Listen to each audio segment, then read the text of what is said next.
Hello, my name is Neil Donald Walsh. You are about to have an extraordinary experience.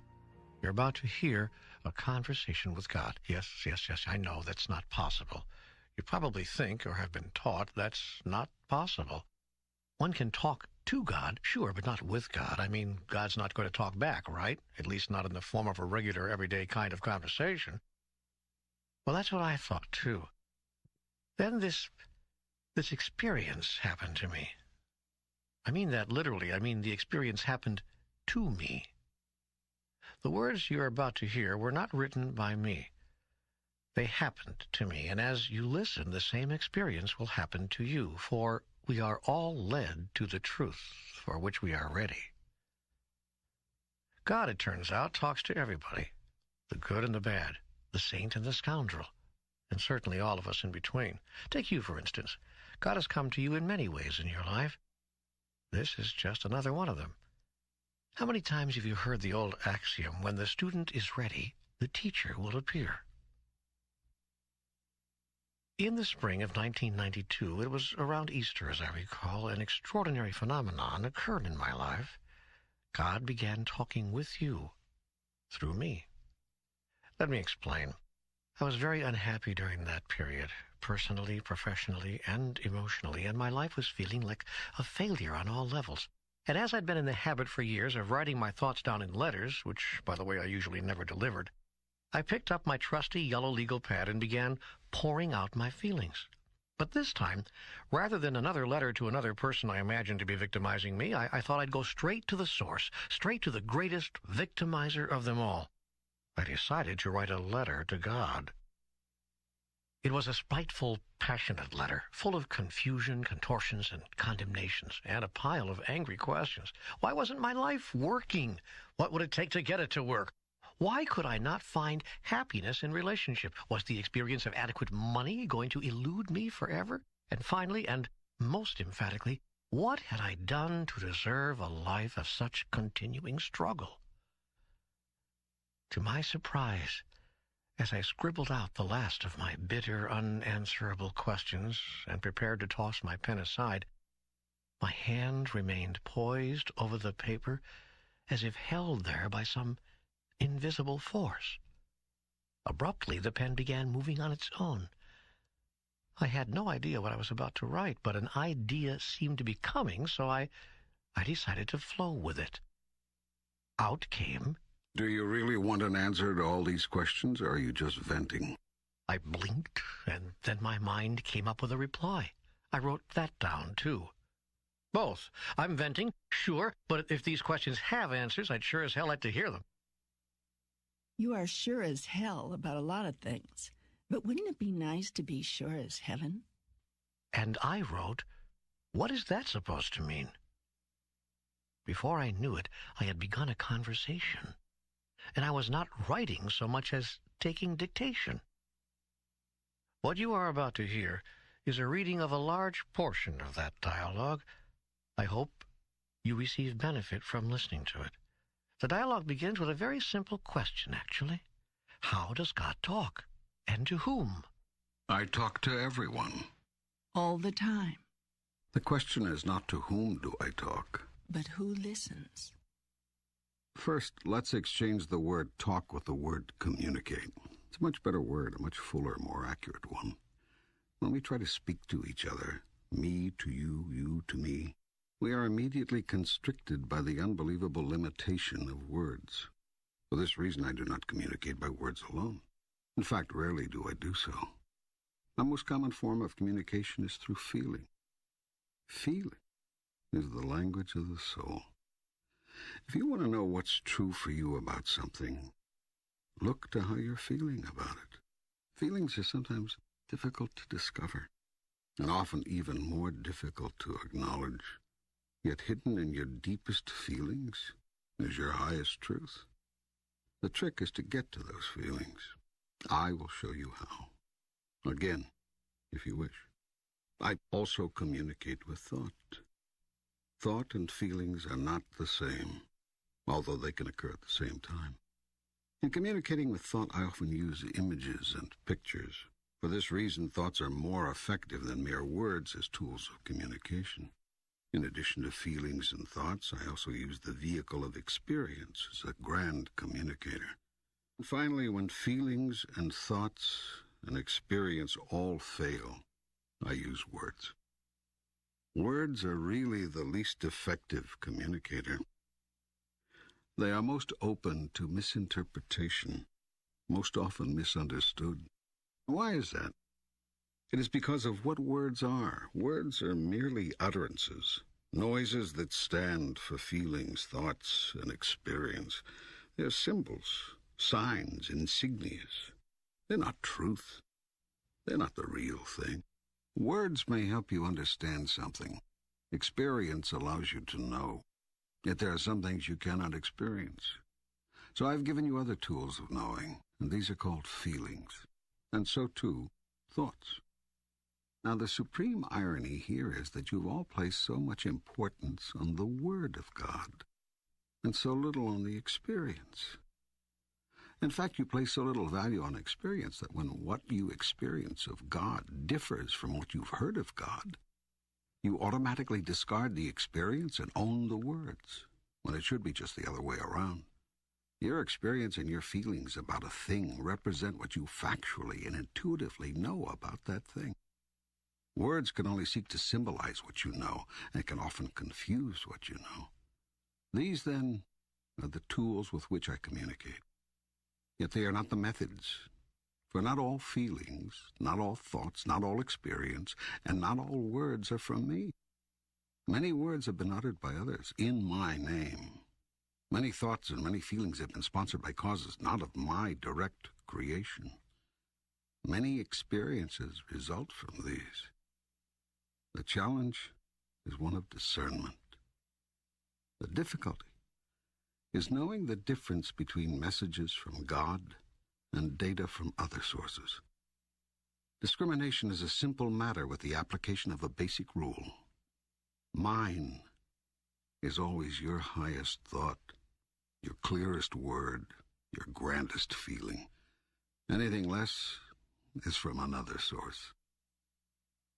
Now the task of differentiation becomes easy, for it should not be difficult even for the beginning student to identify the highest, the clearest, and the grandest. Yet will I give you these guidelines. The highest thought is always that thought which contains joy. The clearest words are those words which contain truth. The grandest feeling is that feeling which you call love. Joy, truth, love. These three are interchangeable, and one always leads to the other. It matters not in which order they are placed. Having with these guidelines determined which messages are mine and which have come from another source, the only question remaining is whether my messages will be heeded. Most of my messages are not. Some because they seem too good to be true. Others because they seem too difficult to follow. Many because they are simply misunderstood. Most because they are not received. My most powerful messenger is experience, and even this you ignore. Especially this you ignore. Your world would not be in its present condition were you to have simply listened to your experience. The result of your not listening to your experience is that you keep reliving it over and over again. For my purpose will not be thwarted, nor my will be ignored. You will get the message, sooner or later. I will not force you to, however. I will never coerce you. For I have given you a free will, the power to do as you choose. And I will never take that away from you, ever. And so I will continue sending you the same messages over and over again throughout the millennia and to whatever corner of the universe you occupy. Endlessly will I send you my messages until you have received them and held them close, calling them your own. My messages will come in 100 forms, at 1,000 moments across 1,000,000 years. You cannot miss them if you truly listen. You cannot ignore them once truly heard. Thus will our communication begin in earnest. For in the past, You have only talked to me, praying to me, interceding with me, beseeching me. Yet now can I talk back to you, even as I'm doing here. How can I know this communication is from God? How do I know this is not my own imagination? What would be the difference? Do you not see that I could just as easily work through your imagination as anything else? I will bring you the exact right thoughts, words, or feelings at any given moment, suited precisely to the purpose at hand, using one device or several. You will know these words are from me because you, of your own accord, have never spoken so clearly. Had you already spoken so clearly on these questions, you would not be asking them. To whom does God communicate? Are there special people? Are there special times? All people are special, and all moments are golden. There's no person and there's no time one more special than another. Many people choose to believe that God communicates in special ways and only with special people. This removes the mass of the people from responsibility for hearing my message, much less receiving it, which is another matter, and allows them to take someone else's word for everything. You don't have to listen to me, for you've already decided that others have heard from me on every subject, and you have them to listen to. By listening to what other people think they heard me say, you don't have to think at all. This is the biggest reason for most people turning from my messages on a personal level. If you acknowledge that you are receiving my messages directly, then you are responsible for interpreting them. It is far safer and much easier to accept the interpretation of others, even others who have lived 2,000 years ago, than seek to interpret the message you may very well be receiving in this moment now. Yet I invite you to a new form of communication with God, a two-way communication. In truth, it is you who have invited me, for I have come to you in this form, right now, in answer to your call. Why do some people, take Christ for example, seem to hear more of your communication than others? Because some people are willing to actually listen. They're willing to hear. They're willing to remain open to the communication even when it seems scary or crazy or downright wrong. We should listen to God even when what's being said seems wrong? Especially when it seems wrong. If you think you are right about everything, who needs to talk with God? Go ahead and act on all that you know. But notice that you've all been doing that since time began. And look at what shape the world is in.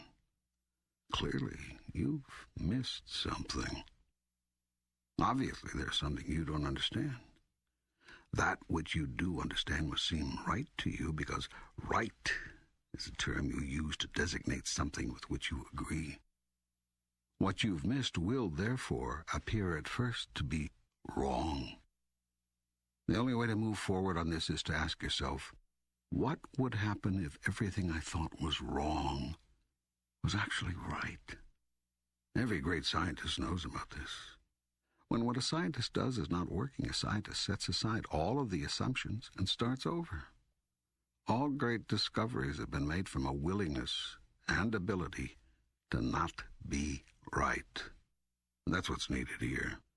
You cannot know God until you've stopped telling yourself that you already know God. You cannot hear God until you stop thinking that you've already heard God. I cannot tell you my truth until you stop telling me yours. But my truth about God comes from you. Who said so? Others. What others? Leaders, ministers, rabbis, priests, books, the Bible, for heaven's sake. Those are not authoritative sources. They aren't. No. Then what is? Listen to your feelings. Listen to your highest thoughts. Listen to your experience. Whenever any of these differ from what you've been told by your teachers or read in your books, forget the words. Words are the least reliable purveyor of truth.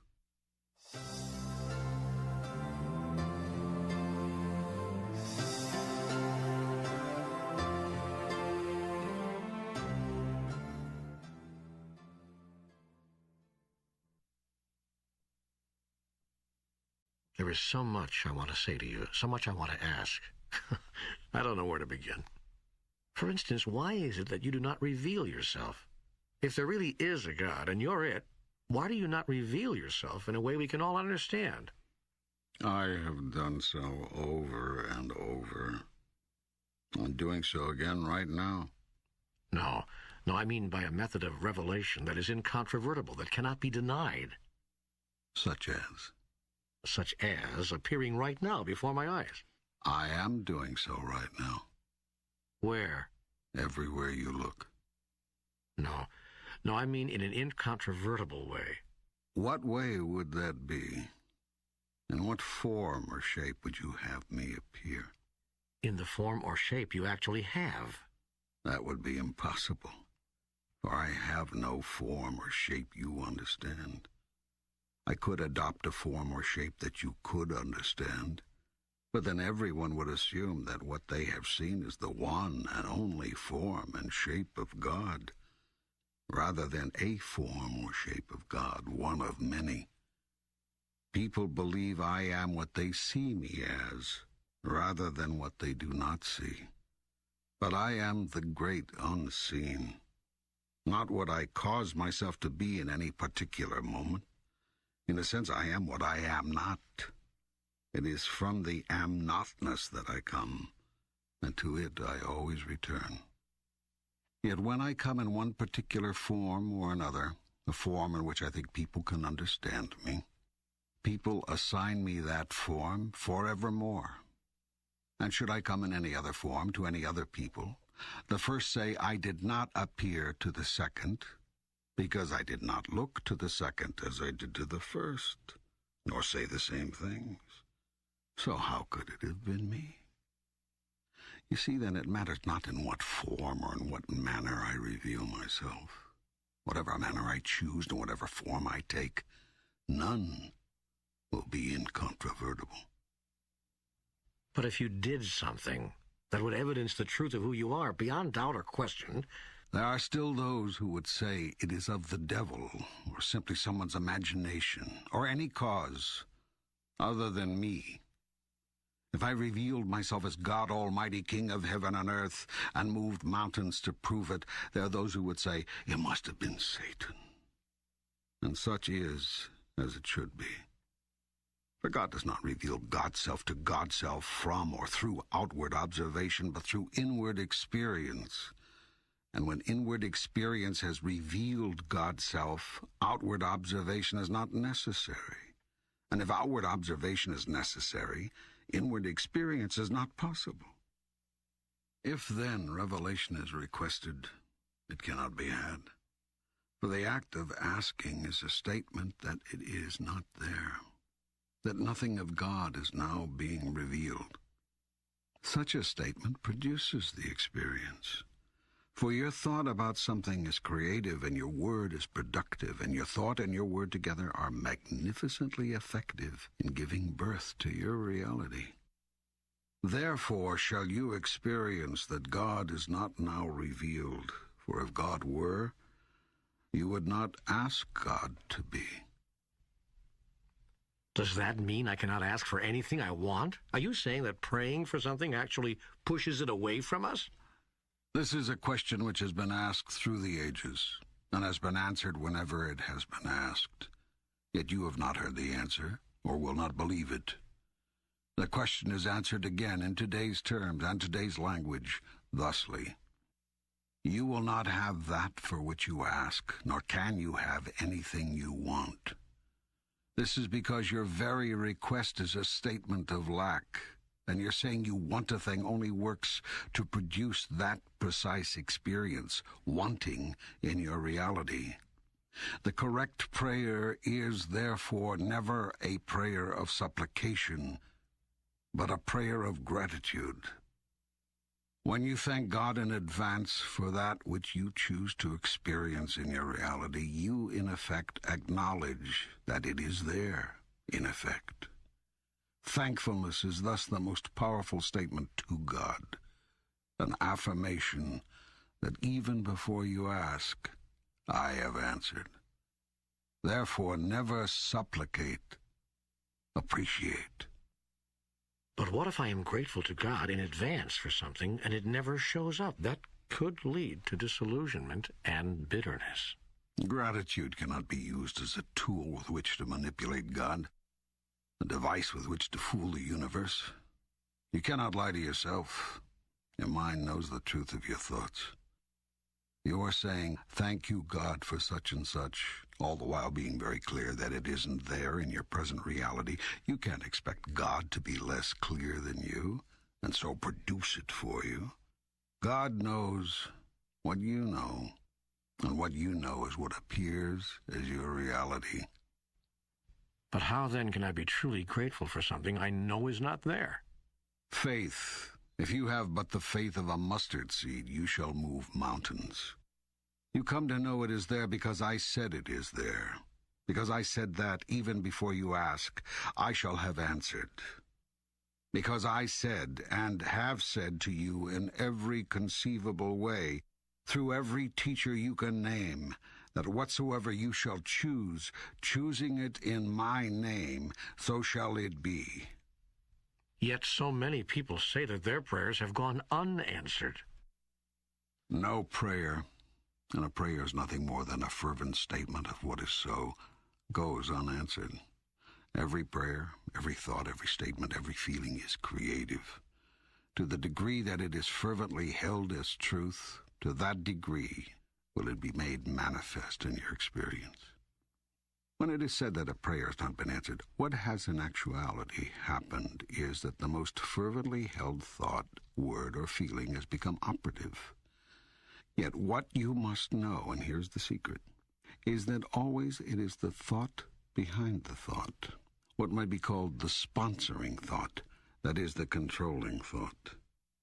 If therefore you beg and supplicate, there seems a much smaller chance that you will experience what you think you are choosing, because the sponsoring thought behind every supplication is that you do not have now what you wish. That sponsoring thought becomes your reality. The only sponsoring thought which could override this thought is the thought held in faith that God will grant whatever is asked without fail. Some people have such faith, and very few. The process of prayer becomes much easier when, rather than having to believe that God will always say yes to every request, one understands intuitively that the request itself is not necessary. Then the prayer is a prayer of thanksgiving. It is not a request at all, but a statement of gratitude for what is so. When you say that a prayer is a statement of what is so, are you saying that God does nothing, that everything which happens after a prayer is a result of the prayer's action? If you believe that God is some omnipotent being who hears all prayers, says yes to some, no to others, and maybe, but not now, to the rest, you are mistaken. By what rule of thumb would God decide? If you believe that God is the creator and decider of all things in your life, you are mistaken. God is the observer, not the creator. And God stands ready to assist you in living your life, but not in the way you might expect. It is not God's function to create or uncreate the circumstances or conditions of your life. God created you in the image and likeness of God. You have created the rest through the power God has given you. God created the process of life and life itself as you know it. Yet God gave you free choice to do with life as you will. In this sense, your will for you is God's will for you. You are living your life the way you are living your life. I have no preference in the matter. This is the grand illusion in which you have engaged, that God cares one way or the other what you do. I do not care what you do, and that is hard for you to hear. Yet do you care what your children do when you send them out to play?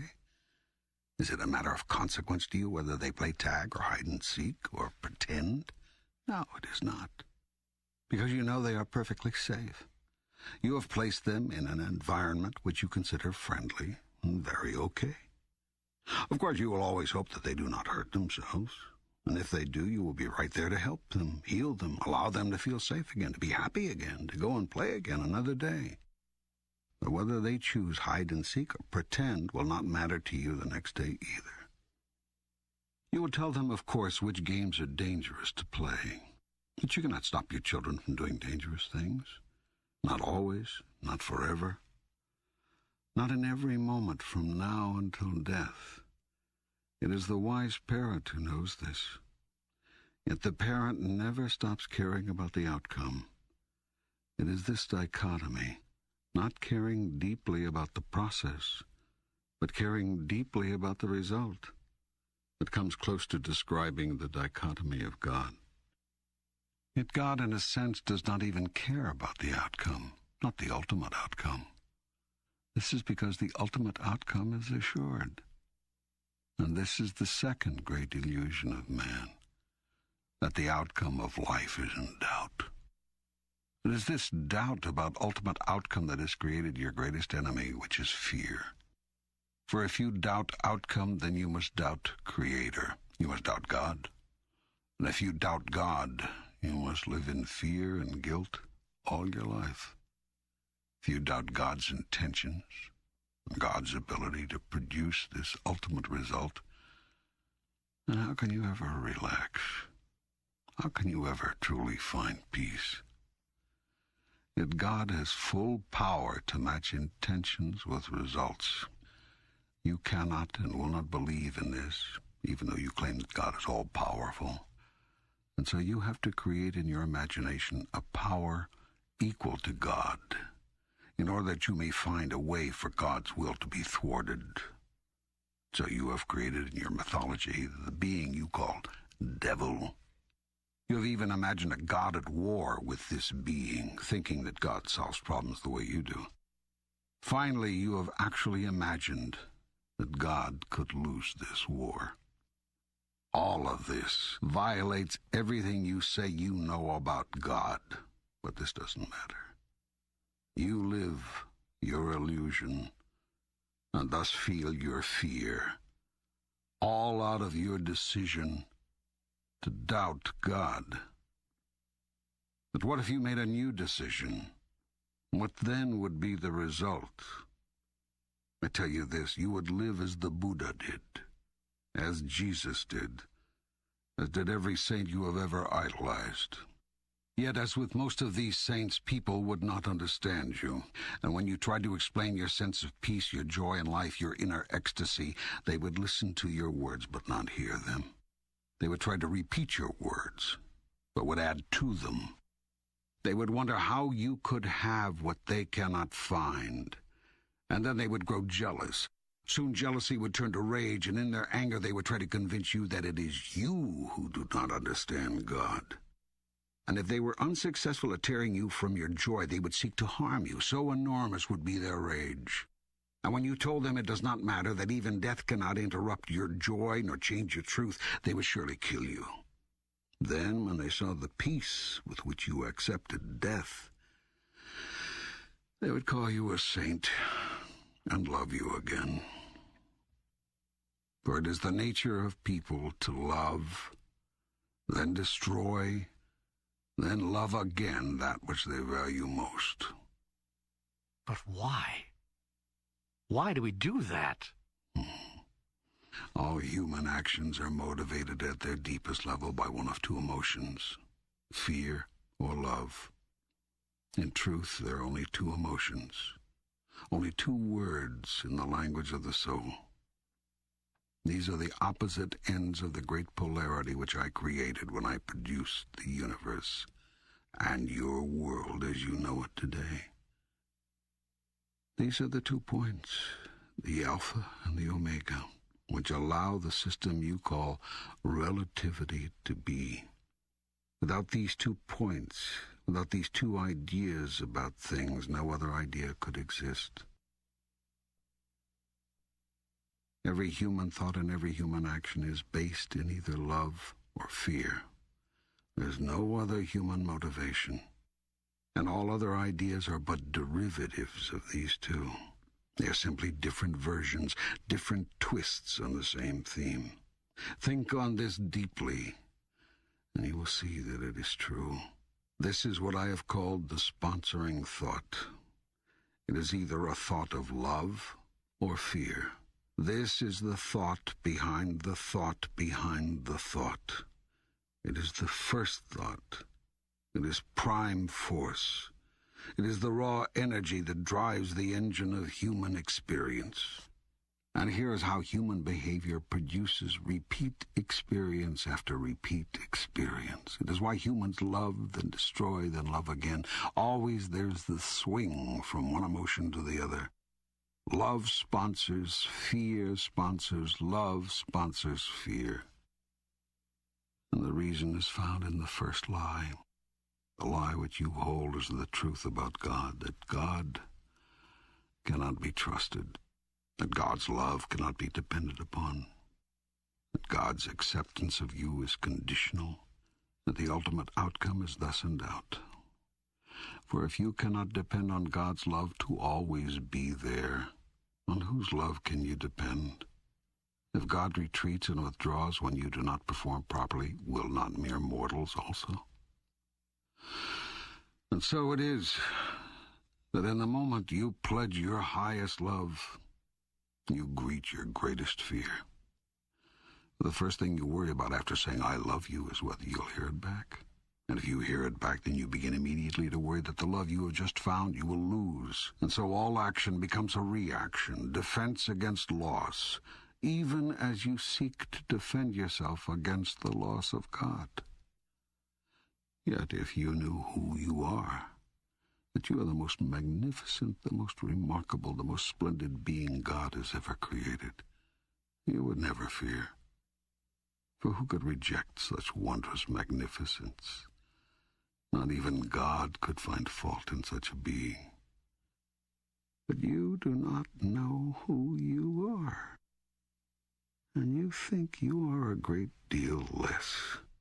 Where did you get the idea of how much less than magnificent you are?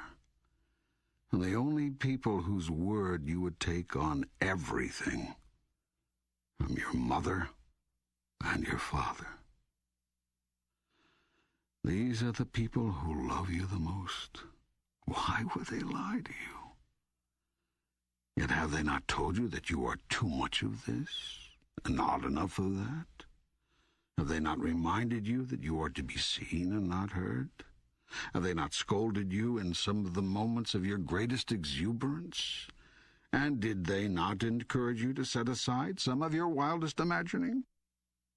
These are the messages you've received, and though they do not meet the criteria and are thus not messages from God, they might as well have been.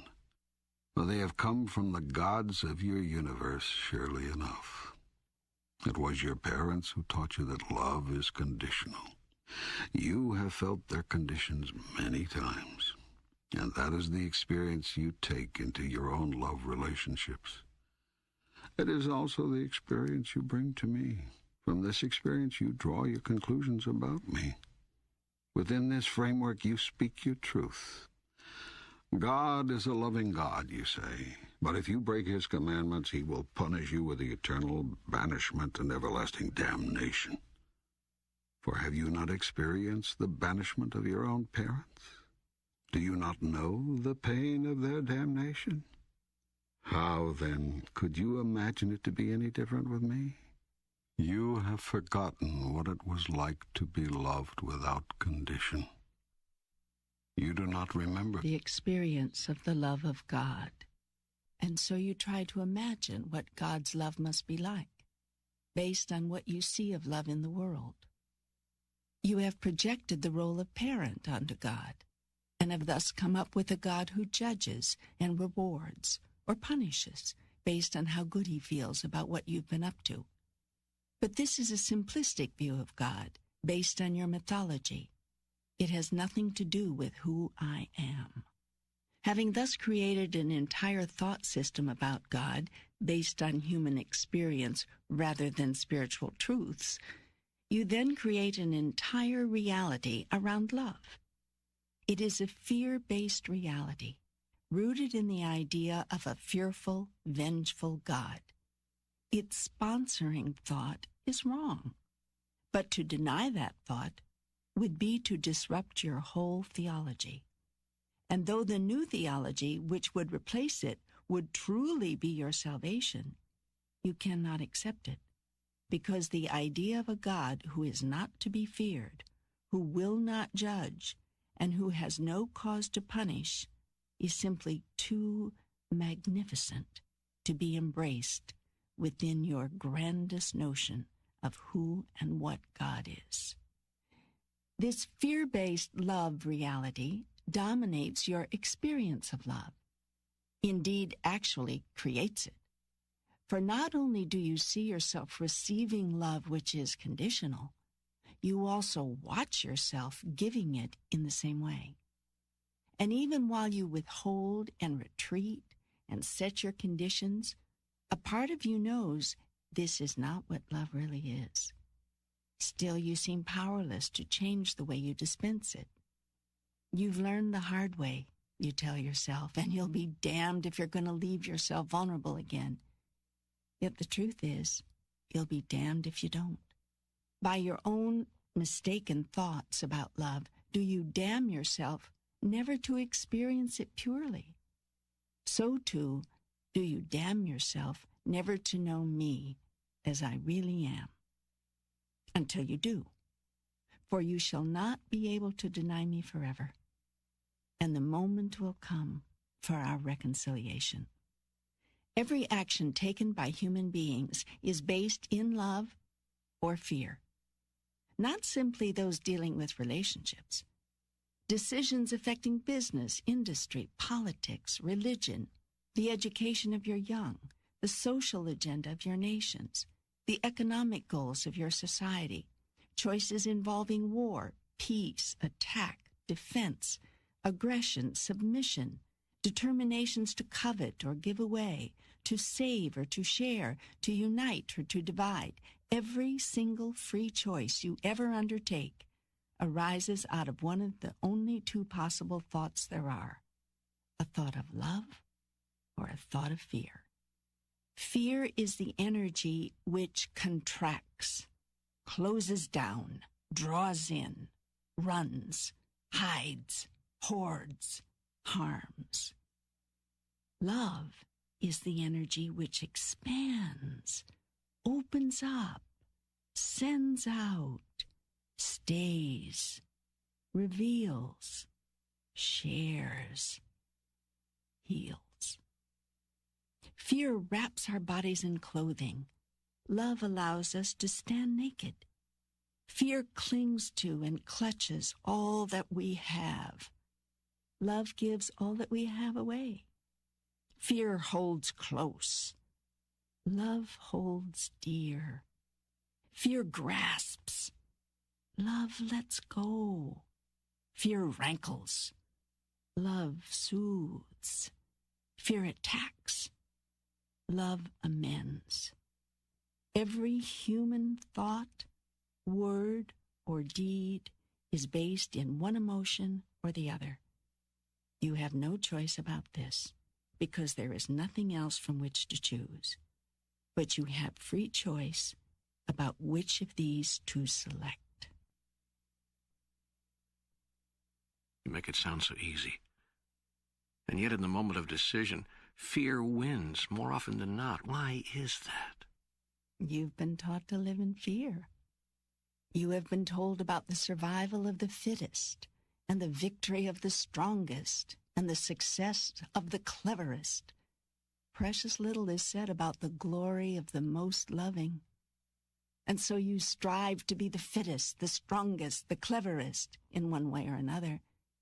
And if you see yourself as something less than this in any situation, you fear loss, for you have been told that to be less is to lose. And so, of course, you choose the action fear sponsors, for that is what you've been taught. Yet I teach you this. When you choose the action love sponsors, then you will do more than survive. Then you will do more than win. Then you will do more than succeed. Then will you experience the full glory of who you really are. and who you can be. To do this, you must turn aside the teachings of your well-meaning but misinformed worldly tutors and hear the teachings of those whose wisdom comes from another source. There are many such teachers among you, as always there have been, for I will not leave you without those who would show you, teach you, guide you, and remind you of these truths. Yet the greatest reminder is not anyone outside you, but the voice within you. This is the first tool that I use because it is the most accessible. The voice within is the loudest voice with which I speak because it is the closest to you. It is the voice which tells you whether everything else is true or false, right or wrong, good or bad, as you have defined it. It is the radar that sets the course, steers the ship, guides the journey, if you but let it. It is the voice which tells you right now whether the very words you are listening to are words of love or words of fear. By this measure can you determine whether they are words to heed or words to ignore. You said that when I always choose the action that love sponsors, then I will experience the full glory of who I am and who I can be. Will you expand on this, please? There is only one purpose for all of life, and that is for you and all that lives to experience fullest glory. Everything else you say, think, or do is attendant to that function. There is nothing else for your soul to do, and nothing else your soul wants to do. The wonder of this purpose is that it is never ending. An ending is a limitation, and God's purpose is without such a boundary. Should there come a moment in which you experience yourself in your fullest glory, you will in that instant imagine an ever greater glory to fulfill. The more you are, the more you can become. And the more you can become, the more you can yet be. The deepest secret is that life is not a process of discovery, but a process of creation. You are not discovering yourself, but creating yourself anew. Seek, therefore, not to find out who you are. Seek to determine who you want to be. There are those who say that life is a school, that we are here to learn specific lessons, that once we graduate, we can go on to larger pursuits, no longer shackled by the body. Is this correct? It is another part of your mythology based on human experience. Life is not a school? Nope. We're not here to learn lessons? Nope. Well, then why are we here? To remember and recreate who you are. I've told you over and over again, you do not believe me, yet that is well as it should be. For truly, if you do not create yourself as who you are, that you cannot be. Okay, all right, you've lost me. Let's go back to this school bit. I've heard teacher after teacher tell us that life is a school. I'm frankly shocked to hear you deny that. School is a place you go if there is something you do not know that you want to know. It is not a place you go if you already know a thing and simply want to experience your knowingness. Life, as you call it, is an opportunity for you to know experientially what you already know conceptually. You need learn nothing to do this. You need merely remember what you already know and act on it. I'm not sure I understand. Let's start here. The soul, your soul, knows all there is to know all the time. There's nothing hidden to it, nothing unknown, yet knowing is not enough. The soul seeks to experience. You can know yourself to be generous, but unless you do something which displays generosity, you have nothing but a concept. You can know yourself to be kind, but unless you do someone a kindness, you have nothing but an idea about yourself. It is your soul's only desire to turn its grandest concept about itself into its greatest experience. Until concept becomes experience, all there is speculation. I have been speculating about myself for a long time, longer than the age of the universe times the age of the universe. You see then how young it is, how new is my experience of myself. Wait. You've lost me again. Your experience of yourself? Yes, let me explain it to you this way. In the beginning, that which is all there was, and there was nothing else. Yet, all that is could not know itself, because all that is all there was, and there was nothing else.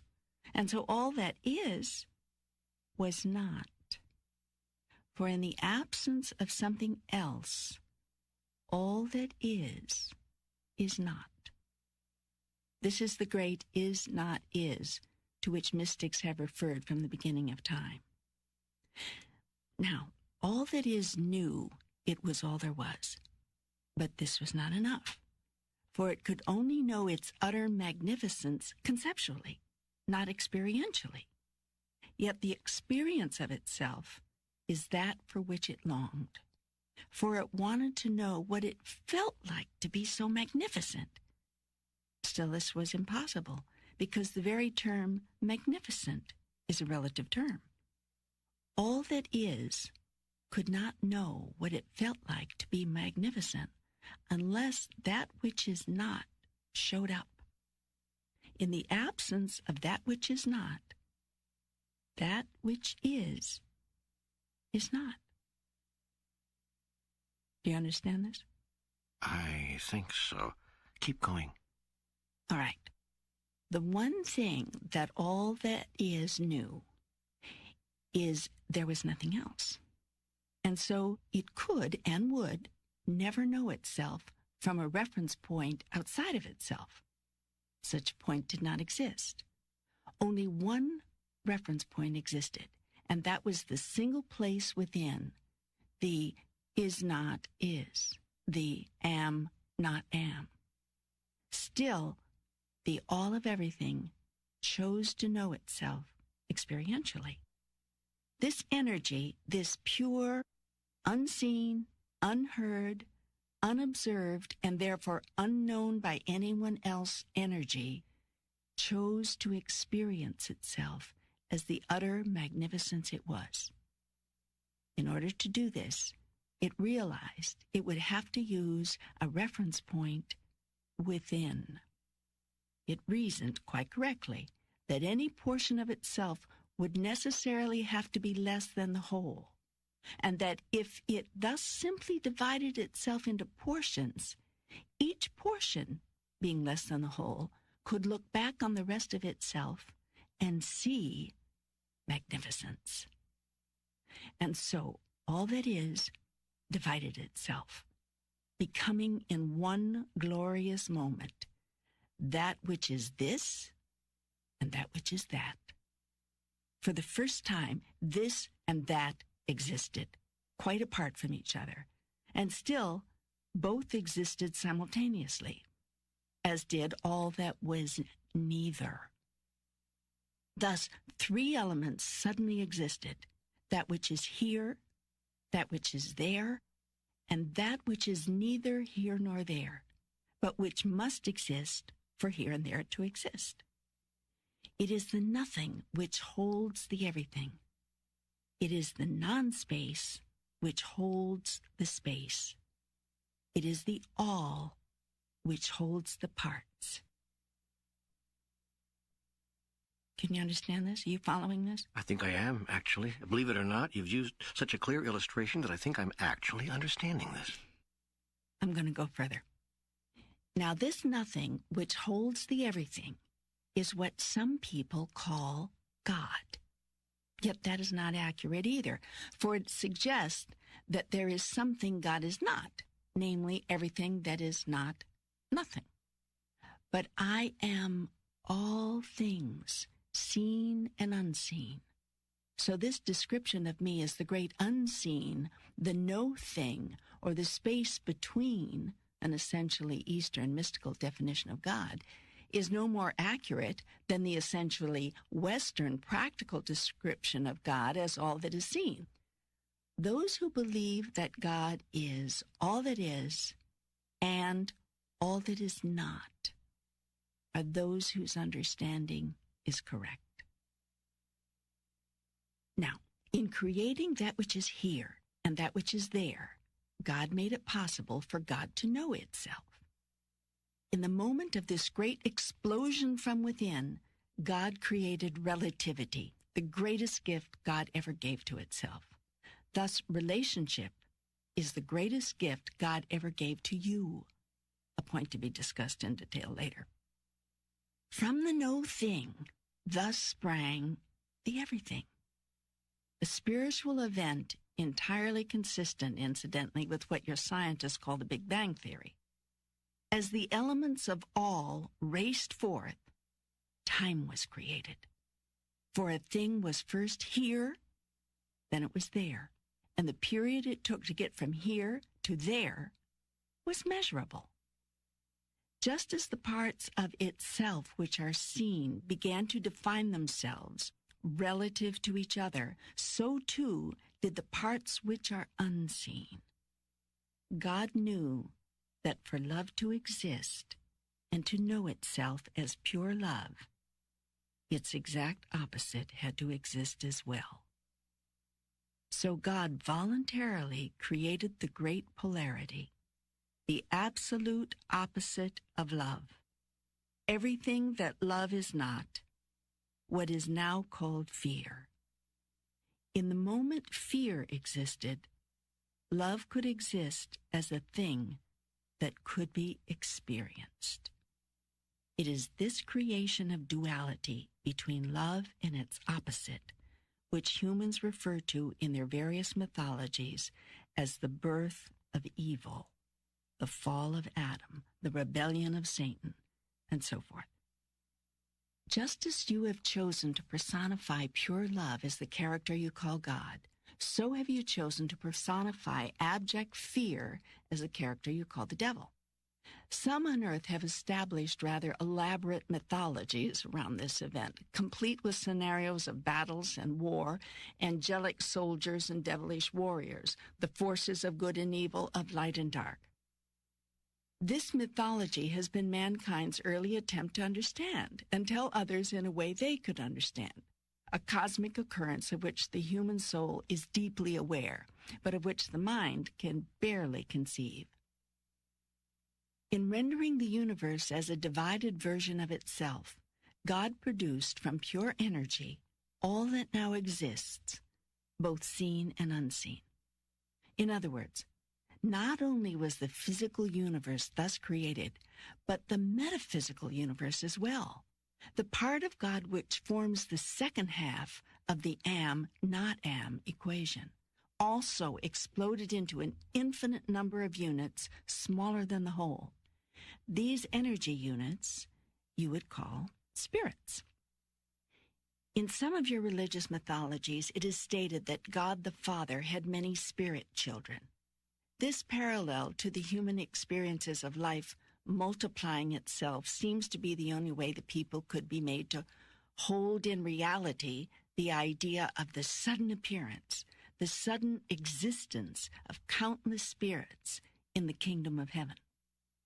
In this instance, your mythical tales and stories are not so far from ultimate reality, for the endless spirits comprising the totality of me are, in a cosmic sense, my offspring.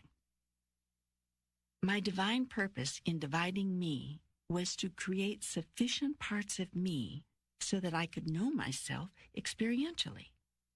There is only one way for the Creator to know itself experientially as the Creator, and that is to create. And so I gave to each of the countless parts of me, to all of my spirit children, the same power to create which I have as the whole. This is what your religions mean when they say that you were created in the image and likeness of God.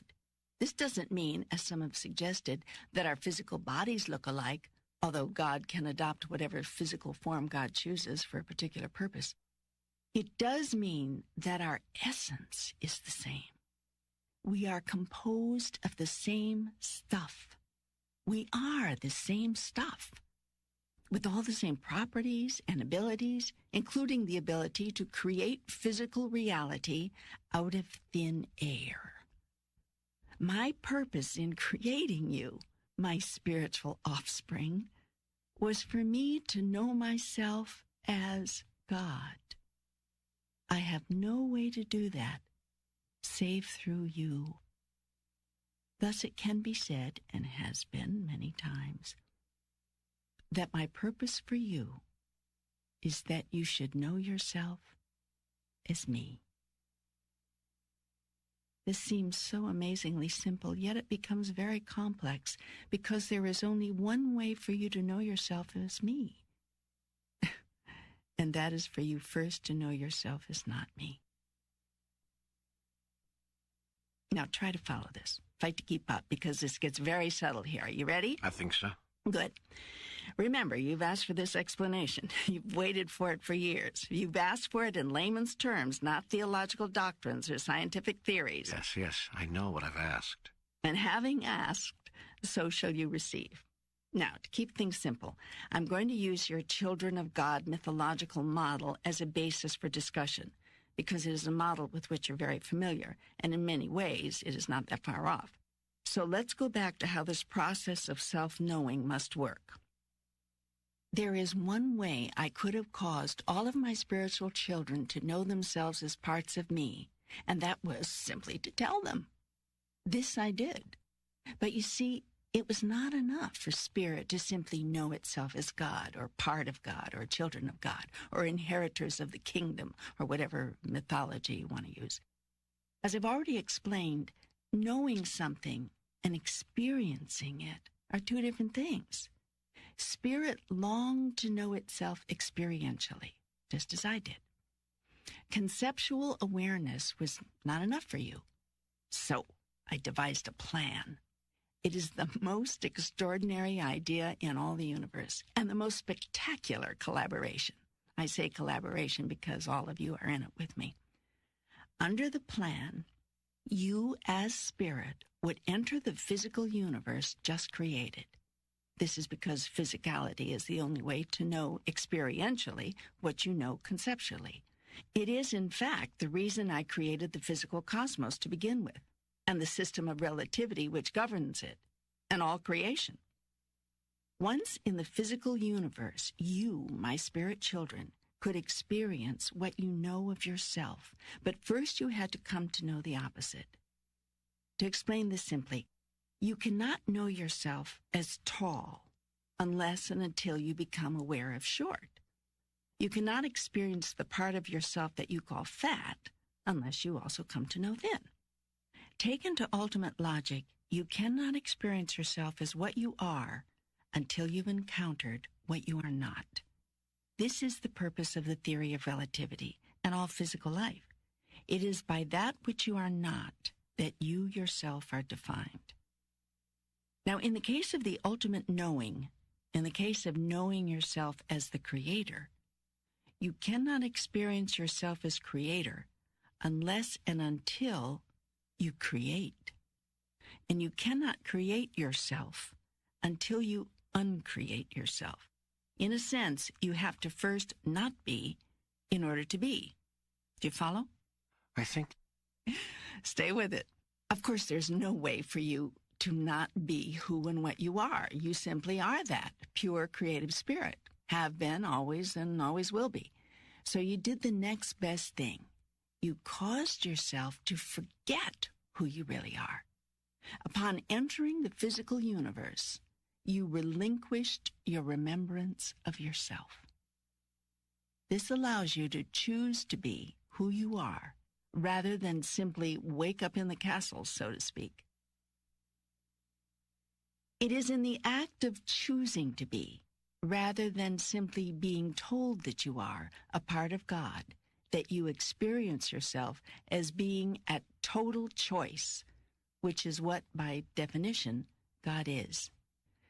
Yet, how can you have a choice about something over which there is no choice? You cannot not be my offspring, no matter how hard you try. But you can forget. You are, have always been, and will always be a divine part of the divine whole, a member of the body. That is why the act of rejoining the whole, of returning to God, is called remembrance.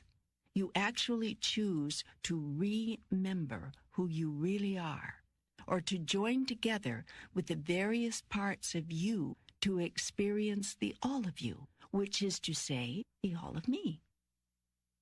Your job on earth, therefore, is not to learn, because you already know, but to remember who you are, and to remember who everyone else is.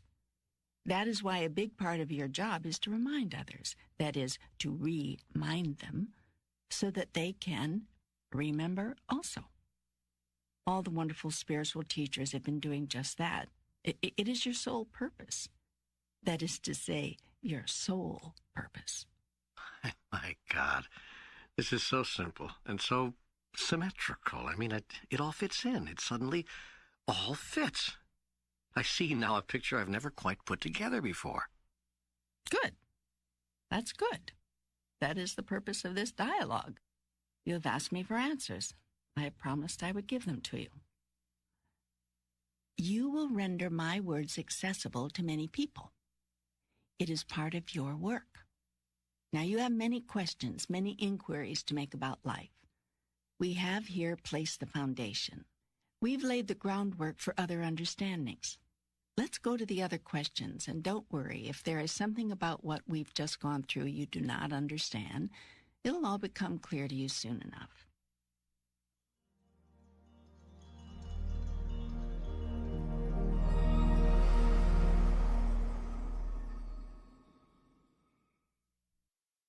There's so much I want to ask. There's so many questions.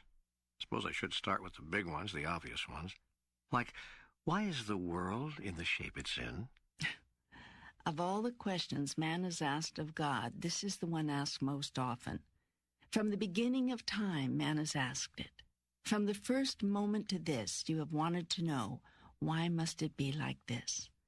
The classic posing of the question is usually something like, if God is all perfect and all loving, why would God create pestilence and famine, war and disease, earthquakes and tornadoes and hurricanes, and all manner of natural disaster, deep personal disappointment and worldwide calamity?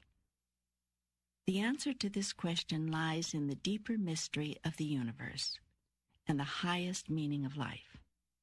I do not show my goodness by creating only what you call perfection all around you. I do not demonstrate my love by not allowing you to demonstrate yours. As I've already explained, you cannot demonstrate love until you can demonstrate not loving. A thing cannot exist without its opposite, except in the world of the absolute. Yet the realm of the absolute was not sufficient for either you or me. I existed there in the always, and it is from where you too have come. In the absolute, there is no experience, only knowing. Knowing is a divine state, yet the grandest joy is in being. Being is achieved only after experience. The evolution is this: knowing, experiencing, being. This is the Holy Trinity, the triune that is God. God the Father is knowing, the parent of all understandings, the begetter of all experience, for you cannot experience that which you do not know. God the Son is experiencing, the embodiment, the acting out of all that the Father knows of itself, for you cannot be that which you have not experienced. God the Holy Spirit is being, the disembodiment of all that the Son has experienced of itself, the simple, exquisite isness possible only through the memory of the knowing and experiencing. This simple being is bliss. It is God's state after knowing and experiencing itself. It is that for which God yearned in the beginning. Of course, you're well past the point where you must have it explained to you that the Father-Son descriptions of God have nothing to do with gender. I use here the picturesque speech of your most recent scriptures. Much earlier holy writings placed this metaphor in a mother-daughter context. Neither is correct. Your mind can best hold the relationship as parent-offspring, or that which gives rise to and that which is risen. Adding the third part of the Trinity produces this relationship: that which gives rise to, that which is risen, that which is. This triune reality is God's signature. It is the divine pattern. The three-in-one is everywhere found in the realms of the sublime. You cannot escape it in matters dealing with time and space, God and consciousness, or any of the subtle relationships. On the other hand, you will not find the triune truth in any of life's gross relationships. The triune truth is recognized in life's subtle relationships by everyone dealing with such relationships. Some of your religionists have described the triune truth as Father, Son, and Holy Ghost. Some of your psychiatrists use the terms superconscious, conscious, and subconscious. Some of your spiritualists say mind, body, and spirit. Some of your scientists see energy, matter, ether. Some of your philosophers say a thing is not true for you until it is true in thought, word, and deed. When discussing time, you speak of 3 times only: past, present, future. Similarly, there are 3 moments in your perception: before, now, and after. In terms of spatial relationships, whether considering the points in the universe or various points in your own room, you recognize here, there, and the space in between.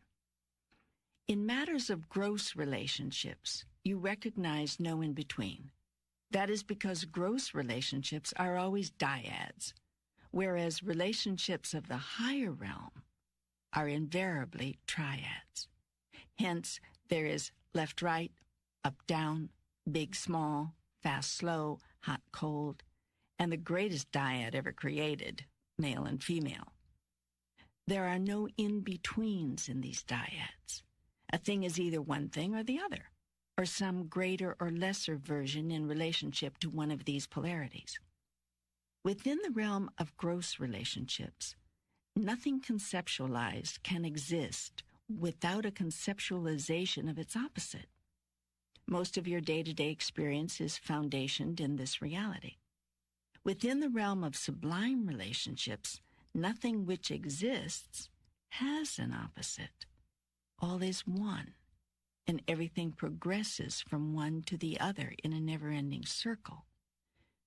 Time is such a sublime realm in which what you call past, present, and future exist interrelationally.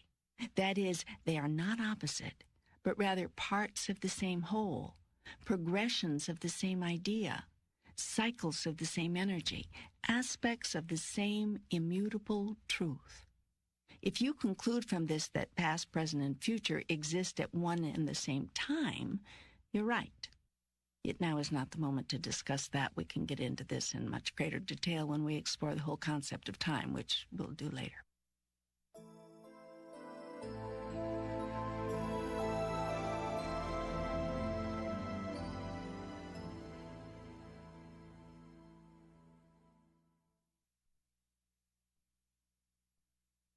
The world is the way it is because it could not be any other way and still exist in the gross realm of physicality. Earthquakes and hurricanes, floods and tornadoes, and other of what you call natural disasters are but movements of the elements from one polarity to the other. The whole birth-death cycle is part of this movement. These are the rhythms of life, and everything in gross reality is subject to them, because life itself is a rhythm. It is a wave, a vibration, a pulsation at the very heart of the all that is. Illness and disease are opposites of health and wellness. and are made manifest in your reality at your behest. You cannot be ill without at some level causing yourself to be. And you can be well again in a moment by simply deciding to be. Deep personal disappointments are responses which are chosen, and worldwide calamities are the result of worldwide consciousness. Your question infers that I choose these events, that it is my will and desire they should occur. Yet I do not will these things into being. I merely observe you doing so. And I do nothing to stop them, because to do so would be to thwart your will. That in turn would deprive you of the God experience, which is the experience you and I have chosen together. Do not condemn, therefore, all that you would call bad in the world. Rather ask yourself, what about this have you judged bad, and what, if anything, you wish to do to change it? Inquire within rather than without, asking, what part of myself do I wish to experience now in the face of this calamity? What aspect of being do I choose to call forth? For all of life exists as a tool of your own creation, and all of its events merely present themselves as opportunities for you to decide and be who you are. This is true for every soul, and so you see there are no victims in the universe, only creators. The masters who have walked this planet all knew this. That is why, no matter which master you might name, none imagined themselves to be victimized, though many were truly crucified. Each soul is a master, though some do not remember their origins or their heritages. Yet each creates the situation and the circumstance for its own highest purpose and its own quickest remembering, in each moment called now. Judge not, then, the karmic path walked by another. Envy not success, nor pity failure, for you know not what is success or failure in the soul's reckoning. Call not a thing calamity, nor joyous event, until you decide or witness how it is used. For is it death a calamity if it saves the lives of thousands? And is a life a joyous event if it has caused nothing but grief? Yet even this you should not judge, but keep always your own counsel and allow others theirs. This does not mean ignore a call for help, nor the urging of your own soul to work toward the change of some circumstance or condition. It does mean avoiding labels and judgment while you do whatever you do.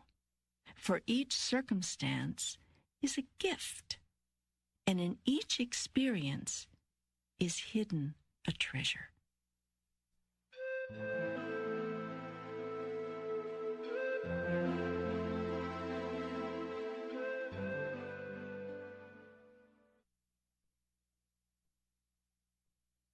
There was once a soul who knew itself to be the light. This was a new soul, and so anxious for experience. I am the light, it said. I am the light. Yet all the knowing of it and all the saying of it could not substitute for the experience of it. And in the realm from which this soul emerged, there was nothing but the light. Every soul was grand, every soul was magnificent, and every soul shone with the brilliance of my awesome light. And so the little soul in question was as a candle in the sun. In the midst of the grandest light of which it was part, it could not see itself, nor experience itself as who and what it really is. Now it came to pass that this soul yearned and yearned to know itself, and so great was its yearning that I one day said, "Do you know, little one, what you must do to satisfy this yearning of yours?" "Oh, what, God, what? I'll do anything," the little soul said. "You must separate yourself from the rest of us," I answered, "and then you must call upon yourself the darkness." "What is the darkness, O Holy One?" the little soul asked. "That which you are not," I replied, and the soul understood. And so this the soul did, removing itself from the all, yea, going even unto another realm. And in this realm, the soul had the power to call into its experience all sorts of darkness. And this it did. Yet in the midst of all the darkness did it cry out, Father, Father, why hast thou forsaken me? Even as have you in your blackest times. Yet I have never forsaken you, but stand by you always, ready to remind you of who you really are, ready, always ready, to call you home. Therefore, be a light unto the darkness, and curse it not, and forget not who you are in the moment of your encirclement by that which you are not. But do you praise to the creation, even as you seek to change it. And know that what you do in the time of your greatest trial can be your greatest triumph. For the experience you create is a statement of who you are and who you want to be. I've told you this story, the parable of the little soul and the sun, so that you might better understand why the world is the way it is, and how it can change in an instant the moment everyone remembers the divine truth of their highest reality. Now, there are those who say that life is a school, and that these things which you observe and experience in your life are for your learning. I've addressed this before, and I tell you again, you came into this life with nothing to learn. You have only to demonstrate what you already know. In the demonstration of it, will you function it out and create yourself anew through your experience. Thus do you justify life and give it purpose. Thus do you render it holy. Are you saying that all the bad things that happen to us are things of our own choosing? Do you mean that even the world's calamities and disasters are at some level created by us, so that we can, experience the opposite of who we are? And if so, isn't there some less painful way, less painful to ourselves and others, to create opportunities for us to experience ourselves? You've asked several questions, and they're all good ones. Let's take them one at a time. No, not all the things which you call bad, which happen to you, are of your own choosing. Not in the conscious sense which you mean. They are all of your own creation. You are always in the process of creating, every moment, every minute, every day. How you can create we'll go into later. For now, just take my word for it. You are a big creation machine, and you are turning out a new manifestation literally as fast as you can think. Events, occurrences, happenings, conditions, circumstance, all are created out of consciousness. Individual consciousness is powerful enough. You can imagine what kind of creative energy is unleashed whenever two or more are gathered in my name. And mass consciousness? Why, that is so powerful it can create events and circumstances of worldwide import and planetary consequences. It would not be accurate to say, not in the way you mean it, that you are choosing these consequences. You are not choosing them any more than I am choosing them. Like me, you are observing them and deciding who you are with regard to them. Yet there are no victims in the world and no villains, and neither are you a victim of the choices of others. At some level, you have all created that which you say you detest, and having created it, you have chosen it. This is an advanced level of thinking, and it is one which all masters reach sooner or later. For it is only when they can accept responsibility for all of it that they can achieve the power to change part of it.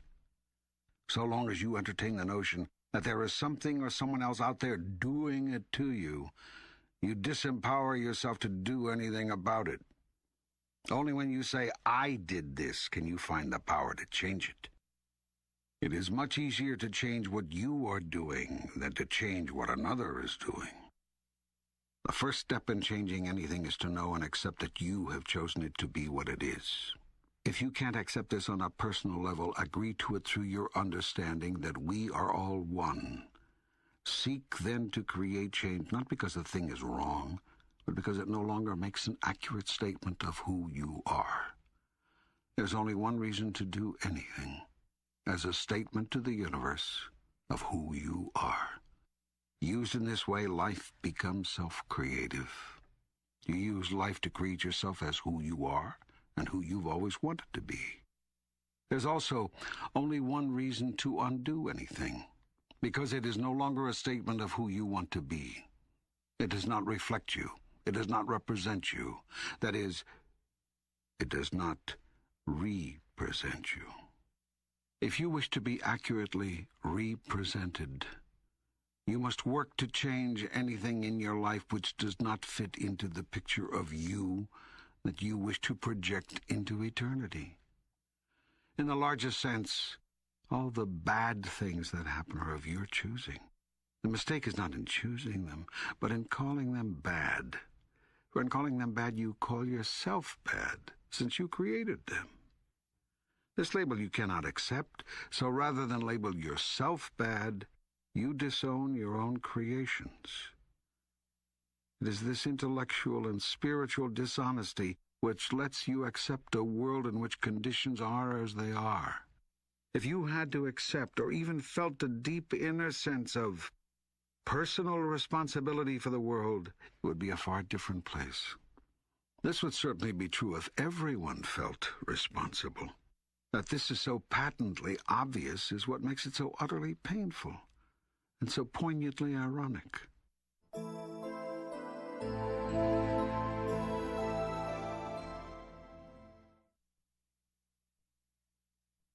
Disasters, its tornadoes and hurricanes, volcanoes and floods, its physical turmoils, are not created by you specifically. What is created by you is the degree to which these events touch your life. Events occur in the universe which no stretch of the imagination could claim you instigated or created. These events are created by the combined consciousness of man. All of the world co-creating together produces these experiences. What each of you do individually is move through them, deciding what, if anything, they mean to you, and who and what you are in relationship to them. Thus, you create collectively and individually the life and times you are experiencing for the sole purpose of evolving. You've asked if there's a less painful way to undergo this process, and the answer is yes. Yet nothing in your outward experience will have changed. The way to reduce the pain which you associate with earthly experiences and events, both yours and those of others, is to change the way you behold them. You cannot change the outer event, for that has been created by the lot of you, and you are not grown enough in your consciousness to alter individually that which has been created collectively. So you must change the inner experience. This is the road to mastery in living. Nothing is painful in and of itself. Pain is the result of wrong thought. It is an error in thinking. A master can disappear the most grievous pain. In this way, the master heals. Pain results from a judgment you have made about a thing. Remove the judgment, and the pain disappears. Judgment is often based upon previous experience. Your idea about a thing derives from a prior idea about that thing. Your prior idea results from a still prior idea, and that idea from another, and so forth, like building blocks, until you get all the way back in the Hall of Mirrors to what I call first thought. All thought is creative, and no thought is more powerful than original thought. That is why this is sometimes also called original sin. Original sin is when your first thought about a thing is in error. That error is then compounded many times over each time you have a second or third thought about a thing.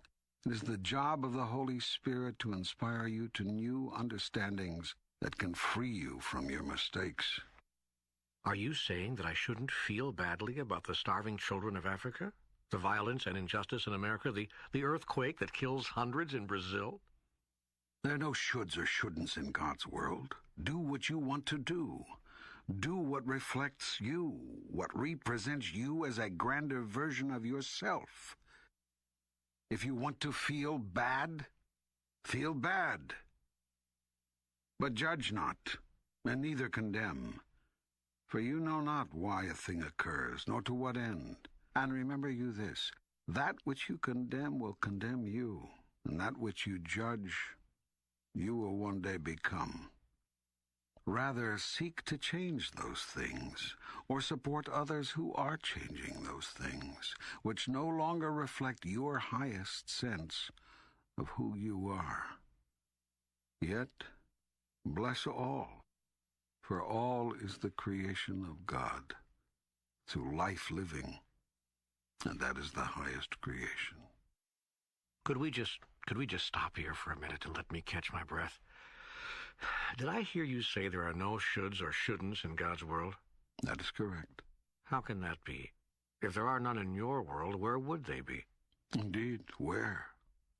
I repeat the question. Where else would shoulds and shouldn'ts appear if not in your world? In your imagination.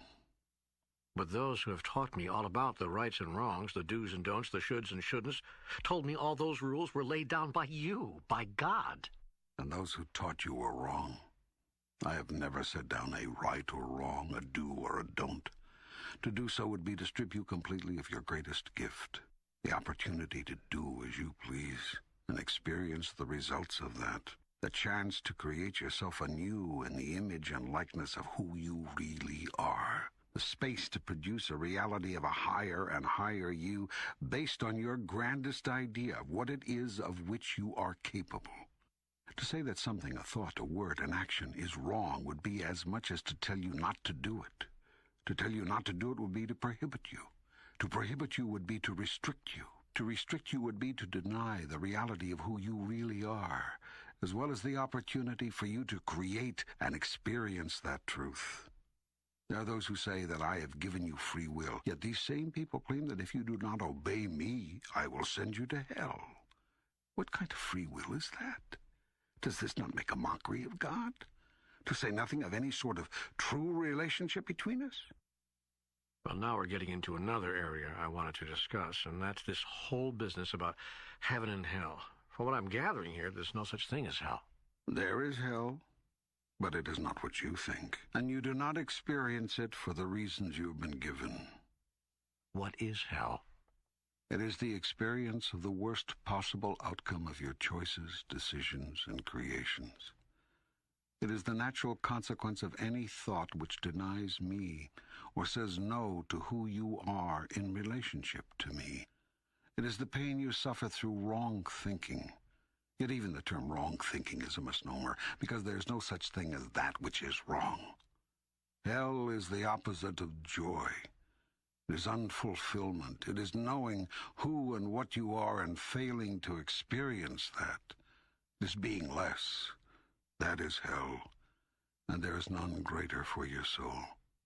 But hell does not exist as this place you have fantasized, where you burn in some everlasting fire, or exist in some state of everlasting torment. What purpose could I have in that? Even if I did hold the extraordinarily ungodly thought that you did not deserve heaven, why would I have a need to seek some kind of revenge or punishment for your failing? Wouldn't it be a simple matter for me to just dispose of you? What vengeful part of me would require that I subject you to eternal suffering of a type and at a level beyond description? If you answer, the need for justice, would not a simple denial of communion with me in heaven serve the ends of justice? Is the unending infliction of pain also required? I tell you, there is no such experience after death as you have constructed in your fear-based theologies. Yet there is an experience of the soul so unhappy, so incomplete, so less than whole, so separated from God's greatest joy, that to your soul this would be hell. But I tell you, I do not send you there, nor do I cause this experience to be visited upon you. You yourself create the experience, whenever and however you separate yourself from your own highest thought about you. You yourself create the experience, whenever you deny yourself, whenever you reject who and what you really are. Yet even this experience is never eternal. It cannot be, for it is not my plan that you shall be separated from me forever and ever. Indeed, such a thing is an impossibility. For to achieve such an event, not only would you have to deny who you are, I would have to as well. This I will never do. And so long as one of us holds the truth about you, the truth about you shall ultimately prevail. But if there is no hell, does that mean that I can do what I want, act as I wish, commit any act, without fear of retribution? Is it fear that you need in order to be, do, and have what is intrinsically right? Must you be threatened in order to be good? What is being good? Who gets to have the final say about that? Who sets the guidelines? Who makes the rules? I tell you this, you are your own rule maker. You set the guidelines, and you decide how well you have done, how well you are doing. For you are the one who has decided who and what you really are, and who you want to be, and you are the only one who can assess how well you're doing. No one else would judge you ever, for why and how could God judge God's own creation and call it bad? If I wanted you to be and do everything perfectly, I would have left you in the state of total perfection whence you came. The whole point of the process was for you to discover yourself, create yourself as you truly are, and as you truly wish to be. Yet you could not be that unless you also had a choice to be something else. Should I therefore punish you for making a choice that I myself have laid before you? If I did not want you to make the second choice, why would I create other than the first? This is a question you must ask yourself before you would assign me the role of a condemning God. The direct answer to your question is yes, you may do as you wish without fear of retribution. It may serve you, however, to be aware of consequences. Consequences are results, natural outcomes. These are not at all the same as retributions or punishments. Outcomes are simply that. They are what results from the natural application of natural laws. They are that which occurs quite predictably as a consequence of what has occurred. All physical life functions in accordance with natural laws. Once you remember these laws and apply them, you have mastered life at the physical level. What seems like punishment to you, or what you would call evil or bad luck, is nothing more than a natural law asserting itself. Then if I were to know these laws and obey them, I would never have a moment's trouble again. Is that what you're telling me? You would never experience yourself as being in what you call trouble. You would not understand any life situation to be a problem. You would not encounter any circumstance with trepidation. You would put an end to all worry, doubt, and fear. You would live as you fantasize Adam and Eve lived, not as disembodied spirits in the realm of the absolute, but as embodied spirits in the realm of the relative. Yet you would have all the freedom, all the joy, all the peace, and all the wisdom, understanding, and power of the spirit you are. You would be a fully realized being. This is the goal of your soul. This is its purpose, to fully realize itself while in the body, to become the embodiment of all that it really is. This is my plan for you. This is my ideal, that I should become realized through you. That thus, concept is turned into experience, that I might know myself experientially. The laws of the universe are laws that I laid down. They are perfect laws, creating perfect function of the physical. Have you ever seen anything more perfect than a snowflake? Its intricacy, its design, its symmetry, its conformity to itself and originality from all else, all are a mystery. You wonder at the miracle of this awesome display of nature. Yet if I can do this with a single snowflake, what think you I can do, have done, with the universe? Were you to see the symmetry of it, the perfection of its design, from the largest body to the smallest particle, you would not be able to hold the truth of it in your reality. Even now, as you get glimpses of it, you cannot yet imagine or understand its implications. Yet you can know there are implications, far more complex and far more extraordinary than your present comprehension can embrace. Shakespeare said it wonderfully. There are more things in heaven and earth, Horatio, than are dreamt of in your philosophy. Then how can I know these laws? How can I learn them? It is not a question of learning, but of remembering. How can I remember them? Begin by being still. Quiet the outer world, so that the inner world might bring you sight. This insight is what you seek, yet you cannot have it while you are so deeply concerned with your outer reality. Seek, therefore, to go within as much as possible. And when you are not going within, come from within as you deal with the outside world. Remember this axiom. If you do not go within, you go without. Put it in the first person as you repeat it to make it more personal. If I do not go within, I go without. You have been going without all your life. Yet you do not have to and never did. There is nothing you cannot be, there's nothing you cannot do, there's nothing you cannot have. Well, that sounds like a pie-in-the-sky promise. What other kind of promise would you have God make? Would you believe me if I promised you less? For thousands of years, people have disbelieved the promises of God for the most extraordinary reason. They were too good to be true. So you have chosen a lesser promise, a lesser love. For the highest promise of God proceeds from the highest love. Yet you cannot conceive of a perfect love, and so a perfect promise is also inconceivable, as is a perfect person. Therefore you cannot believe even in yourself. Failing to believe in any of this means failure to believe in God. For belief in God produces belief in God's greatest gift, unconditional love, and God's greatest promise, unlimited potential. May I interrupt you here? I hate to interrupt God when he's on a roll, but I've heard this talk of unlimited potential before, and it doesn't square with the human experience. Forget the difficulties encountered by the average person. What about the challenges of those born with mental or physical limitations? Is their potential unlimited? You have written so in your own scripture, in many ways and in many places. Give me one reference. Look to see what you have written in Genesis chapter 11, verse 6 of your Bible. It says, and the Lord said, behold, the people are one, and they have all one language, and this is only the beginning of what they will do. And now nothing will be restrained from them which they have imagined to do. Yes. Now, can you trust that? Well, that does not answer the question of the feeble, the infirm, the handicapped, those who are limited. You think they are limited, as you put it, not of their choice? Do you imagine that a human soul encounters life challenges, whatever they may be, by accident? Is this your imagining?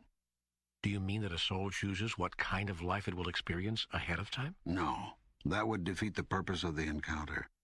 The purpose is to create your own experience, and thus create yourself in the glorious moment of now. You do not therefore choose the life you will experience ahead of time. You may, however, select the persons, places, and events, the conditions and circumstances, the challenges and obstacles, the opportunities and options with which to create your experience. You may select the colors for your palette, the tools for your chest, the machinery for your shop. What you create with these is your business. That is the business of life. Your potential is unlimited in all that you've chosen to do. Do not assume that a soul which has been incarnated in a body which you call limited has not reached its full potential, for you do not know what that soul was trying to do. You do not understand its agenda. You are unclear as to its intent. Therefore, bless every person and condition and give thanks. Thus you affirm the perfection of God's creation and show your faith in it. For nothing happens by accident in God's world, and there is no such thing as coincidence. Nor is the world buffeted by random choice or something you call fate. If a snowflake is utterly perfect in its design, do you not think the same could be said about something as magnificent as your life? But even Jesus healed the sick. Why would he heal them if their condition was so perfect?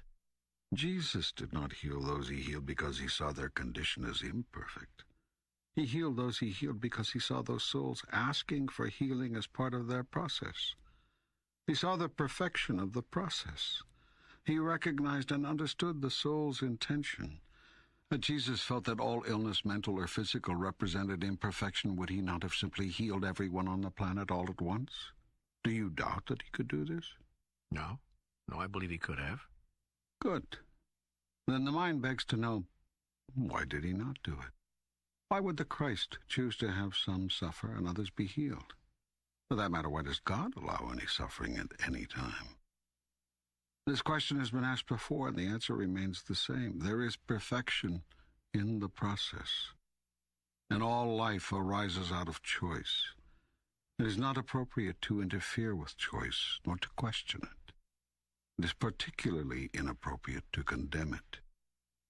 What is appropriate is to observe it, and then to do whatever might be done to assist the soul in seeking and making a higher choice. Be watchful, therefore, of the choices of others, but not judgmental. Know that their choice is perfect for them in this moment now.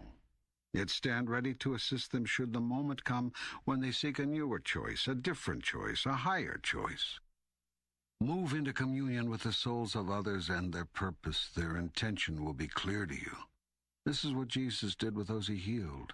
And with all those whose lives he touched, Jesus healed all those who came to him or who sent others to him, supplicating for them. He did not perform a random healing. To have done so would have been to violate a sacred law of the universe.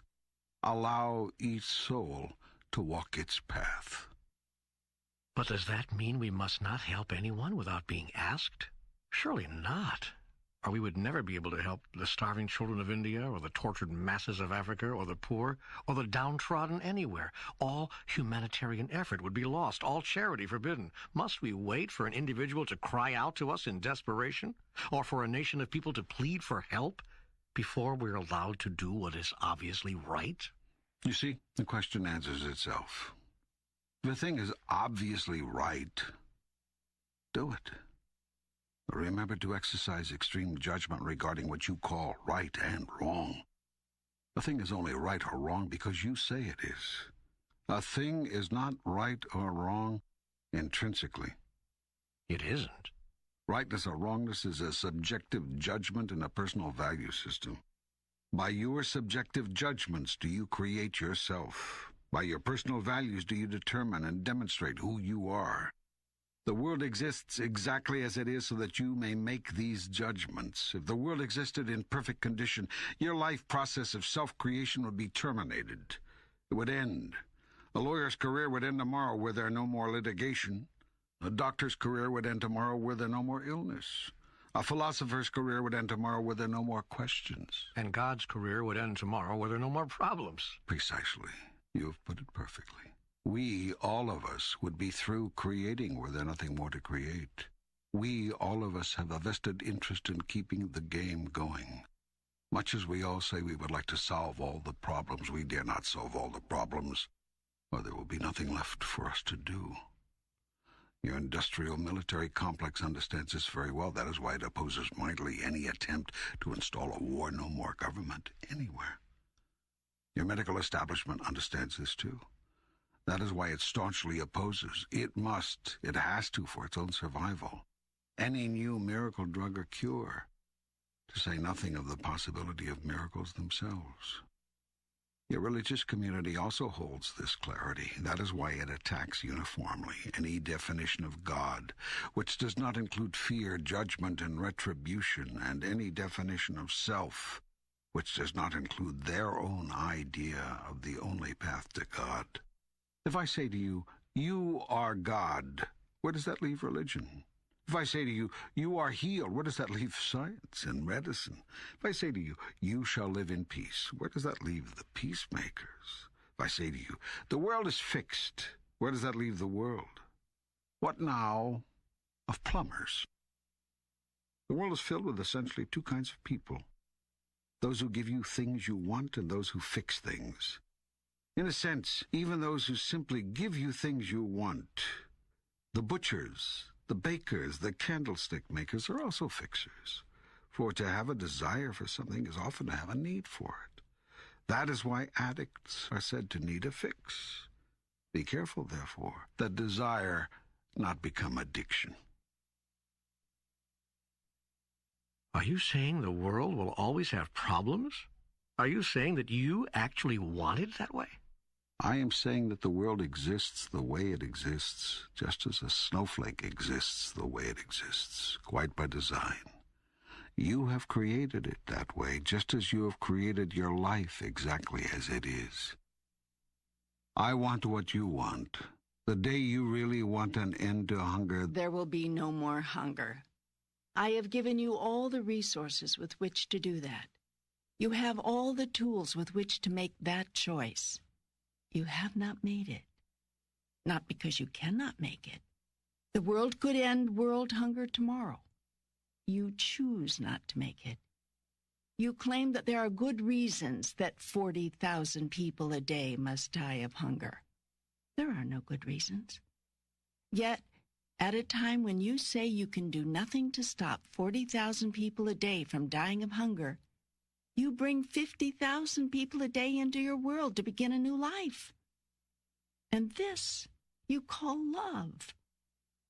This you call God's plan. It is a plan which totally lacks logic or reason, to say nothing of compassion. I am showing you in stark terms that the world exists the way it exists because you have chosen for it to. You are systematically destroying your own environment, then pointing to so-called natural disasters as evidence of God's cruel hoax or nature's harsh ways. You have played the hoax on yourself, and it is your ways which are cruel. Nothing is more gentle than nature. And nothing has been more cruel to nature than man. Yet you step aside from all involvement in this, deny all responsibility. It is not your fault, you say. And in this you are right. It is not a question of fault. It is a matter of choice. You can choose to end the destruction of your rainforests tomorrow. You can choose to stop depleting the protective layer hovering over your planet. You can choose to discontinue the ongoing onslaught of your Earth's ingenious ecosystem. You can seek to put the snowflake back together, or at least to halt its inexorable melting. But will you do it? You can similarly end all war tomorrow. Simply, easily. All it takes, all it has ever taken, is for all of you to agree. Yet if you cannot all agree on something as basically simple as ending the killing of each other, how can you call upon the heavens with shaking fist to put your life in order? I will do nothing for you that you will not do for yourself. That is the law and the prophets. The world is in the condition it is in because of you and the choices you have made or failed to make. Not to decide is to decide. The earth is in the shape it's in because of you and the choices you have made or failed to make.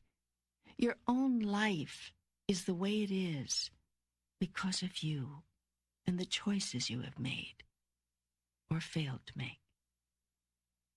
But I did not choose to get hit by that truck. I did not choose to get mugged by that robber or raped by that maniac. People could say that. There are people in the world who could say that.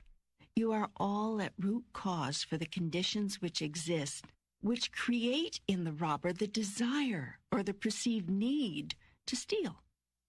You have all created the consciousness which makes rape possible. It is when you see in yourself that which caused the crime that you begin at last to heal the condition from which it sprang. Feed your hungry. Give dignity to your poor. Grant opportunity to your less fortunate. End the prejudice which keeps masses huddled and angry with little promise of a better tomorrow. Put away your pointless taboos and restrictions upon sexual energy. Rather, help others to truly understand its wonder and to channel it properly. Do these things, and you will go a long way toward ending robbery and rape forever. As for the so-called accident, the truck coming around the bend, the brick falling from the sky, learn to greet each such incident as a small part of a larger mosaic. You have come here to work out an individual plan for your own salvation. Yet salvation does not mean saving yourself from the snares of the devil. There is no such thing as the devil, and hell does not exist. You are saving yourself from the oblivion of non-realization. You cannot lose in this battle. You cannot fail. Thus, it is not a battle at all, but simply a process. Yet, if you do not know this, you will see it as a constant struggle. You may even believe in the struggle long enough to create a whole religion around it. This religion will teach that struggle is the point of it all. This is a false teaching. It is in not struggling that the process proceeds. It is in surrendering that the victory is won. Accidents happen because they do. Certain elements of the life process have come together in a particular way at a particular time with particular results, results which you choose to call unfortunate for your own particular reasons. Yet they may not be unfortunate at all, given the agenda of your soul. I tell you this, there is no coincidence, and nothing happens by accident. Each event and adventure is called to yourself by yourself in order that you might create and experience who you really are. All true masters know this. That is why mystic masters remain unperturbed in the face of the worst experiences of life, as you would define them. The great teachers of your Christian religion understand this. They know that Jesus was not perturbed by the crucifixion, but expected it. He could have walked away, but he did not. He could have stopped the process at any point. He had that power, yet he did not. He allowed himself to be crucified in order that he might stand as man's eternal salvation. Look, he said, at what I can do. Look at what is true, and know that these things and more shall you also do. For have I not said, ye are gods? Yet you do not believe. If you cannot, then believe in yourself. Believe in me. Such was Jesus' compassion that he begged for a way and created it to so impact the world that all might come to heaven, self-realization, if in no other way than through him. For he defeated misery and death, and so might you. The grandest teaching of Christ was not that you shall have everlasting life, but that you do. Not that you shall have brotherhood in God, but that you do. Not that you shall have whatever you request, but that you do. All that is required is to know this, for you are the creator of your own reality, and life can show up no other way for you than that way in which you think it will. You think it into being. This is the first step in creation. God the Father is thought. Your thought is the parent which gives birth to all things. This is one of the laws we are to remember. Yes. Can you tell me others? I've told you others. I've told you them all since the beginning of time. Over and over I've told you them. Teacher after teacher have I sent you. You do not listen to my teachers. You kill them. But why? Why do we kill the holiest among us? We kill them or dishonor them, which is the same thing. Why? because they stand against every thought you have that would deny me. And deny me you must if you are to deny yourself. Why would I want to deny you or me? Because you're afraid, and because my promises are too good to be true, because you cannot accept the grandest truth, and so you must reduce yourself to a spirituality which teaches fear and dependence and intolerance rather than love and power and acceptance. You're filled with fear, and your biggest fear is that my biggest promise might be life's biggest lie. And so you create the biggest fantasy you can to defend yourself against this. You claim that any promise which gives you the power and guarantees you the love of God must be the false promise of the devil. God would never make such a promise, you tell yourself. Only the devil would, to tempt you into denying God's true identity as the fearsome, judgmental, jealous, vengeful, and punishing entity of entities. Even though this description better fits the definition of a devil, if there were one. You have assigned devilish characteristics to God in order to convince yourself not to accept the godlike promises of your Creator or the godlike qualities of the self. Such is the power of fear. I'm trying to let go of my fear. Will you tell me again more of the laws? The first law is that you can be, do, and have whatever you can imagine. The second law is that you attract what you fear. Why is that? Emotion is the power which attracts. That which you fear strongly, you will experience. An animal, which you consider a lower form of life, even though animals act with more integrity and greater consistency than humans, knows immediately if you are afraid of it. Plants, which you consider an even lower form of life, respond to people who love them far better than to those who couldn't care less. None of this is by coincidence. There is no coincidence in the universe. Only a grand design, an incredible snowflake. Emotion is energy in motion. When you move energy, you create effect. If you move enough energy, you create matter. Matter is energy conglomerated, moved around, shoved together. If you manipulate energy long enough in a certain way, you get matter. Every master understands this law. It's the alchemy of the universe. It's the secret of all life. Thought is pure energy. Every thought you have ever had, and ever will have, is creative. The energy of your thought never, ever dies. Ever. It leaves your being and heads out into the universe, extending forever. A thought is forever. All thoughts congeal. All thoughts meet other thoughts, crisscrossing in an incredible maze of energy, forming an ever-changing pattern of unspeakable beauty and unbelievable complexity. Like energy attracts like energy, forming, to use simple words, clumps of energy of like kind. When enough similar clumps crisscross each other, run into each other, they stick to each other. To use another simple term, it takes an incomprehensibly huge amount of similar energy sticking together thusly to form matter.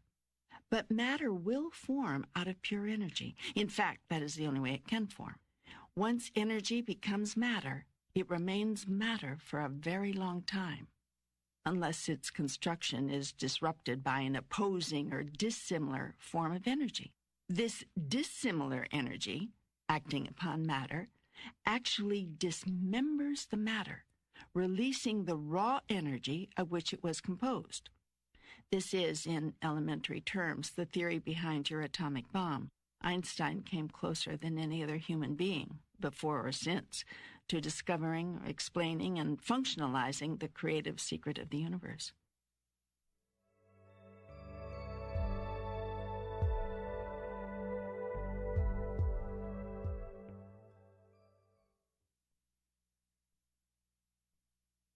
You should now better understand how people of like mind can work together to create a favored reality. The phrase, "wherever two or more are gathered in my name," becomes much more meaningful.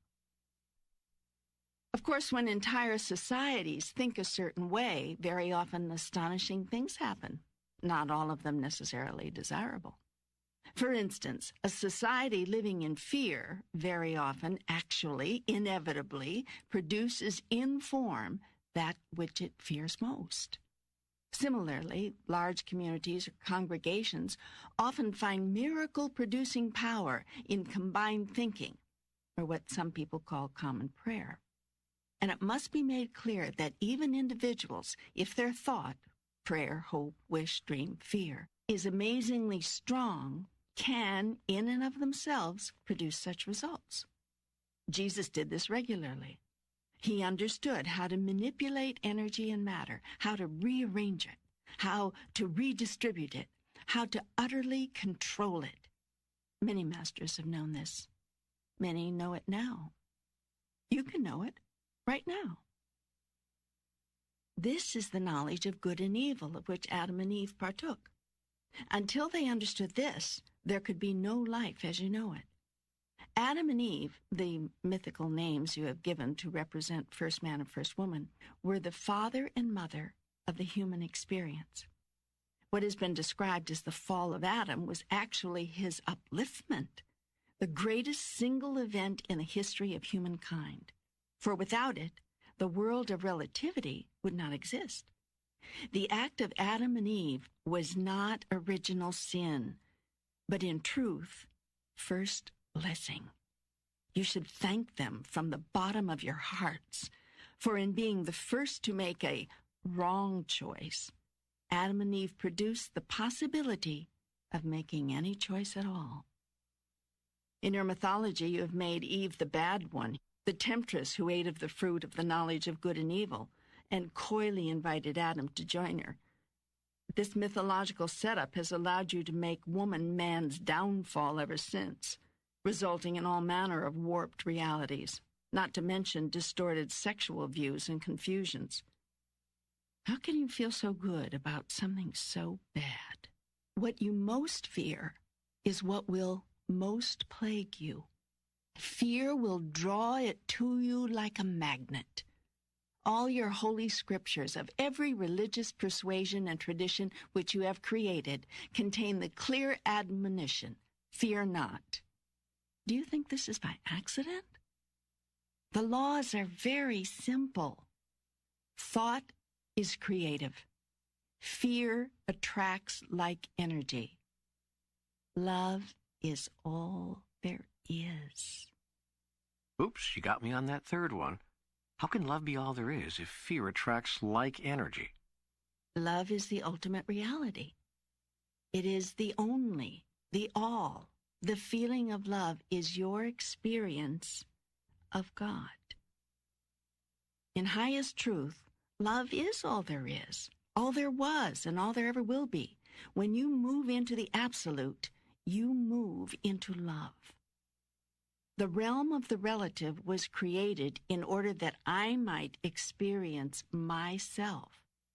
This has already been explained to you. This does not make the realm of the relative real. It is a created reality you and I have devised and continue to devise in order that we may know ourselves experientially. Yet the creation can seem very real. Its purpose is to seem so real we accept it as truly existing. In this way, God has contrived to create something else other than itself, though in strictest terms this is impossible since God is I am, all that is. In creating something else, namely the realm of the relative, I have produced an environment in which you may choose to be God rather than simply being told that you are God, in which you may experience Godhead as an act of creation rather than a conceptualization in which the little candle in the sun, the littlest soul, can know itself as the light. Fear is the other end of love. It is the primal polarity. In creating the realm of the relative, I first created the opposite of myself. Now, in the realm in which you live on the physical plane, there are only two places of being, fear and love. Thoughts rooted in fear will produce one kind of manifestation on the physical plane. Thoughts rooted in love will produce another. The masters who have walked the planet are those who have discovered the secret of the relative world and refuse to acknowledge its reality. In short, masters are those who have chosen only love. In every instance, in every moment, in every circumstance, even as they were being killed, they loved their murderers. Even as they were being persecuted, they loved their oppressors. This is very difficult for you to understand, much less emulate. Nevertheless, it is what every master has ever done. It doesn't matter what the philosophy, it doesn't matter what the tradition, it doesn't matter what the religion. It is what every master has done.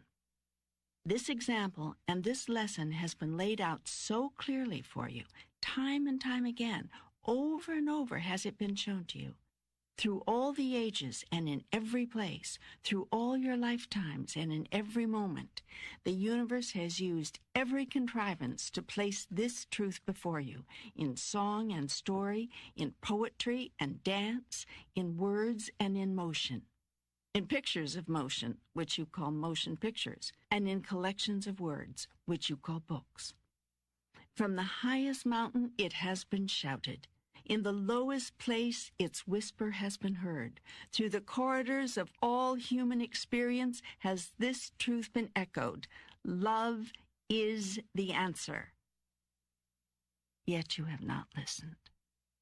Now come you to this conversation, asking God again what God has told you countless times in countless ways.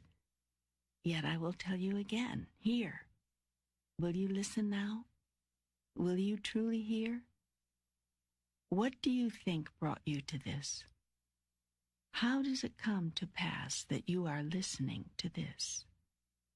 Do you think I know not what I am doing? There are no coincidences in the universe. I have heard the crying of your heart. I have seen the searching of your soul. I know how deeply you have desired the truth.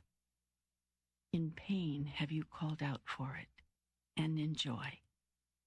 Unendingly have you beseeched me, show myself, explain myself, reveal myself. I am doing so here, in terms so plain, you cannot misunderstand, in language so simple, you cannot be confused, in vocabulary so common, you cannot get lost in the verbiage. So go ahead now, ask me anything, anything. I will contrive to bring you the answer. The whole universe will I use to do this, so be on the lookout. This is far from my only tool. You may ask a question, then put this down, but watch, listen. The words to the next song you hear, the information in the next article you read, the storyline of the next movie you watch, the chance utterance of the next person you meet, or the whisper of the next river, the next ocean, the next breeze that caresses your ear, all these devices are mine. All these avenues are open to me. I will speak to you if you will listen. I will come to you if you will invite me. I will show you then that I have always been there, always. I've searched for the path to God all my life. I know you have. And now, I've found it, and I can't believe it. It feels like I'm sitting here talking to myself. You are. That does not seem like what a communication with God would feel like. You want bells and whistles? I'll see what I can arrange. You know, don't you, that there are those who will call this a blasphemy, especially if you keep showing up as such a wise guy. Let me explain something to you. You have this idea that God shows up in only one way in life. That's a very dangerous idea. It stops you from seeing God all over. If you think God looks only one way or sounds only one way or is only one way, you're going to look right past me night and day. You'll spend your whole life looking for God and not finding her because you're looking for a him. I use this as an example. It has been said that if you don't see God in the profane and the profound, you're missing half the story. That is a great truth. God is in the sadness and the laughter, in the bitter and the sweet. There is a divine purpose behind everything, and therefore a divine presence in everything. Well, I once began writing a book called God is a Salami Sandwich. That would have been a very good book. I gave you that inspiration. Why didn't you write it? Well, it felt like blasphemy, or at the very least horribly irreverent. You mean wonderfully irreverent. What gave you the idea that God is only reverent? God is the up and the down, the hot and the cold, the left and the right, the reverent and the irreverent. Think you that God cannot laugh? Did you imagine that God doesn't enjoy a good joke? Is it your knowing that God is without humor? I tell you, God invented humor. Must you speak in hushed tones when you speak to me? Are slang words or tough language outside my ken? I tell you, you can speak to me as you would speak with your best friend. Do you think there is a word I haven't heard, a sight I have not seen, a sound I do not know? Is it your thought that I despise some of these while I love the others? I tell you, I despise nothing. None of it is repulsive to me. It's life, and life is the gift, the unspeakable treasure, the holy of holies. I am life, for I am the stuff life is. Its every aspect has a divine purpose. Nothing exists, nothing, without a reason understood and approved by God. How can this be? How can this be? What of the evil which has been created by man? You cannot create a thing, not a thought, an object, an event, no experience of any kind, which is outside of God's plan. For God's plan is for you to create anything, everything, whatever you want. In such freedom lies the experience of God being God. And this is the experience for which I created you, and life itself. Evil is that which you call evil. Yet even that I love, for it is only through that which you call evil that you can know good. Only through that which you call the work of the devil that you can know and do the work of God. I do not love hot more than I love cold, high more than low, left more than right. It's all relative. It is all part of what is. I do not love good more than I love bad. Hitler went to heaven. When you understand this, you will understand God. But I have been raised to believe that good and bad do exist, that right and wrong are opposed, that some things are just not okay, not all right, not acceptable in the sight of God. Everything is acceptable in the sight of God, for how can God not accept that which is? To reject a thing is to deny that it exists. To say that it is not okay is to say that it is not a part of me, and that's impossible. Yet, hold to your beliefs and stay true to your values, for these are the values of your parents, of your parents' parents, of your friends, and of your society. They form the structure of your life, and to lose them would be to unravel the fabric of your experience. Still, examine them one by one. Review them piece by piece. Do not dismantle the house, but look at each brick and replace those which appear broken, which no longer support the structure. Your ideas about right and wrong are just that, ideas. They are the thoughts which form the shape and create the substance of who you are.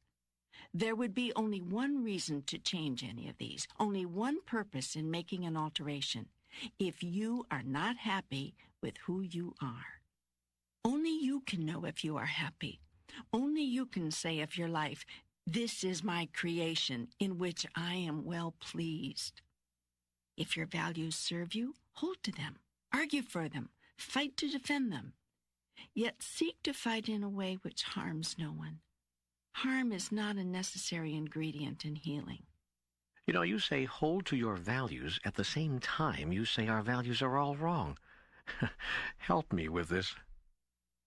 I have not said your values are wrong, but neither are they right. They're simply judgments, assessments, decisions. For the most part, they are decisions made not by you, but by someone else. Your parents, perhaps, your religion, your teachers, historians, politicians. Very few of the value judgments you have incorporated into your truth are judgments you yourself have made based on your own experience. Yet experience is what you came here for, and out of your experience were you to create yourself. You have created yourself out of the experience of others. If there were such a thing as sin, this would be it. To allow yourself to become what you are because of the experience of others. This is the sin you have committed, all of you. You do not await your own experience. You accept the experience of others as gospel, literally. And then when you encounter the actual experience for the first time, you overlay what you think you already know onto the encounter. If you did not do this, you might have a wholly different experience, one that might render your original teacher or source wrong. In most cases, you don't want to make your parents, your schools, your religions, your traditions, your holy scriptures wrong, so you deny your own experience in favor of what you have been told to think. Nowhere can this be more profoundly illustrated than in your treatment of human sexuality. Everyone knows that the sexual experience can be the single most loving, most exciting, most powerful, most exhilarating, most renewing, most energizing, most affirming, most intimate, most uniting, most recreative physical experience of which humans are capable. Having discovered this experientially, you have chosen to accept instead the prior judgments, opinions, and ideas about sex promulgated by others, all of whom have a vested interest in how you think. These opinions, judgments, and ideas have run directly contradictory to your own experience. Yet because you are loath to make your teachers wrong, you convince yourself it must be your experience that is wrong. The result is that you have betrayed your highest truth about this subject with devastating results. You have done the same thing with money. Every time in your life that you have had lots and lots of money, you felt great. You felt great receiving it, and you felt great spending it.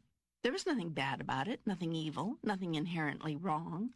Yet you have so deeply ingrained within you the teachings of others on this subject that you have rejected your experience in favor of truth.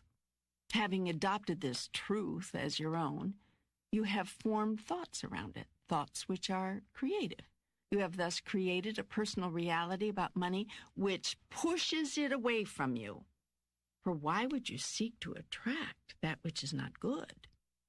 Amazingly, you have created the same contradiction around God. Everything your heart experiences about God tells you that God is good. Everything your teachers teach you about God tells you God is bad. Your heart tells you God is to be loved without fear. Your teachers tell you God is to be feared, for he is a vengeful God. You are to live in fear of God's wrath, they say. You are to tremble in his presence. Your whole life through, you are to fear the judgment of the Lord, for the Lord is just, you are told. And God knows you will be in trouble when you confront the terrible justice of the Lord. You are therefore to be obedient to God's commands, or else. Above all, you are not to ask such logical questions as, if God wanted strict obedience to his laws, why did he create the possibility of those laws being violated? Ah, your teachers tell you, because God wanted you to have free choice. Yet what kind of choice is free when to choose one thing over the other brings condemnation? How is free will free when it is not your will but someone else's which must be done? Those who teach you this would make a hypocrite of God. You are told that God is forgiveness and compassion. Yet if you do not ask for this forgiveness in the right way, if you do not come to God properly, your plea will not be heard, your cry will go unheeded. Even this would not be so bad if there were only one proper way.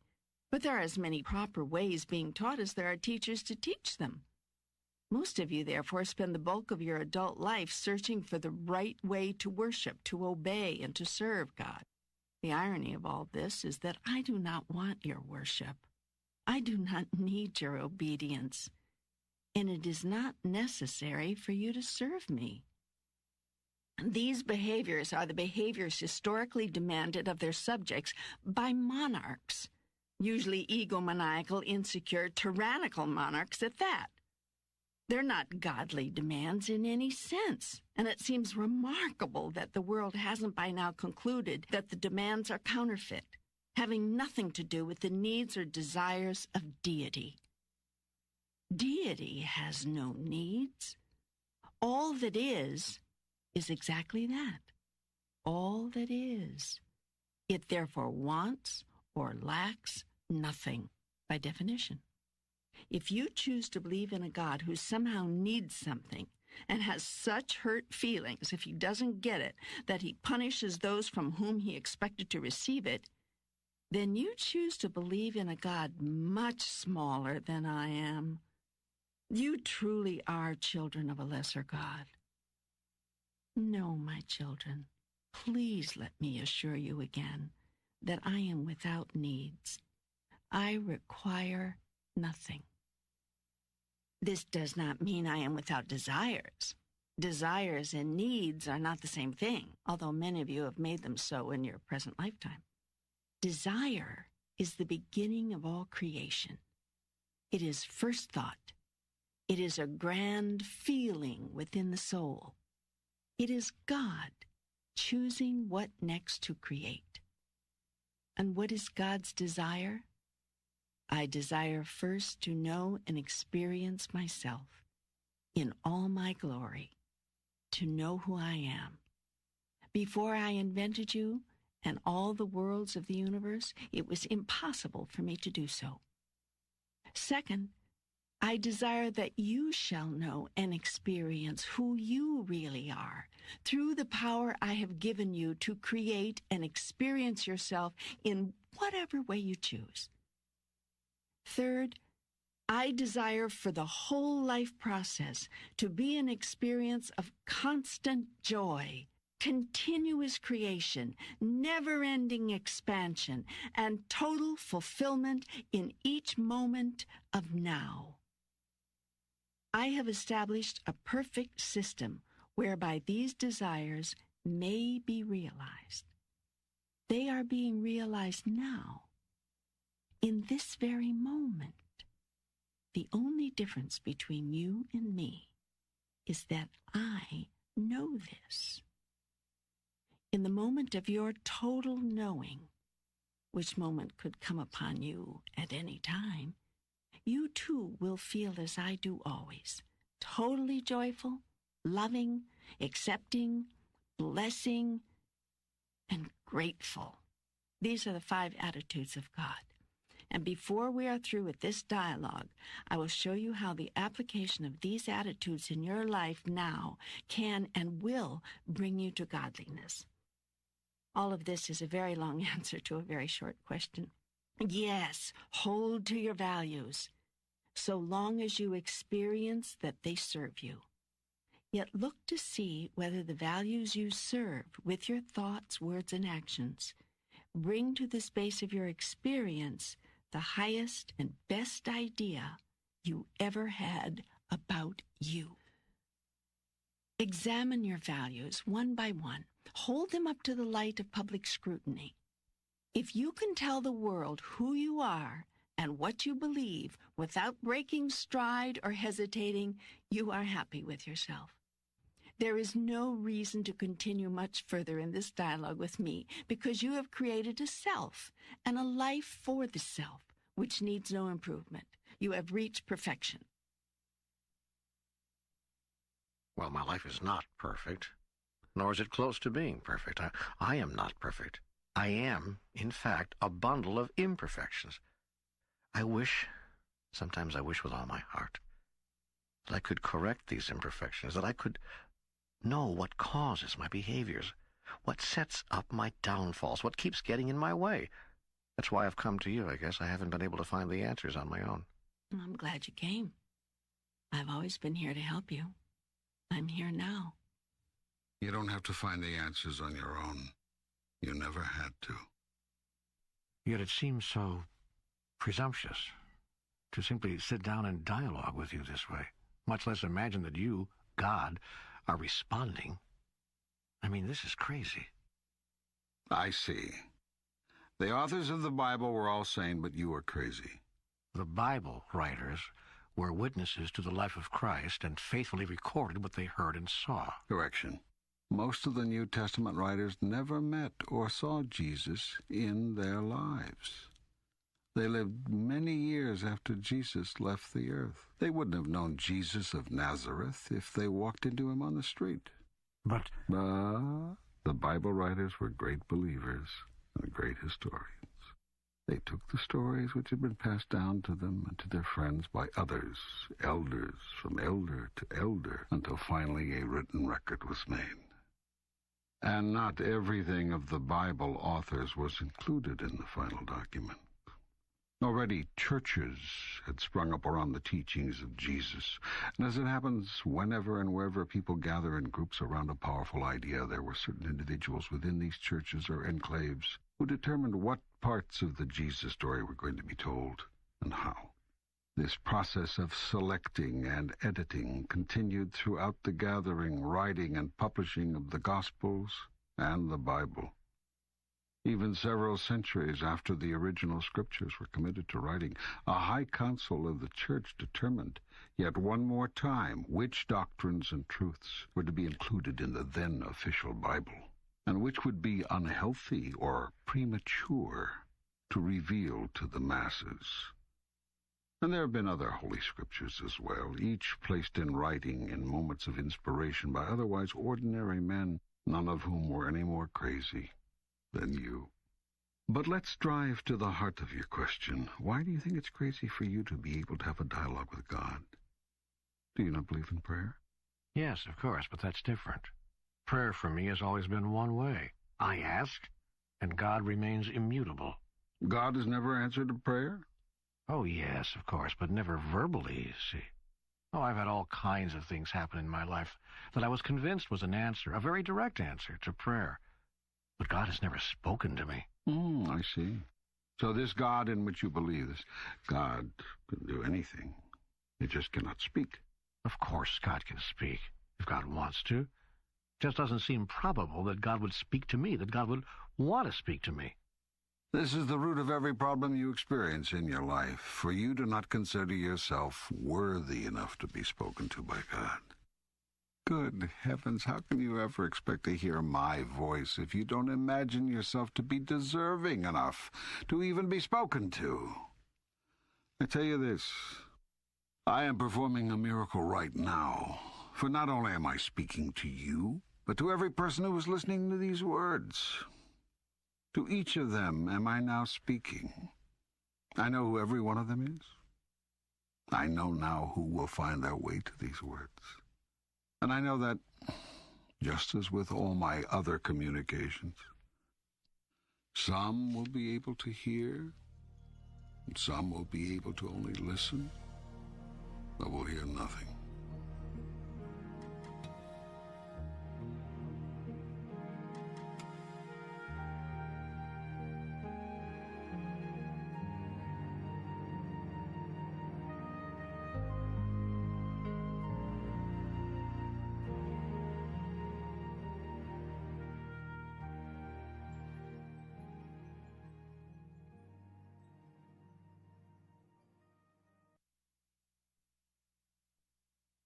Now, Here is an exclusive interview conducted by Michael Toms with James Redfield. James, one of the aspects of this book is that a lot of the words of God, as they're portrayed here in Conversations with God, are at odds with the religious doctrine and dogma of many of the religious institutions. What about that dichotomy? Well, I think that it's really just indicative of where we are. I think that for so long, spiritual thought has been held in dogma. Maybe the culture could not hold it any other way. But I think at this point we are shifting away from the dogma. The germ of truth is moving away from some of the older, more fundamental institutions of religion, and into the great dialogue that we're having, the great conversation, in my view, where we're testing out for ourselves what to believe about spirituality, because we will find the evidence for it experientially. In the face of this grand conversation and the energy shifting over into the conversation, the religious institutions then have to evolve themselves and shift the dogma back toward the truth that I think is being defined popularly. James, there's a quote in the book I want to recite here for you and get your comment on it. The deepest secret is that life is not a process of discovery, but a process of creation. Do you agree with that? I think there's a semantic problem right there. But essentially, I think what is being conveyed in the Conversations with God is that this is nothing that we're to discover as though we did not already have it. In other words, living the spiritual life is really creating, in the sense of engaging the experience. And I think in that sense, it's very, very true. I think that in another way, it feels like discovery. It feels like self-discovery.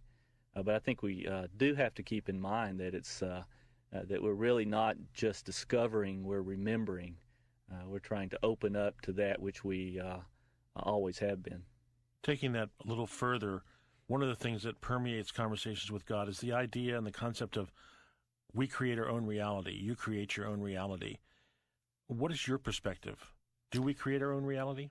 Well, I think that I really think what's being said here is that we all create the reality, and so there's while we personally are responsible for much of what happens to us personally, also what happens to us personally is the result of what everybody else is creating out there, and all the interfaces that happen.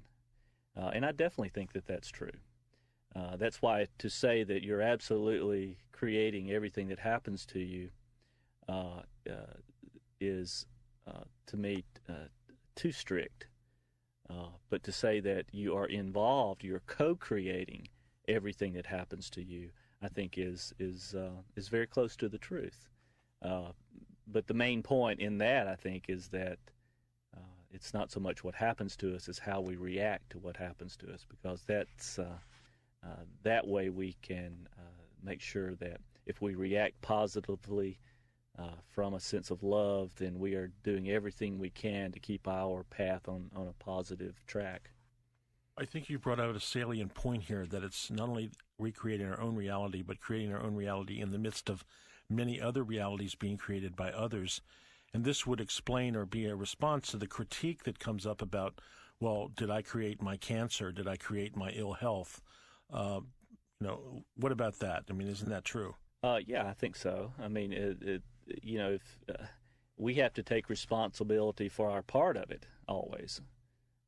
But I think we also live within a particular social reality that influences not only how we think, but influences the level of healthiness around us. So I think that our mission really is to not only to continue to project the positive personally, but also to be able to interact and hold on to this positive when we interact with others, because that helps them turn their creative energy around into the positive as well, which is another point I think he made very clearly in here, and that is that the essence of relating is the act of forgiveness. Another thing that's talked about a lot in the book is that we create the devil and we create hell, and we also create heaven. What about that?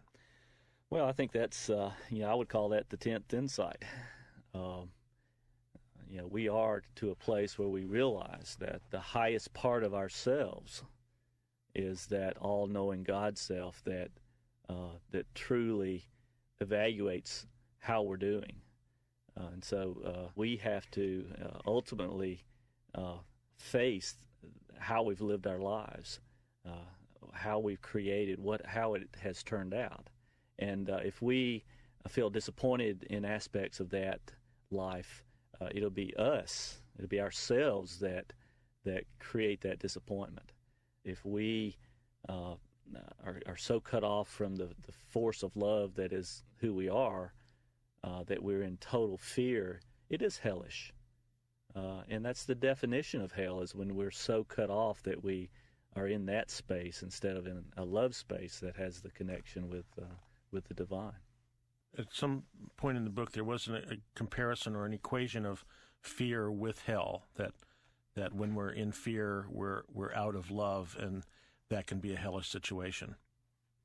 No, absolutely. I just think that's the recognition that we're having out there. I called it the 10th insight because I think that's the insight that's circulating through the culture right now. We know there's no other judgment that's going to happen to us about our lives other than the one that we impose, and the greater part of us imposes. So I think there's a sense of awareness and an imperative too. I think that to go out and live our lives, taking all the risks that we want, that we think we need to go for it all, to try to create at our highest level, and take all the risks associated with that, because we know that we are going to feel responsible later on as to how well we've done it, and we're going to want to do it as well as we can.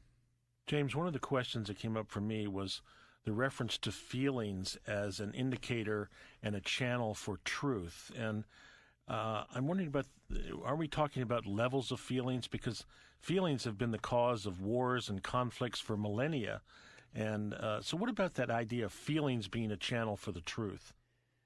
Well, I took that to mean that inwardly, once we get past the negative feelings that maybe distract us, but that once we get clear that we have an inward feeling as to what is truth and what is not truth. And of course, that's somewhat relative to our own situation, but each of us, I think, knows intuitively which move to make at any juncture in our lives.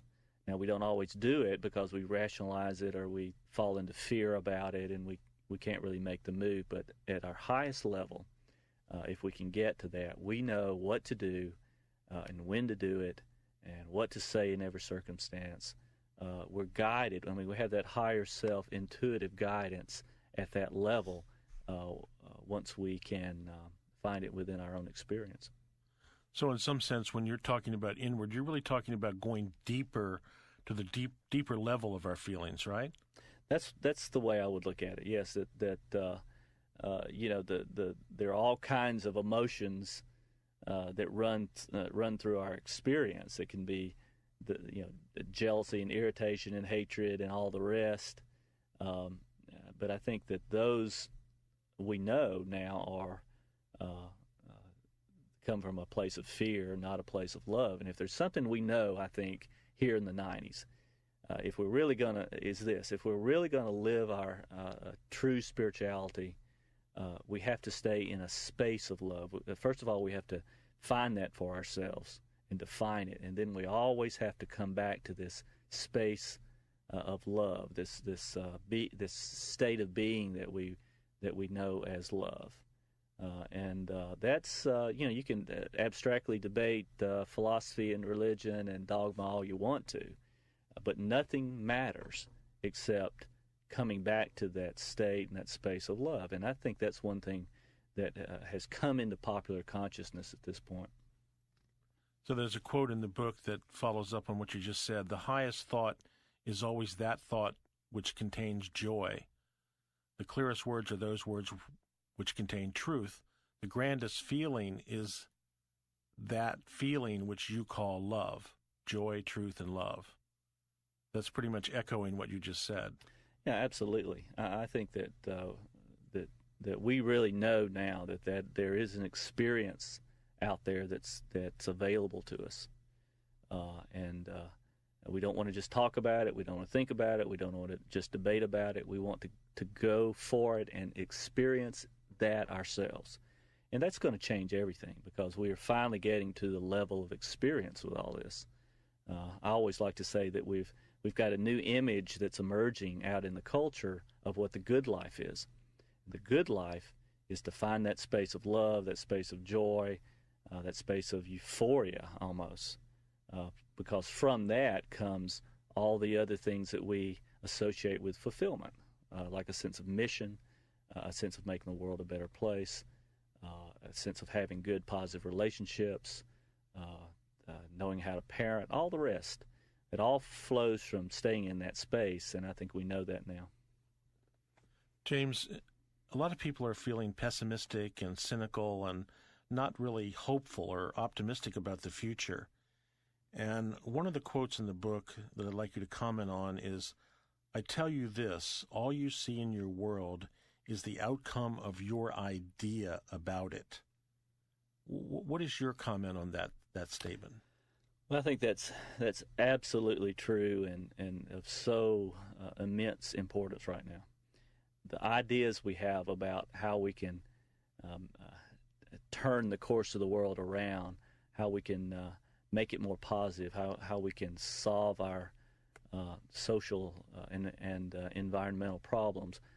The ideas that we project about that are going to create the state of the future. And, I think that we've reached a point where we now know how powerful we are in terms of our ideas and our visualization of the future. And I think it's got to be that understanding that carries us through right now. We cannot just fall back into this fear reaction that the world is doomed, that can't be saved, because I really believe that all the heroes are in place, as I've said many times, that we can, all the people who need to intervene in all our social problems are already there. All we have to do is connect with this, the divine guidance and the courage, and just everybody making a move at once can change the world literally overnight. James, what was the most impressive aspect of Conversations with God for you? Well, I really liked the foundation it was built upon, the basic principles that were voiced in the book. A couple of sentences that I really loved had to do with heaven, and I think the answer that God gave was, there is no such thing as getting to heaven. There's only a knowing that you're already there. And this whole theme of remembering, I think, is just so important for us at this time. It's something, again, that I believe is emerging in the culture now. This awareness that, hey, we are spiritual beings. We always have been, and all we have to do is open up to it and remember it, and then our lives can change very, very dramatically. So if you had something to share with people as to what they could do in these times, what would it be, James? Well, I think what I like to say is that each of us has to find our own experience of the divine. We have to have that experience whereby we become more than we were. We have a transcendent experience where our bodies feel different. We feel like a full or more complete person. We are imbued with a kind of energy that the mystics have always talked about as being transforming. And people find that in different ways. They find it in the churches and synagogues, in prayer. They find it in meditation. But we also find it in dance and in body work and in the martial arts. And we find it in visiting sacred sites on this planet. There's an inspiring energy that certain locations can give us. And I think I would say that the first chore in the 90s is to go out and find that transcendent experience, because of everything else springs from that sense of being part of the divine and having the source within that the mystics have always talked about. James, thank you for being with us today. Appreciate your taking the time. Thank you, Michael. Now, Michael Toms interviews Neil Donald Walsch. Neil, how has your life changed since writing the book Conversations with God, An Uncommon Dialogue? Gosh, I think everything about my life is different. I have a relationship now that works, and works wonderfully. I have all the money anyone could ever ask for, frankly, to be honest. I have great health. I'm in far better health than ever I was before. But I think the most important thing, because those are all exterior, is that it feels very much as if the interior part of me is finally coming together, is finally being repaired, is finally, I hate to use the overworked word, but is finally being healed. I feel more one. I feel more one with myself, and I feel more at one-ment with everyone else and everything. It's a healing of the deepest part of me that I've waited for a long time. And that's, I think, the largest difference that I notice as a result of this book.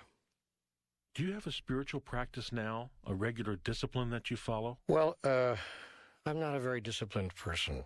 You know, when I was 27, they put a sign on the door outside my office, "Don't try to discipline this guy, just tap his genius." I used to laugh at that, but they never took it off the door. I worked at that place for 10 years. I think that they saw something in me that they made fun of, but that was really true, which was that I had, how do I say this without sounding arrogant, I had a level of awareness and creativity that might have been, by some people's measurement, at a genius level. I think many people do, for that matter. But I absolutely had no sense of discipline, nor do I hope I ever have any. It's probably not politically correct to say that. But if I had a bumper sticker I could create, it would be "Down with Discipline."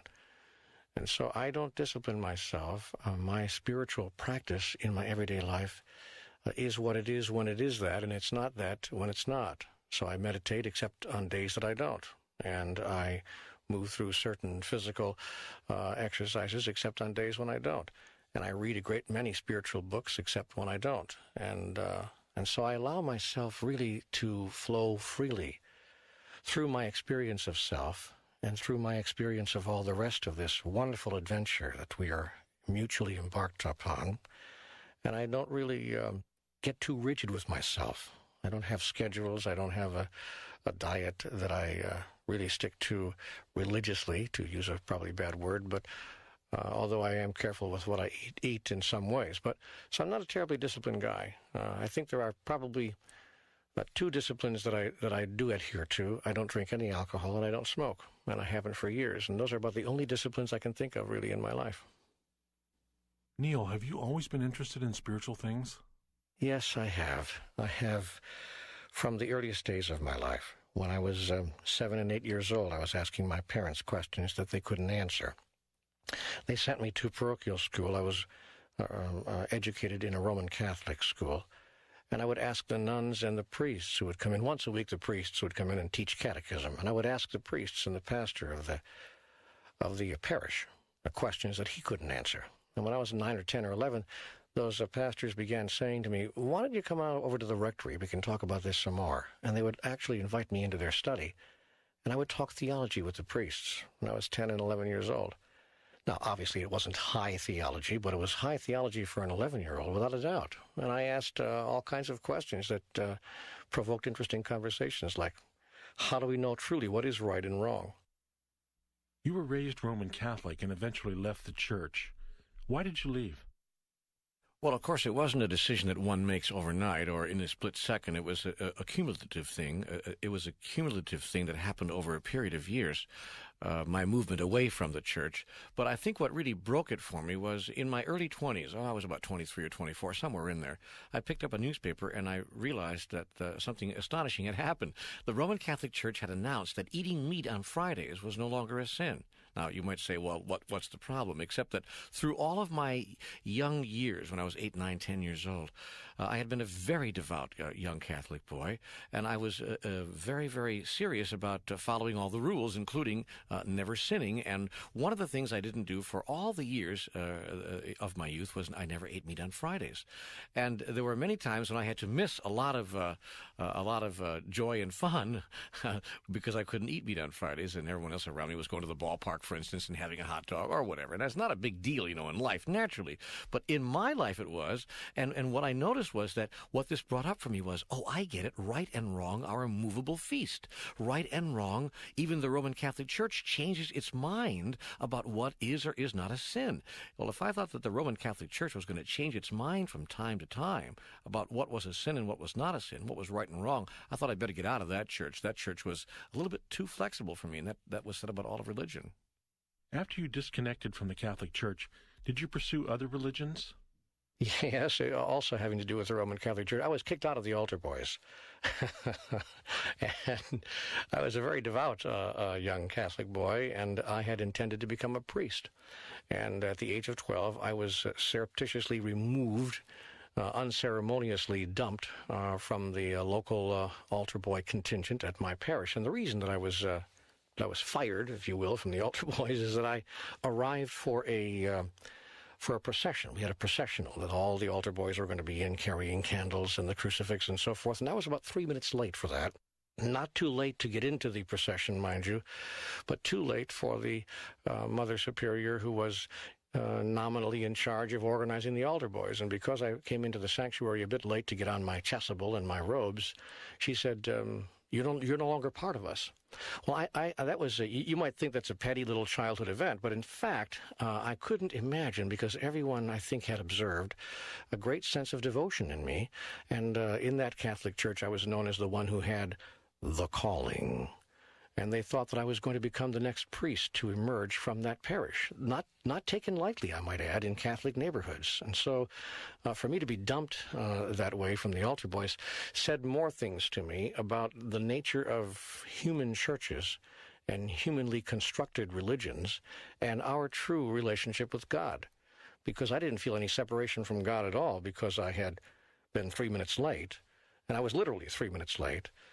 But I did feel a great separation from my local parish church. And that really turned me away from Roman Catholicism, which was, I'm sure, an enormous turning point in my life. And having said that, I should add that I honor the Roman Catholic Church greatly, and I'm very grateful to it because it brought me my earliest sense of the presence of something larger than myself in the universe. And it also taught me that honoring that larger part of the universe that existed outside of myself was not a bad thing to do.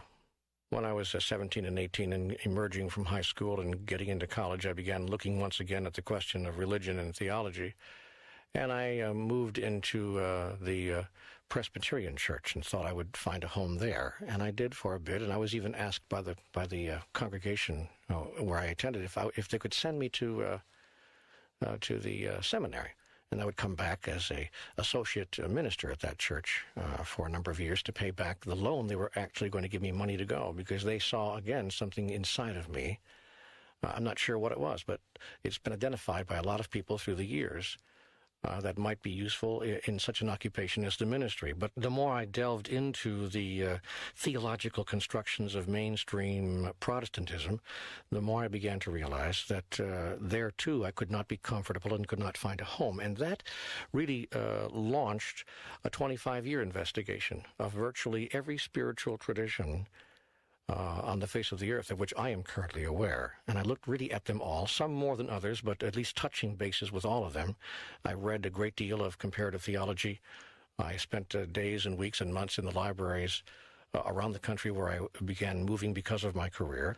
And I looked very deeply. I even had long conversations. I would sit down with rabbis and with... I sat down once for 2 days for a weekend with a man from the Middle East. And he explained a great many of the Middle Eastern Orthodox theologies.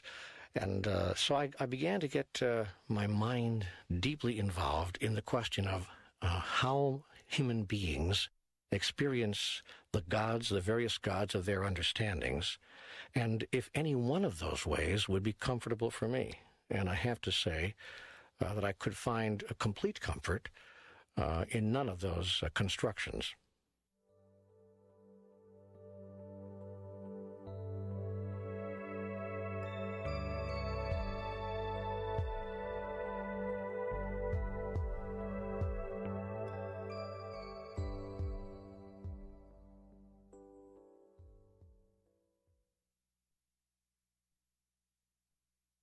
How does God talk? And to whom? This is the root of every problem you experience in your life, for you don't consider yourself worthy enough to be spoken to by God. Good heavens, how can you ever expect to hear my voice if you don't imagine yourself to be deserving enough to even be spoken to? I tell you this, I am performing a miracle right now, for not only am I speaking to you, but to every person who is listening to these words. To each of them am I now speaking. I know who every one of them is. I know now who will find their way to these words. And I know that, just as with all my other communications, some will be able to hear, and some will be able to only listen, or will hear nothing.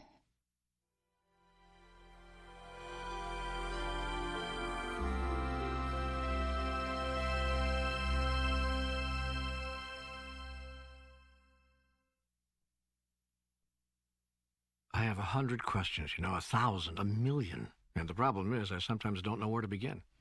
Just start somewhere. Go ahead, right now. When will my life finally take off? What does it take to get it together and achieve even a modicum of success? Can the struggle ever end? Good. Now we're getting to it. Don't apologize for these questions. These are the questions men and women have been asking for hundreds of years.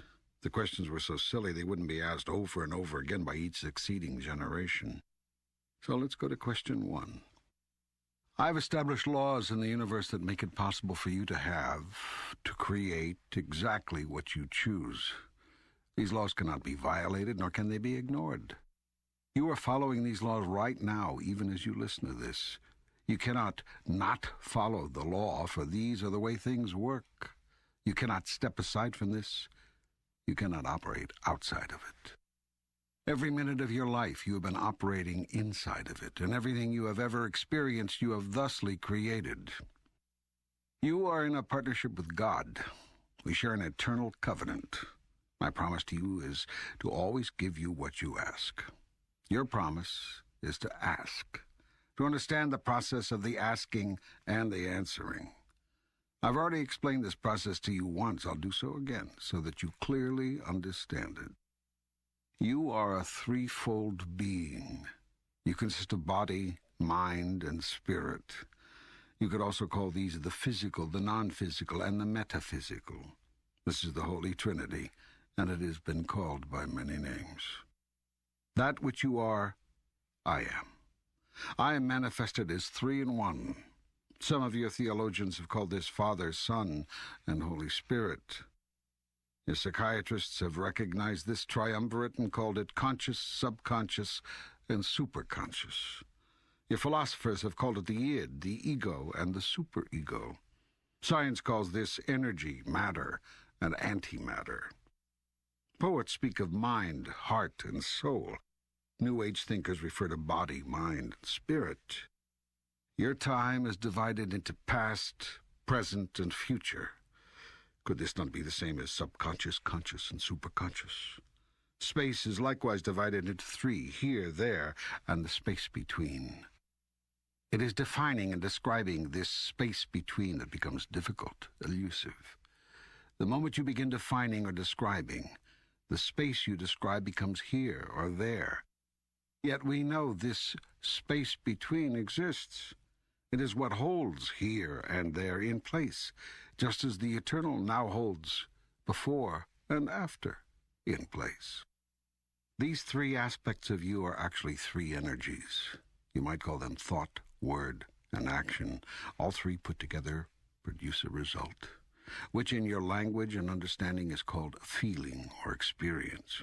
Your soul, subconscious, id, spirit, past, is the sum total of every feeling you've ever had, created. Your awareness of some of these is called your memory. When you have a memory, you are said to remember. That is, to put back together, to reassemble the parts. When you reassemble all of the parts of you, you will have remembered who you really are. The process of creation starts with thought, an idea, conception, visualization.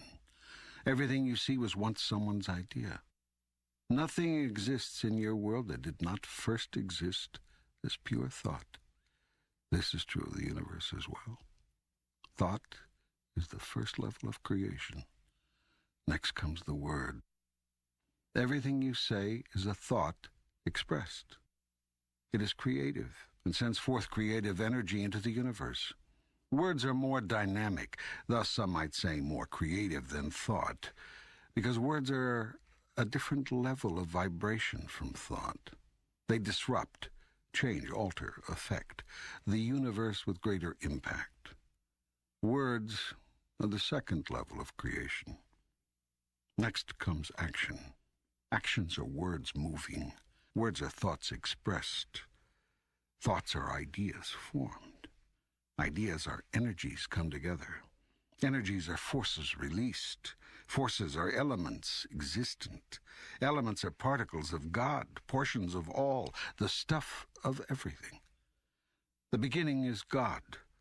The end is action.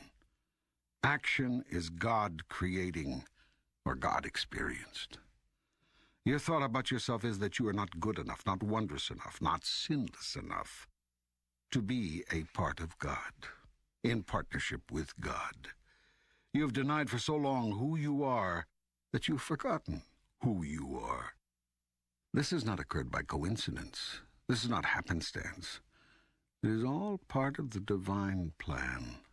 For you could not claim, create, experience who you are if you already were it. It was necessary first for you to release, deny, forget your connection to me in order to fully experience it by fully creating it, by calling it forth. For your grandest wish, and my grandest desire, was for you to experience yourself as the part of me you are. You are therefore in the process of experiencing yourself by creating yourself anew in every single moment, as am I, through you. Do you see the partnership? Do you grasp its implications? It is a holy collaboration, truly, a holy communion. Life will take off for you then, when you choose for it to. You have not so chosen as yet. You have procrastinated, prolonged, protracted, protested. Now it is time that you promulgated and produced what you have been promised. To do this, you must believe the promise and live it. You must live the promise of God. The promise of God is that you are his son, her offspring, its likeness, his equal. Here is where you get hung up.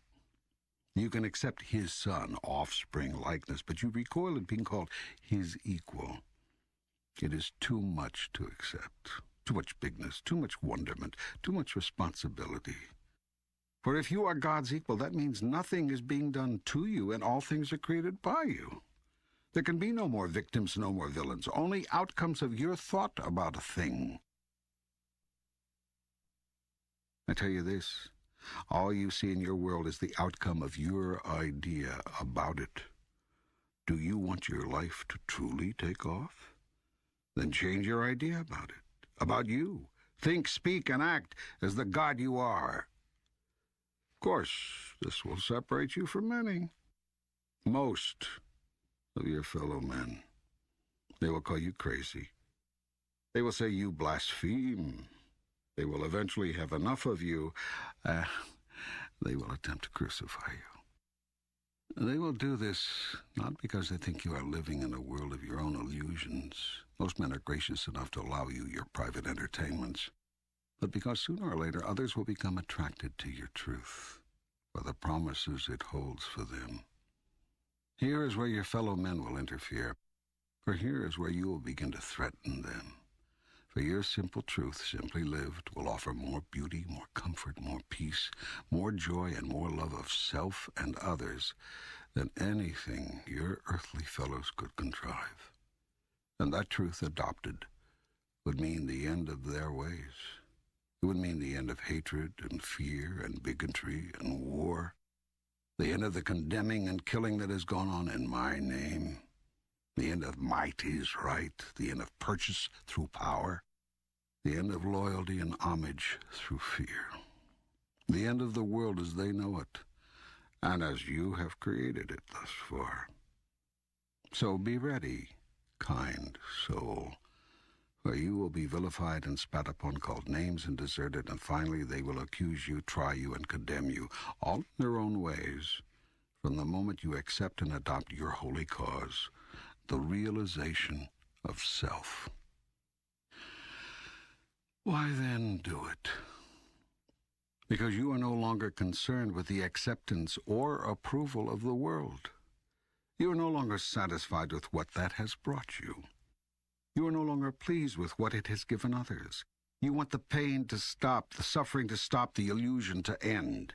You've had enough of this world as it presently is. You seek a newer world. Seek it no longer.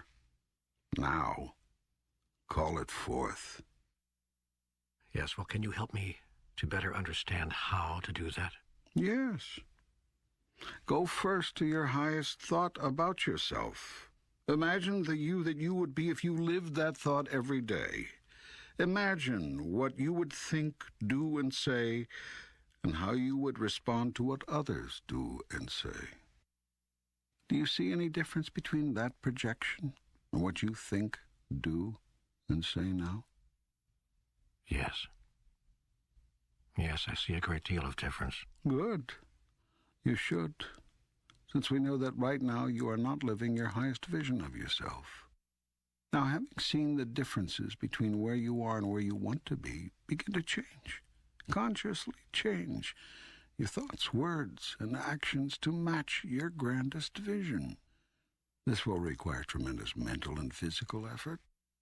It will entail constant, moment-to-moment monitoring of your every thought, word, and deed.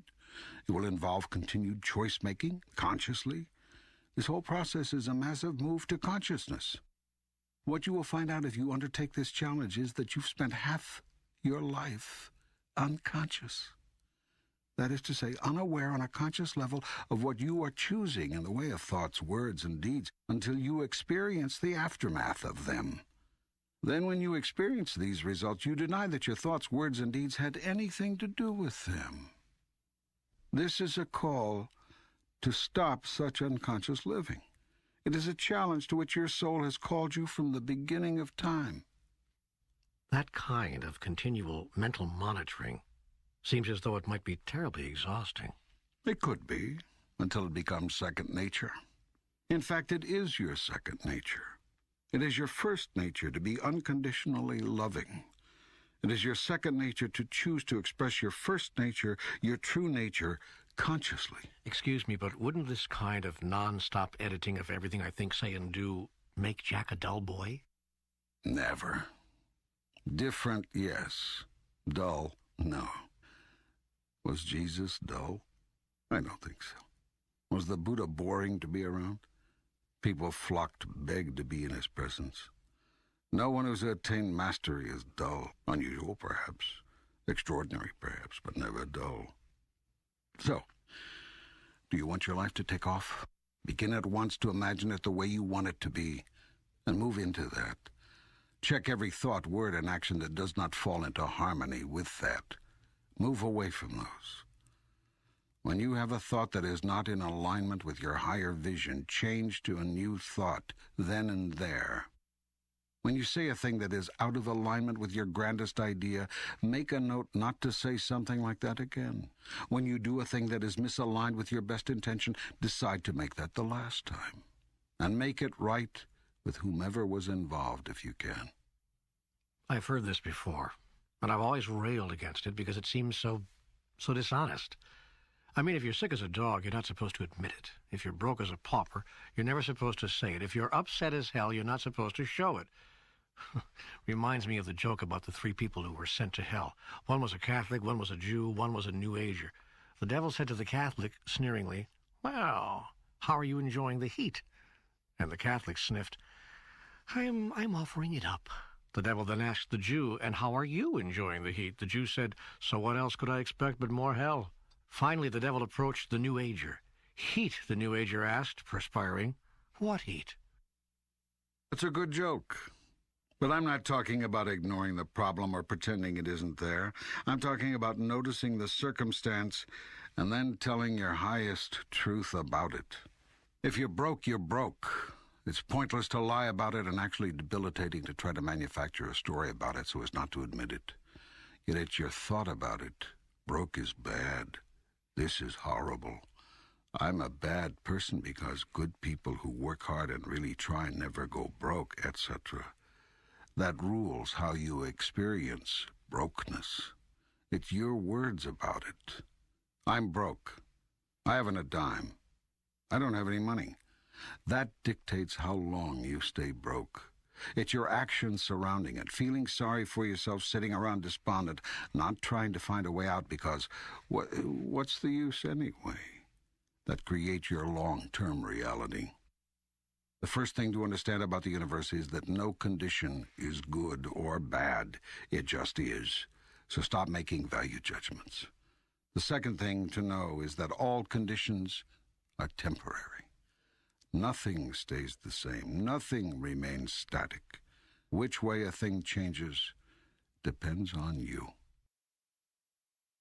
Excuse me, but I have to interrupt you here again. What about the person who's sick, but has the faith that will move mountains and so thinks, says, believes he's going to get better, only to die 6 weeks later? How does that square with all this positive thinking, affirmative action stuff? That's good. You're asking the tough questions. You're not simply taking my word for any of this. There is a place on down the line when you'll have to take my word for this, because eventually you'll find that we can discuss this thing forever, you and I, until there's nothing left to do but try it or deny it. But we're not at that place yet. So let's keep the dialogue going. Let's keep talking. The person who has the faith to move mountains and dies 6 weeks later has moved mountains for 6 weeks.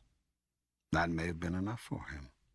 He may have decided on the last hour of the last day, okay, I've had enough. I'm ready to go on now to another adventure. You may not have known of that decision because he may not have told you. The truth is he may have made that decision quite a bit earlier, days, weeks earlier, and not have told you, not have told anyone. You have created a society in which it is very not okay to want to die. Very not okay to be very okay with death. Because you don't want to die, you can imagine anyone wanting to die, no matter what their circumstances or condition. But there are many situations in which death is preferable to life, which I know you can imagine if you think about it for even a little bit. Yet these truths don't occur to you. They're not that self-evident when you are looking in the face of someone else who is choosing to die. And the dying person knows this. She can feel the level of acceptance in the room regarding her decision. Have you ever noticed how many people wait until the room is empty before they die? Some even have to tell their loved ones, no, really, go, get a bite to eat. Or go get some sleep. I'm fine, I'll see you in the morning. And then when the loyal guard leaves, so does the soul from the body of the guarded. If they told their assembled relatives and friends, "I just want to die," they would really hear it. "Oh, you don't mean that." Or, "Now, don't talk that way." Or, "Hang in there." Or, "Please don't leave me." The entire medical profession is trained to keep people alive, rather than keeping people comfortable so that they can die with dignity. You see, to a doctor or a nurse, death is failure. To a friend or relative, death is disaster. Only to the soul is death a relief, a release. The greatest gift you can give the dying is to let them die in peace, not thinking that they must hang on or continue to suffer or worry about you at this most crucial passage in their life. So this is very often what has happened in the case of the man who says he's going to live, believes he's going to live, even prays to live, that at the soul level he has changed his mind. It is time now to drop the body to free the soul for other pursuits. When the soul makes this decision, nothing the body does can change it. Nothing the mind thinks can alter it. It is at the moment of death that we learn who in the body-mind-soul triumvirate is running things. All your life you think you are your body. Some of the time you think you are your mind. It is at the time of your death that you find out who you really are. Now, there are also times when the body and the mind are just not listening to the soul. This, too, creates the scenario you describe. The most difficult thing for people to do is hear their own soul. Notice that so few do. Now, it happens often that the soul makes a decision that it is time to leave the body. The body and the mind, ever servants of the soul, hear this, and the process of extrication begins. Yet the mind, ego, doesn't want to accept. After all, this is the end of its existence. So it instructs the body to resist death. This the body does gladly, since it too does not want to die. The body and the mind, ego, receive great encouragement, great praise for this from the outside world, the world of its creation. So the strategy is confirmed. Now at this point, everything depends on how badly the soul wants to leave. If there's no great urgency here, the soul may say, "All right, you win. I'll stick around with you a little longer." But if the soul is very clear that staying does not serve its higher agenda, that there is no further way it can evolve through this body, the soul is going to leave, and nothing will stop it, nor should anything try to. The soul is very clear that its purpose is evolution. That is its sole purpose, and its sole purpose. It is not concerned with the achievements of the body or the development of the mind. These are all meaningless to the soul. The soul is also clear that there is no great tragedy involved in leaving the body. In many ways, the tragedy is being in the body. So you have to understand the soul sees this whole death thing differently. It, of course, sees the whole life thing differently, too. And that is the source of much of the frustration and anxiety one feels in one's life. The frustration and anxiety comes from not listening to one's soul. Okay, so how can I best listen to my soul? If the soul is the boss, really, how can I make sure I get those memos from the front office? The first thing you might do is get clear about what the soul is after and stop making judgments about it. I'm making judgments about my own soul? I just showed you how you judge yourself for wanting to die. You also judge yourself for wanting to live, truly live. You judge yourself for wanting to laugh, wanting to cry, wanting to win, wanting to lose, for wanting to experience joy and love. Especially do you judge yourself for that. I do. Somewhere you've come across the idea that to deny yourself joy is godly, that not to celebrate life is heavenly. Denial, you have told yourself, is goodness. Are you saying it's bad? It is neither good nor bad. It is simply denial. If you feel good after denying yourself, then in your world that is goodness. If you feel bad, then it's badness. Most of the time you can't decide. You deny yourself this or that because you tell yourself you are supposed to. Then you say that was a good thing to do, but wonder why you don't feel good. And so the first thing to do is stop making these judgments against yourself.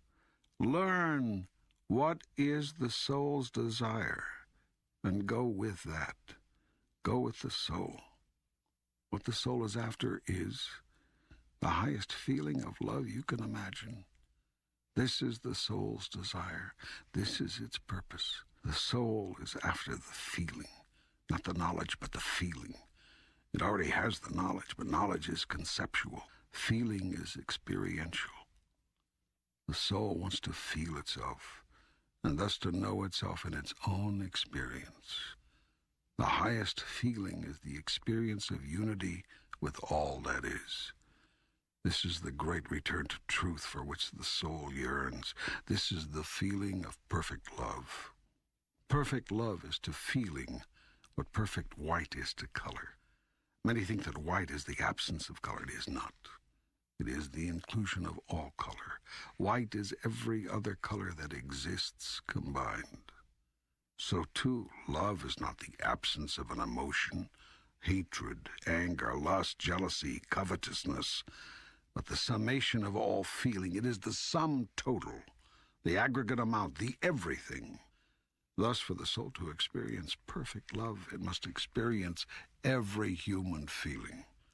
How can I have compassion on that which I don't understand? How can I forgive in another that which I have never experienced in myself? So we see both the simplicity and the awesome magnitude of the soul's journey. We understand at last what it is up to. The purpose of the human soul is to experience all of it, so that it can be all of it. How can it be up if it has never been down? Left if it has never been right? How can it be warm if it knows not cold? Good if it denies evil? Obviously, the soul cannot choose to be anything if there's nothing to choose from. For the soul to experience its grandeur, it must know what grandeur is. This it cannot do if there's nothing but grandeur. And so the soul realizes that grandeur only exists in the space of that which is not grand. The soul, therefore, never condemns that which is not grand, but blesses, seeing in it a part of itself which must exist for another part of itself to manifest. The job of the soul, of course, is to cause us to choose the grandeur, to select the best of who you are without condemning that which you do not select. This is a big task, taking many lifetimes, for you are wont to rush to judgment, to call a thing wrong or bad or not enough, rather than to bless what you do not choose. You do worse than condemn. You actually seek to do harm to that which you do not choose. You seek to destroy it. If there is a person, place, a thing with which you do not agree, you attack it. If there's a religion that goes against yours, you make it wrong. If there's a thought that contradicts yours, you ridicule it. If there's an idea other than yours, you reject it. In this you err, for you create only half a universe, and you cannot even understand your half when you have rejected out of hand the other. Well, this is all very profound, and I thank you. No one has ever said these things to me, at least not with such simplicity, and I am trying to understand. Really, I am. Yet some of this is difficult to grapple with. You seem to be saying, for instance, that we should love the wrong so that we can know the right. Are you saying we must embrace the devil, so to speak? How else do you heal him? Of course, a real devil does not exist, but I reply to you in the idiom you choose. Healing is the process of accepting all, then choosing best. Do you understand that? You cannot choose to be God if there's nothing else to choose from. Whoops. Oh, hold it. Who said anything about choosing to be God? The highest feeling is perfect love, is it not? Yes, I should think so. Can you find a better description of God? No, I can't. Well, your soul seeks the highest feeling. It seeks to experience, to be, perfect love. It is perfect love, and it knows this. Yet it wishes to do more than know it. It wishes to be it in its experience. Of course you are seeking to be God. What else did you think you were up to? I don't know. I'm not sure. I guess I just never thought of it that way. There just seems to be something vaguely blasphemous about that. Isn't it interesting that you find nothing blasphemous about seeking to be like the devil, but seeking to be like God offends you? What? Now wait a minute. Who is seeking to be like the devil? You are. You all are. You've even created religions that tell you that you are born in sin, that you are sinners at birth, in order to convince yourselves of your own evil.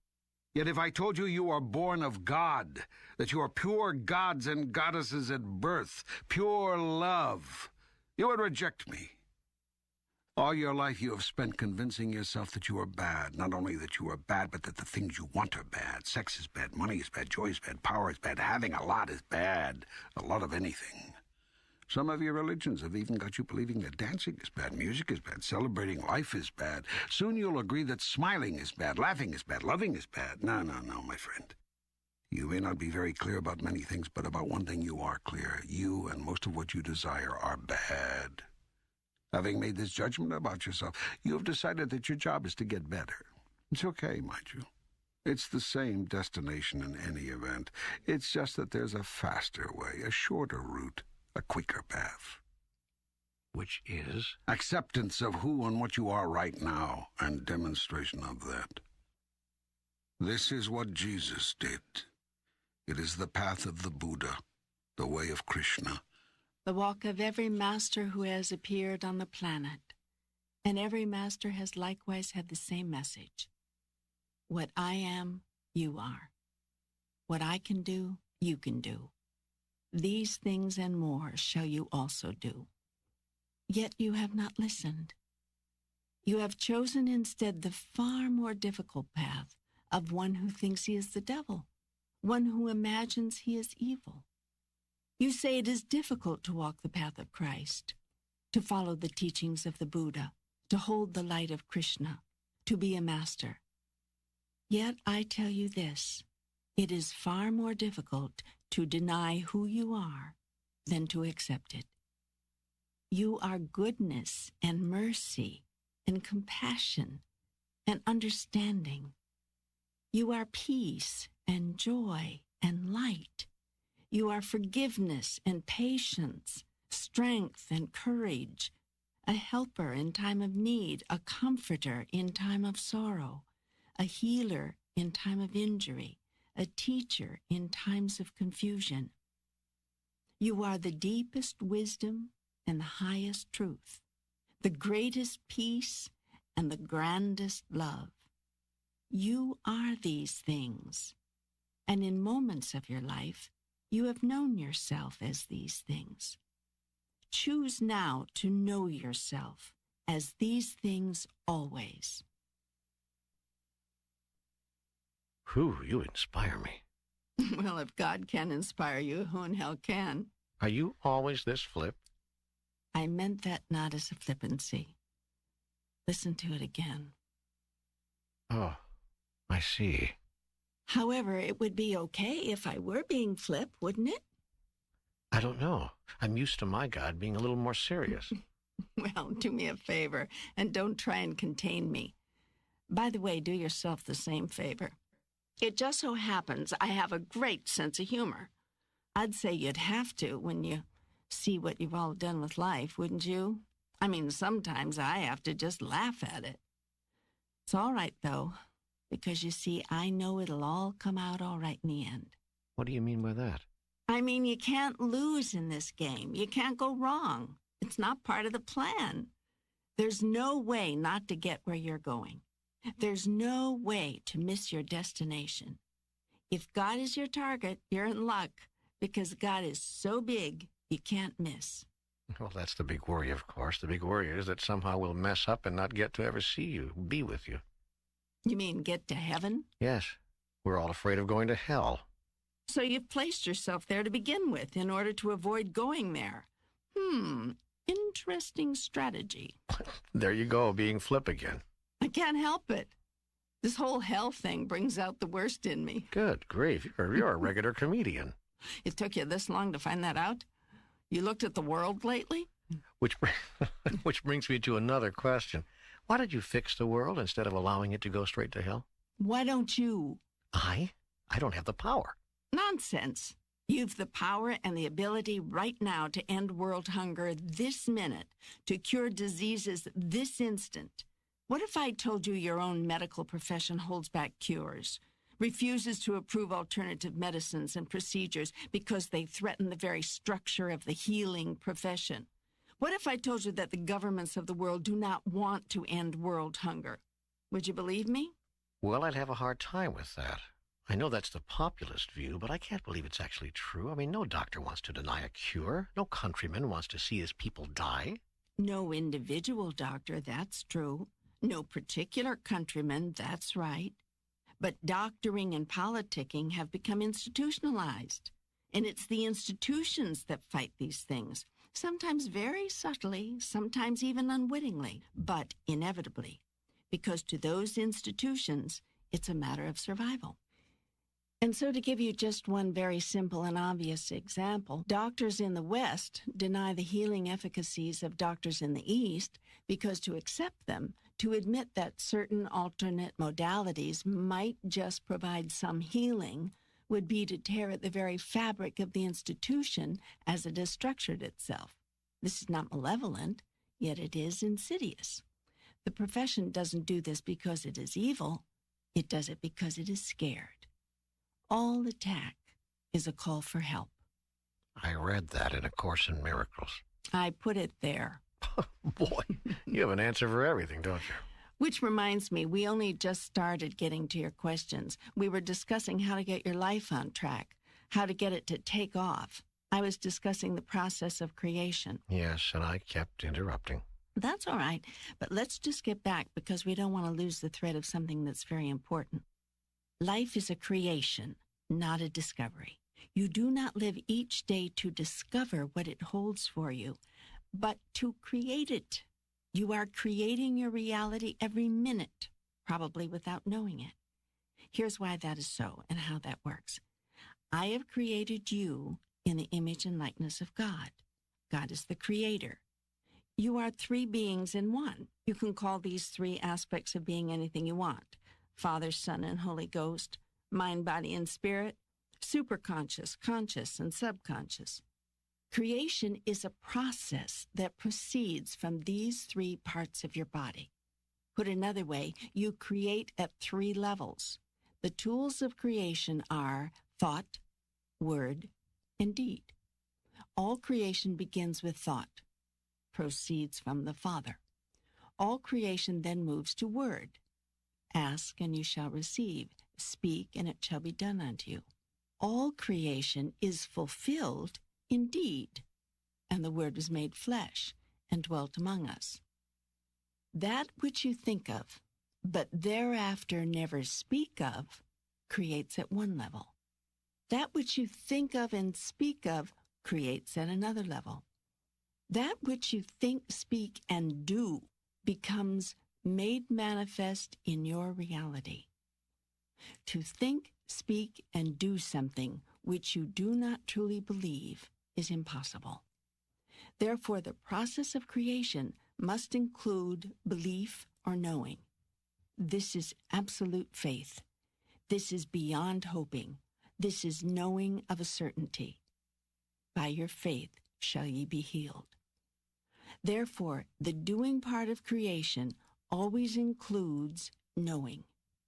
It is a gut-level clarity, a total certainty, a complete acceptance as reality of something.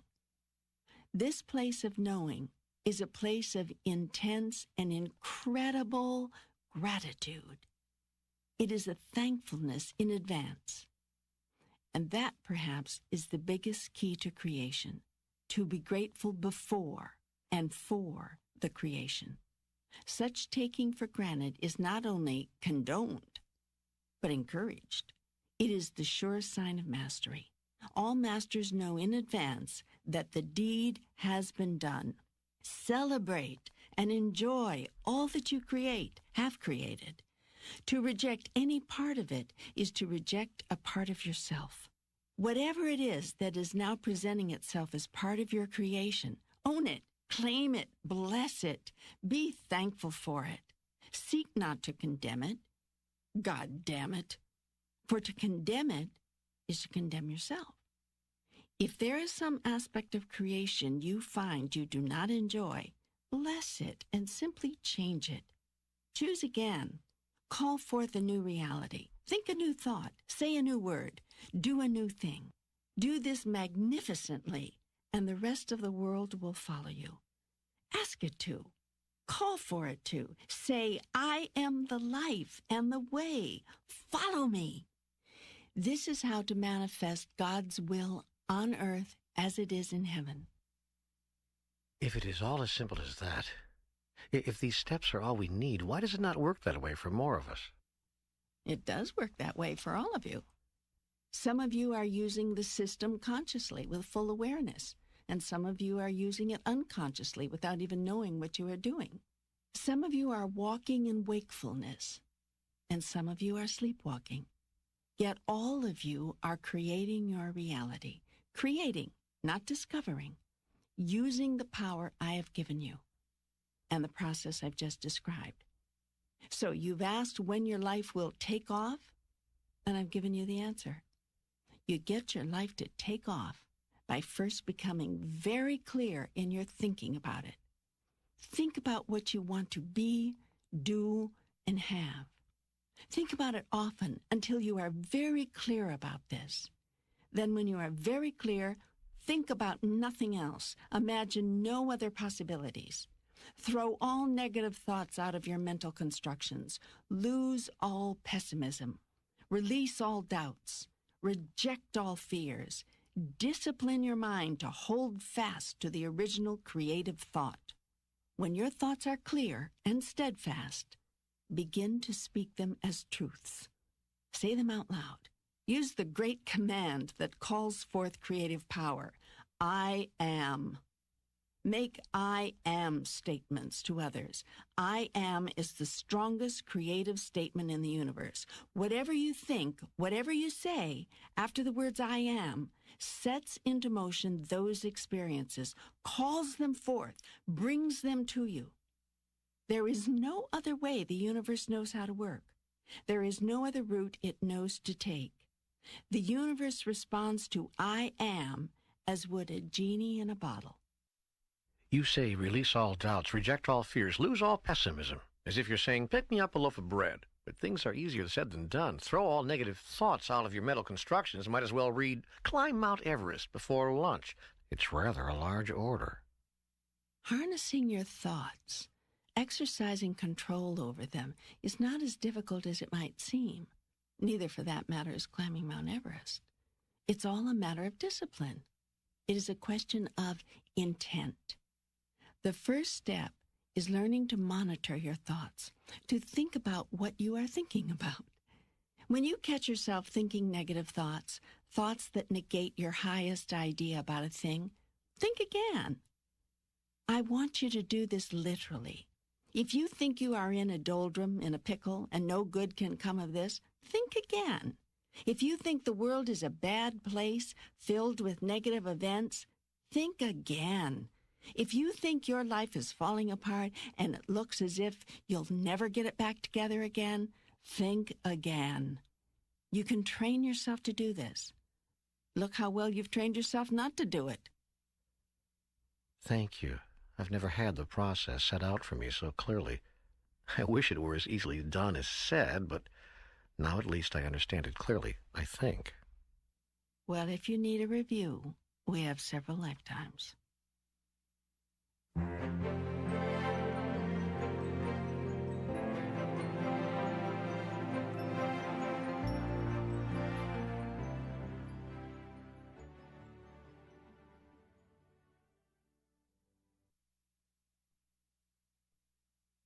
What is the true path to God? Is it through renunciation, as some yogis believe? And what of this thing called suffering? Is suffering and service the path to God, as many ascetics say? Do we earn our way to heaven by being good, as so many religions teach, or are we free to act as we wish, violate or ignore any rules, set aside any traditional teachings, dive into any self-indulgences, and thus find nirvana? As many New Agers say, which is it? Strict moral standards or do as you please? Which is it? Traditional values or make it up as you go along? Which is it? The 10 Commandments or the 7 Steps to Enlightenment? You have a great need to have it be one way or the other, don't you? Could it not be all of these? I don't know. I'm asking you. I will answer you then, as you can best understand, though I tell you now that your answer is within. I say this to all people who hear my words and seek my truth. Every heart which earnestly asks, which is the path to God, is shown. Each is given a heartfelt truth. Come to me along the path of your heart, not through a journey of your mind. You will never find me in your mind. In order to truly know God, you have to be out of your mind. Yet your question begs an answer, and I will not step aside from the thrust of your inquiry. I will begin with a statement that will startle you and perhaps offend the sensitivities of many people. There are no such things as the 10 Commandments. Oh my God, there aren't? Who would I command? Myself? And why would such commandments be required? Whatever I want is. N'est-ce pas? Why is it therefore necessary to command anyone? And if I did issue commandments, would they not be automatically kept? How could I wish something to be so badly that I would command it and then sit by and watch it not be so? What kind of a king would do that? What kind of a ruler? And yet I tell you this, I am neither a king nor a ruler. I am simply and awesomely the Creator. Yet the Creator does not rule, but merely creates and keeps on creating. I have created you, blessed you, in the image and likeness of me.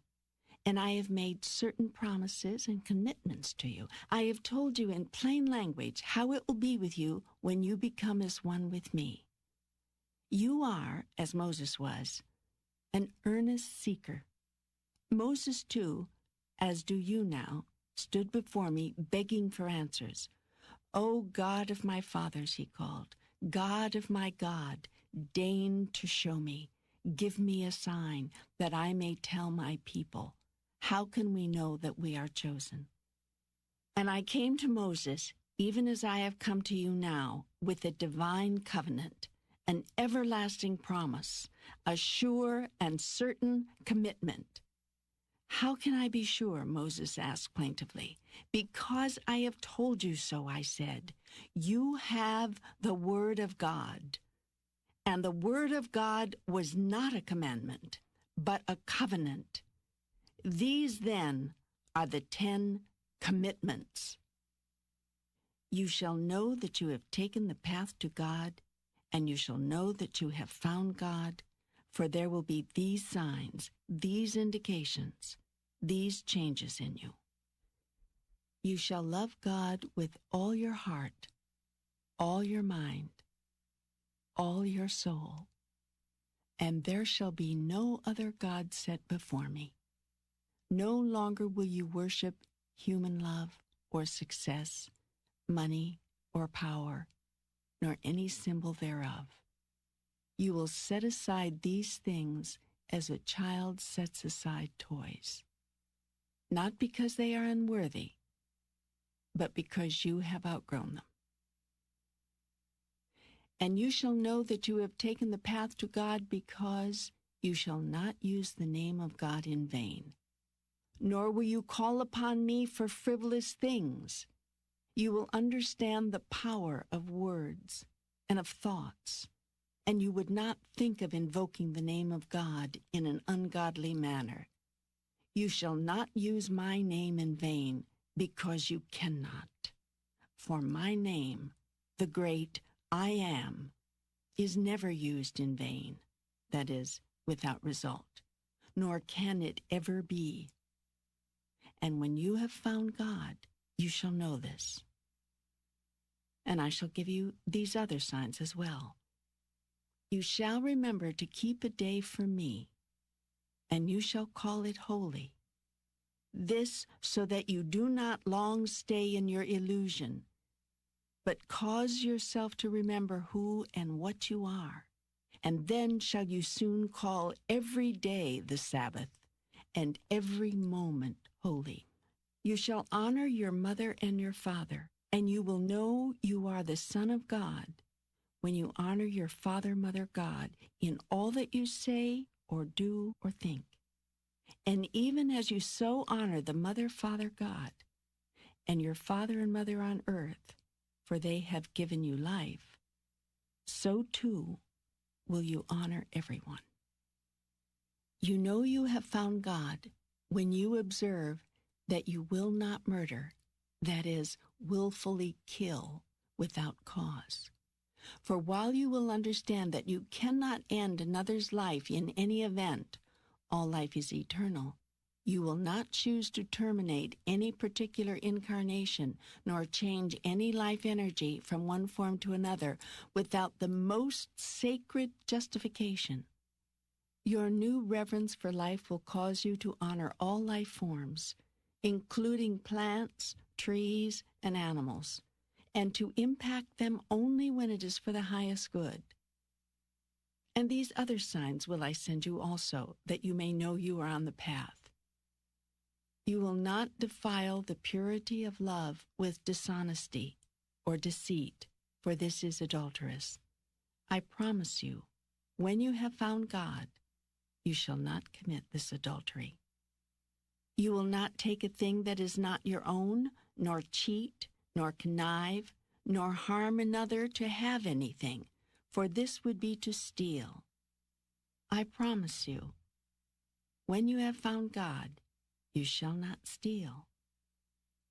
Nor shall you say a thing that is not true, and thus bear false witness. Nor shall you covet your neighbor's spouse, for why would you want your neighbor's spouse when you know all others are your spouse? Covet your neighbor's goods, for why would you want your neighbor's goods when you know that all goods can be yours, and all your goods belong to the world? You will know that you have found the path to God when you see these signs. For I promise that no one who truly seeks God shall any longer do these things. It would be impossible to continue such behaviors. These are your freedoms, not your restrictions. These are my commitments, not my commandments. For God does not order about what God has created. God merely tells God's children, this is how you will know that you are coming home. Moses asked in earnest, how may I know? Give me a sign.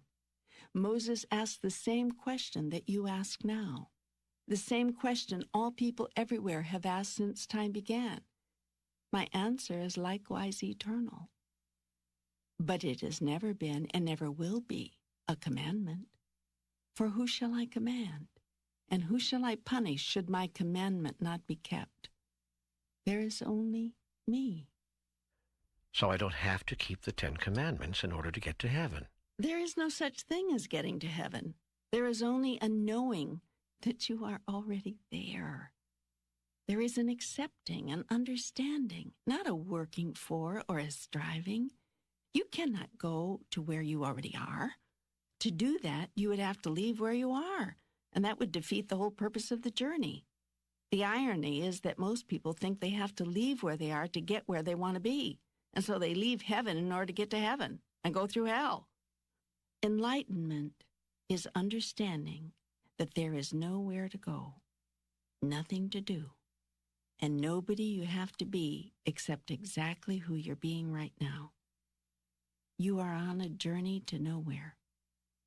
Heaven, as you call it, is nowhere.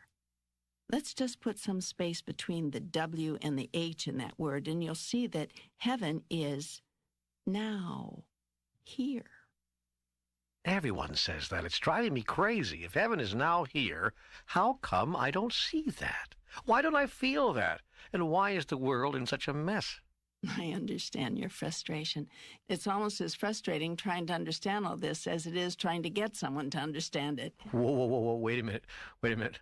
Are you trying to say to me that God gets frustrated? Who do you suppose invented frustration? And do you imagine that you can experience something I cannot? I tell you this, every experience you have, I have. Do you not see I am experiencing myself through you? What else do you suppose all this is for? I could not know myself were it not for you. I created you that I might know who I am. Now, I would not shatter all of your illusions about me in one moment, so I will tell you that in my most sublime form, which you call God, I do not experience frustration. Well, that's better. Scared me there for a minute. But that's not because I can't. It's simply because I don't choose to. You can make the same choice, by the way. Well, frustrated or not, I still wonder how it can be that heaven is right here and I don't experience it. You cannot experience what you don't know. And you don't know you are in heaven right now because you have not experienced it. You see, for you, it's a vicious circle. You cannot, have not found a way yet to experience what you do not know, and you do not know what you have not experienced. What enlightenment asks you to do is to know something you have not experienced and thus experience it. Knowing opens the door to experience, and you imagine it's the other way around. Actually, you know a great deal more than you have experience. You simply don't know that you know. You know that there is a God, for instance, but you may not know that you know that. So you keep waiting around for the experience. And all the while, you keep having it. Yet you are having it without knowing, which is like not having it at all. Boy, we're going around in circles here. Yes, we are. And instead of going around in circles, perhaps we should be the circle itself.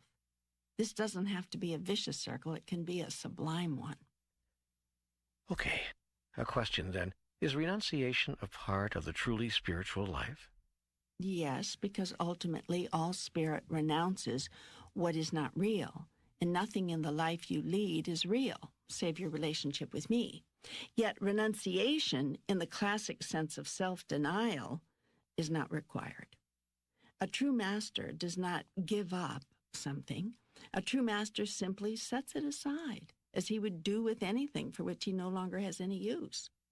There are those who say you must overcome your desires. I say you must simply change them. The first practice feels like a rigorous discipline. The second, a joyful exercise. There are those who say that to know God you must overcome all earthly passions. Yet to understand and accept them is enough. What you resist persists. What you look at disappears. Those who seek so earnestly to overcome all earthly passions often work at it so hard that it might be said this has become their passion. They have a passion for God, a passion to know Him. But passion is passion, and to trade one for the other does not eliminate it. Therefore, judge not that about which you feel passionate. Simply notice it, then see if it serves you, given who and what you wish to be. Remember, you are constantly in the act of creating yourself. You are in every moment deciding who and what you are. You decide this largely through the choices you make regarding who and what you feel passionate about. Often a person on what you call a spiritual path looks like he has renounced all earthly passion, all human desire. What he has done is understand it, see the illusion, and step aside from the passions that do not serve him, all the while loving the illusion for what it has brought to him, the chance to be wholly free. Passion is the love of turning being into action. It fuels the engine of creation. It changes concepts to experience. Passion is the fire that drives us to express who we really are. Never deny passion, for that is to deny who you are and who you truly want to be. The renunciate never denies passion. The renunciate simply denies attachment to results. Passion is a love of doing. Doing is being, experienced. Yet what is often created as part of doing? Expectation. To live your life without expectation, without the need for specific results, that is freedom. That is godliness. That is how I live. You are not attached to results? Absolutely not. My joy is in the creating, not in the aftermath. Renunciation is not a decision to deny action. Renunciation is a decision to deny a need for a particular result. There's a vast difference. Could you explain what you mean by the statement, passion is the love of turning being into action? Beingness is the highest state of existence. It is the purest essence. It is the now, not now, the all, not all, the always, never aspect of God. Pure being is pure God-ing. Yet it has never been enough for us to simply be. We have always yearned to experience what we are, and that requires a whole other aspect of divinity called doing. Let us say that you are, at the core of your wonderful self, that aspect of divinity called love. This is, by the way, the truth of you. Now, it is one thing to be love, and quite another thing to do something loving. The soul longs to do something about what it is, in order that it might know itself in its own experience. So it will seek to realize its highest idea through action. This urge to do this is called passion. Kill passion and you kill God. Passion is God wanting to say, hi. But you see, once God, or God in you, does that loving thing, God has realized itself and needs nothing more. Man, on the other hand, often feels he needs a return on his investment. If we're going to love somebody, fine, but we better get some love back. That sort of thing. This is not passion. This is expectation. This is the greatest source of man's unhappiness. It is what separates man from God. The renunciate seeks to end this separation through the experience some Eastern mystics have called samadhi. That is oneness and union with God, a melding with and melting into divinity. The renunciate therefore renounces results, but never ever renounces passion. Indeed, the master knows intuitively that passion is the path. It is the way to self-realization. Even in earthly terms, it can be fairly said that if you have a passion for nothing, you have no life at all. You've said that what you resist persists and what you look at disappears. Can you explain that? You cannot resist something to which you grant no reality. The act of resisting a thing is the act of granting it life. When you resist an energy, you place it there. The more you resist, the more you make it real, whatever it is you're resisting. What you open your eyes to look at disappears. That is, it ceases to hold its illusory form. If you look at something, truly look at it, you will see right through it, and right through any illusion it holds for you, leaving nothing but ultimate reality in your sight. In the face of ultimate reality, your puny illusion has no power. It cannot long hold you in its weakening grip. You see the truth of it, and the truth sets you free. But what if you don't want the thing you're looking at to disappear? You should always want it to. There's nothing in your reality to hold on to. And if you do choose the illusion of your life over ultimate reality, you may simply recreate it, just as you created it to begin with. In this way, you may have in your life what you choose to have, and eliminate from your life what you no longer wish to experience. Yet never resist anything. If you think that by your resistance you will eliminate it, think again. You only plant it more firmly in place. Have I not told you all thought is creative? Even a thought that says I don't want something? If you don't want it, why think about it? Don't give it a second thought. Yet if you must think about it, that is, if you cannot not think about it, then do not resist. Rather, look at whatever it is directly. Accept the reality as your creation. Then choose to keep it or not, as you wish. Who would dictate that choice? Who and what you think you are dictate that choice, and who and what you choose to be. This dictates all choice, every choice you have made in your life and ever will make. And so the life of a renunciate is an incorrect path. That is not a truth. The word renunciate holds such wrongful meaning. In truth, you cannot renounce anything, because what you resist persists. The true renunciate does not renounce, but simply chooses differently. This is an act of moving towards something, not away from something. You cannot move away from something because it will chase you all over hell and back. Therefore resist not temptation, but simply turn from it. Turn toward me, and away from anything unlike me. You know this. There is no such thing as an incorrect path, for on this journey you cannot not get where you are going. It is simply a matter of speed, merely a question of when you will get there. Yet even that is an illusion, for there is no when, neither is there a before or after.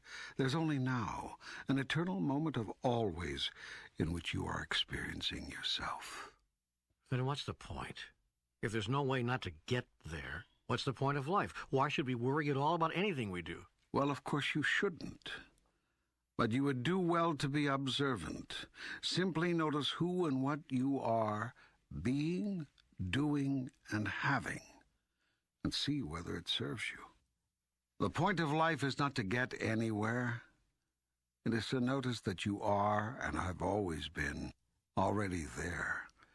You are, always and forever, in the moment of pure creation. The point of life is therefore to create who and what you are, and then to experience that.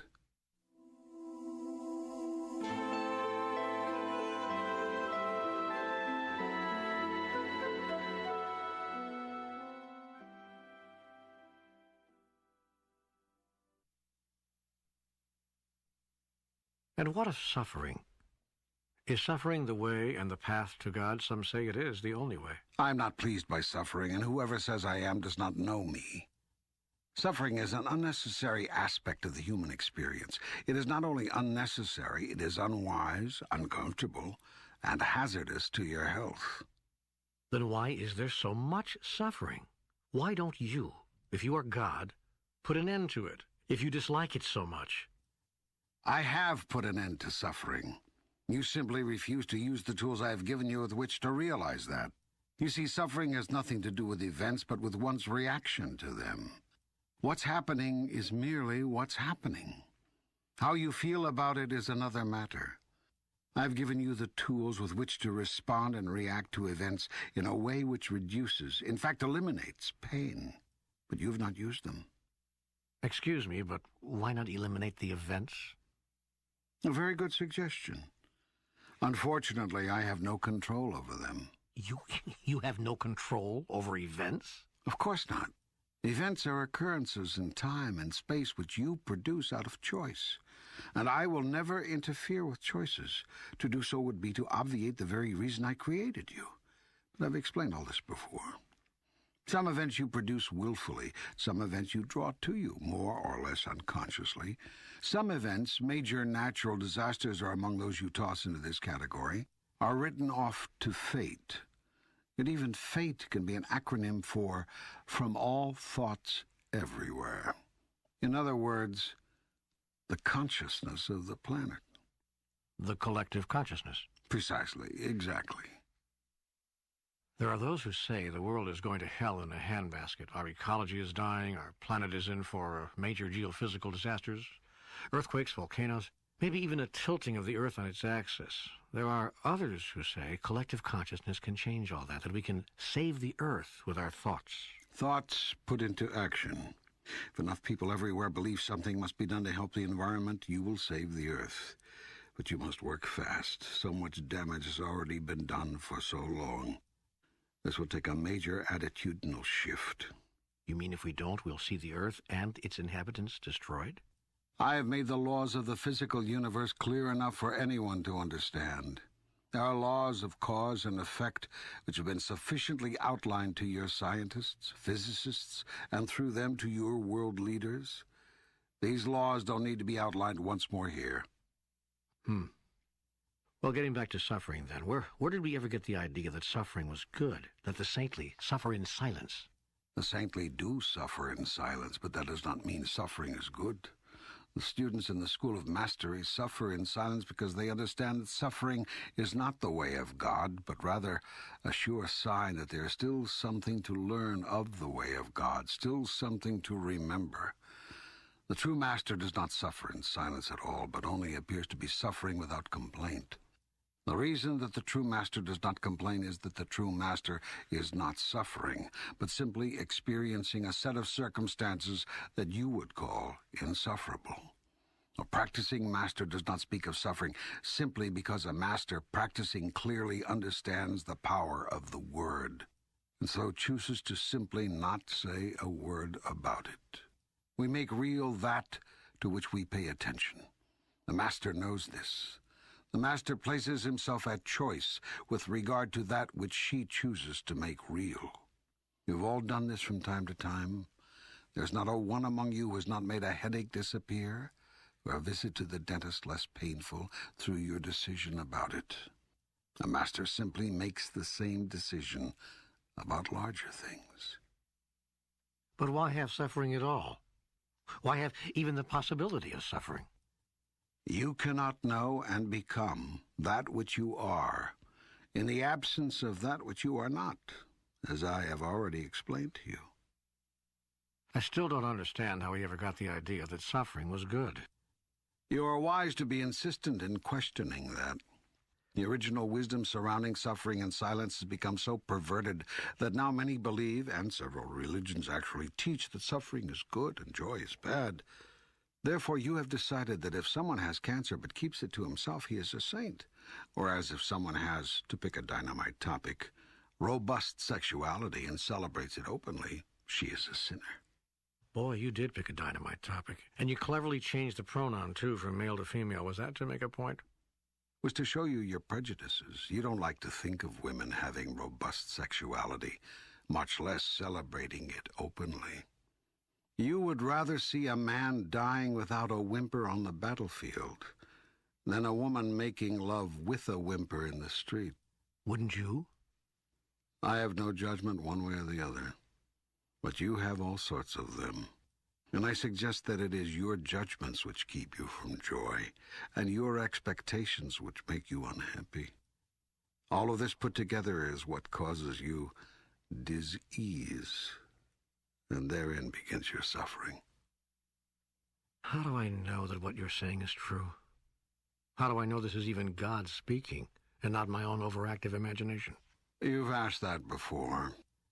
My answer is the same. What difference does it make? Even if everything I've said is wrong, can you think of a better way to live? No. Then wrong is right, and right is wrong. Yet I'll tell you this, to help you out of your dilemma, believe nothing I say. Simply live it. Experience it. Then live whatever other paradigm you want to construct. Afterward, look to your experience to find your truth. One day, if you have a great deal of courage, you will experience a world where making love is considered better than making war.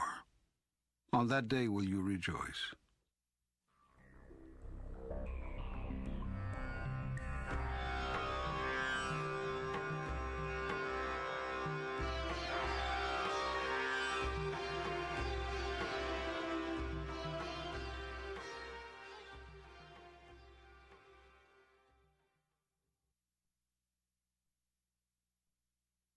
Life is so scary and so confusing.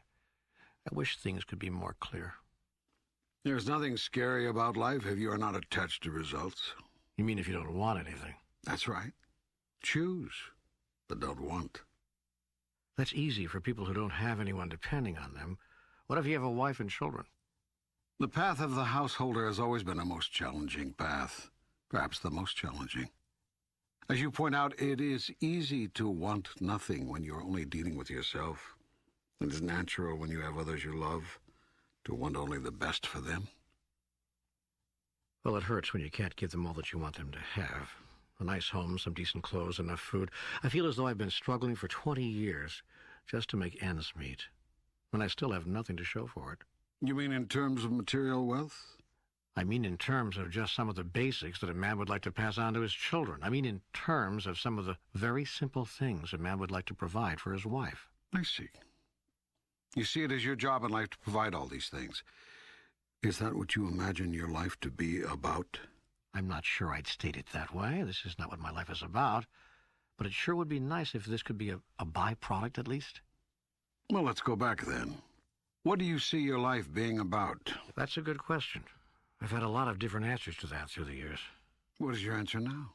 Well, it feels as though I have two answers to that question. The answer I'd like to see and the answer I'm seeing. What's the answer you'd like to see? I'd like to see my life being about the evolution of my soul. I'd like to see my life being about expressing and experiencing the part of me I love most, the part of me that is compassion and patience and giving and helping, the part of me that is knowing and wise, forgiving, and love. Sounds like you've been listening to me. Yes, it's beautiful on an esoteric level, but I'm trying to figure out how to practicalize that. So the answer to your question that I see being real in my life is that it's about day-to-day survival. Oh, and you think one precludes the other. Well, You think esoterics preclude survival. the truth is, I'd like to do more than just survive. I've been surviving all these years. I notice I'm still here. But I'd like the struggle for survival to end. I see that just getting by from day to day is still a struggle. I'd like to do more than just survive. I'd like to prosper. Now, what would you call prospering? Having enough that I don't have to worry where my next dollar is coming from. Not having to stress and strain just to make the rent or handle the phone bill. I mean, I hate to get so mundane. But we're talking real life here, not an airy-fairy, spiritually romanticized picture of life. Do I hear a little anger there? Not anger so much as frustration. I've been at the spiritual game for over 20 years now, and look where it's gotten me. One paycheck away from the poorhouse. And now I've just lost my job, and it looks like the cash flow has stopped again. I'm getting really tired of the struggle. I'm 49 years old, and I'd like to have some security in life so I could devote more time to God stuff, to soul evoluting. That is where my heart is, but it's not where my life allows me to go. Well, you've said a mouthful there, and I suspect you're speaking for a whole lot of people when you share that experience. I'm going to respond to your truth one sentence at a time so that we can easily track and dissect the answer. You have not been at this spiritual game for 20 years. You have been barely skirting the edges of it. This is not a spanking, by the way. This is just a statement of the truth. I'll concede that for 2 decades you've been looking at it, flirting with it, experimenting now and then, but I haven't felt your truest commitment to the game until just recently. Let's be clear that being at the spiritual game means dedicating your whole mind, your whole body, your whole soul to the process of creating self in the image and likeness of God. This is the process of self-realization about which Eastern mystics have written. This is the process of salvation to which much Western theology has devoted itself. This is a day-to-day, hour-to-hour, moment-to-moment act of supreme consciousness. It is a choosing and a re-choosing every instant. It is ongoing creation, conscious creation, creation with a purpose. It is using the tools of creation we have discussed and using them with awareness and sublime intention. That is playing this spiritual game. Now, how long have you been at this? I haven't even begun. Don't go from one extreme to the other, and don't be so hard on yourself. You have been dedicated to this process, and you're actually engaged in it, more than you'll give yourself credit for. But you haven't been doing so for 20 years, or anything close to that. Yet the truth is, how long you have been engaged in it is not important. Are you engaged in it now? That's all that matters. Let's move on with your... statement. You ask us to look where it's gotten you, and you describe yourself as being one step away from the poorhouse. I look at you and see quite a different thing. I see a person who's one step away from the rich house. You feel you are one paycheck from oblivion, and I see you as one paycheck from nirvana. Now, much depends, of course, on what you see as your pay and to what end you are working. If the object of your life is to acquire what you call security, I see and understand why you feel you are one paycheck away from the poorhouse. Yet even this assessment is open to correction, because with my pay, all good things come to you, including the experience of feeling secure in the physical world. My pay, the payoff you get when you work for me, provides a great deal more than spiritual comfort. Physical comfort, too, can be yours. Yet the ironic part about all this is that once you experience the kind of spiritual comfort my payoff provides, the last thing you'll find yourself worrying about is physical comfort. Even the physical comfort of members of your family will no longer be a concern to you. For once you rise to a level of God consciousness, you will understand that you are not responsible for any other human soul, and that while it is commendable to wish every soul to live in comfort, each soul is choosing its own destiny this instant. Clearly, it is not the highest action to deliberately abuse or destroy another. Clearly, it is equally inappropriate to neglect the needs of those you have caused to be dependent on you. Your job is to render them independent, to teach them as quickly and completely as possible how to get along without you. For you are no blessing to them as long as they need you to survive, but bless them truly only in the moment they realize you are unnecessary. In the same sense, God's greatest moment is the moment you realize you need no God. I know. This is the antithesis of everything you've ever been taught. Your teachers have told you of an angry God, a jealous God, a God who needs to be needed. And that is not a God at all, but a neurotic substitute for that which would be a deity. A true master is not the one with the most students, but one who creates the most masters. A true leader is not the one with the most followers, but one who creates the most leaders. A true king is not the one with the most subjects, but one who leads the most to royalty. A true teacher is not the one with the most knowledge, but one who causes the most others to have knowledge. And a true God is not one with the most servants, but one who serves the most, thereby making gods of all others. For this is both the goal and the glory of God, that my subjects shall be no more, and that all shall know God not as the unattainable, but as the unavoidable.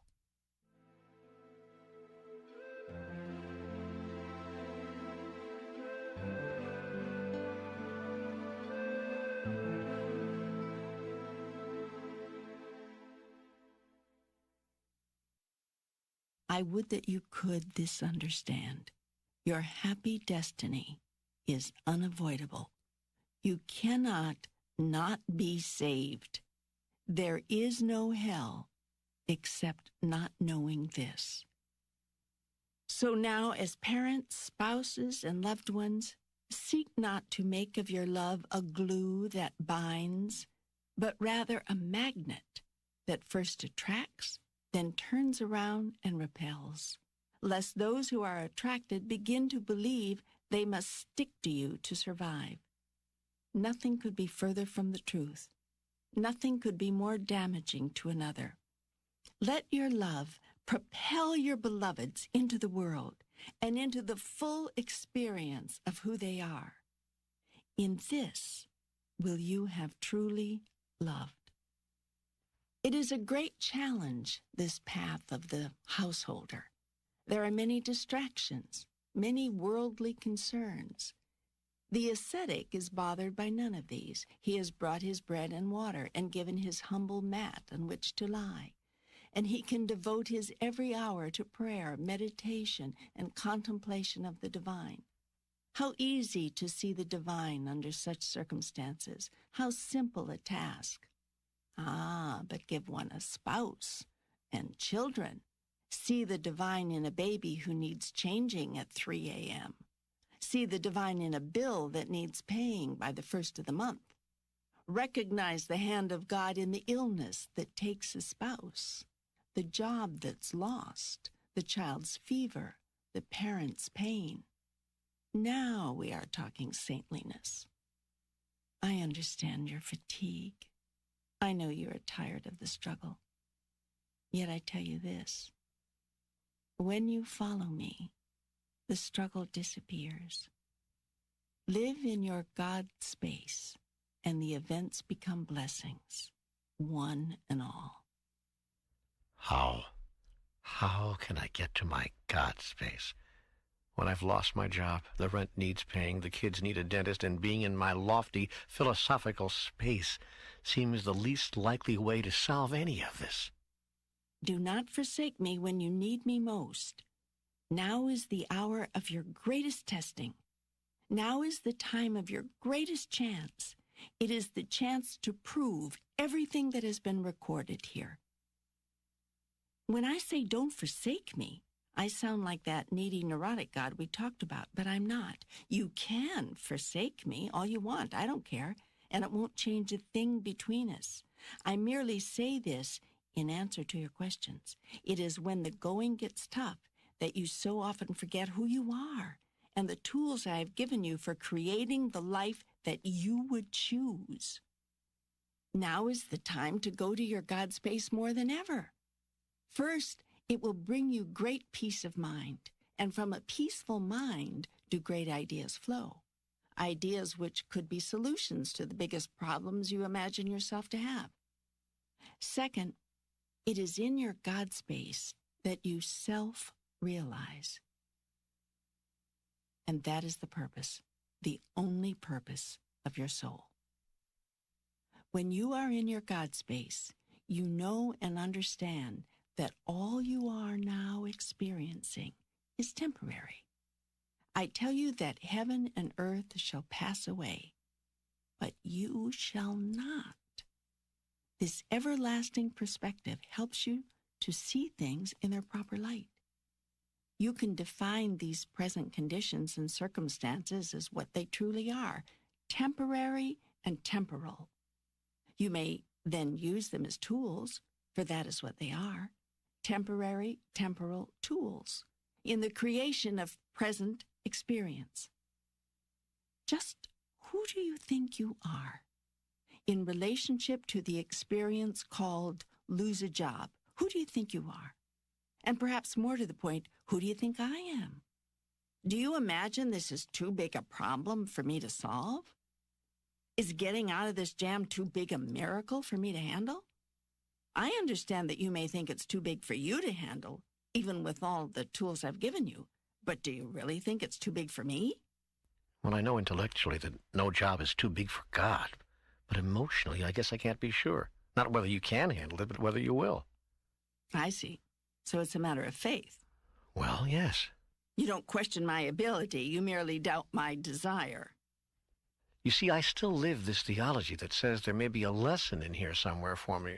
I'm still not sure I'm supposed to have a solution. Maybe I'm supposed to have the problem. Maybe this is one of those tests my theology keeps telling me about.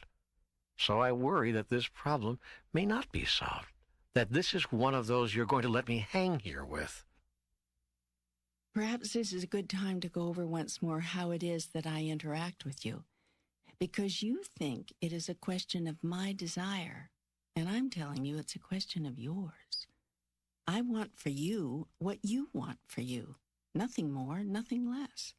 I don't sit here and make a judgment, request by request, whether something should be granted you. My law is the law of cause and effect, not the law of we'll see. There is nothing you can't have, if you choose it. Even before you ask, I will have given it to you. Do you believe this? Nope. I'm sorry, I've seen too many prayers go unanswered. Don't be sorry. Just always stay with the truth of your experience. I understand that. I honor that. That's okay with me. Good, because I don't believe that whatever I ask, I get. My life has not been a testimony to that. In fact, I rarely get what I ask for. When I do, I consider myself damn lucky. That's an interesting choice of words. You have an option, it seems. In your life, you can either be damned lucky or you can be blessing lucky. I'd rather you be blessing lucky, but of course, I'll never interfere with your decisions. I tell you this, you always get what you create, and you are always creating. I don't make a judgment about the creations that you conjure. I simply empower you to conjure more and more and more and more. If you don't like what you've just created, choose again.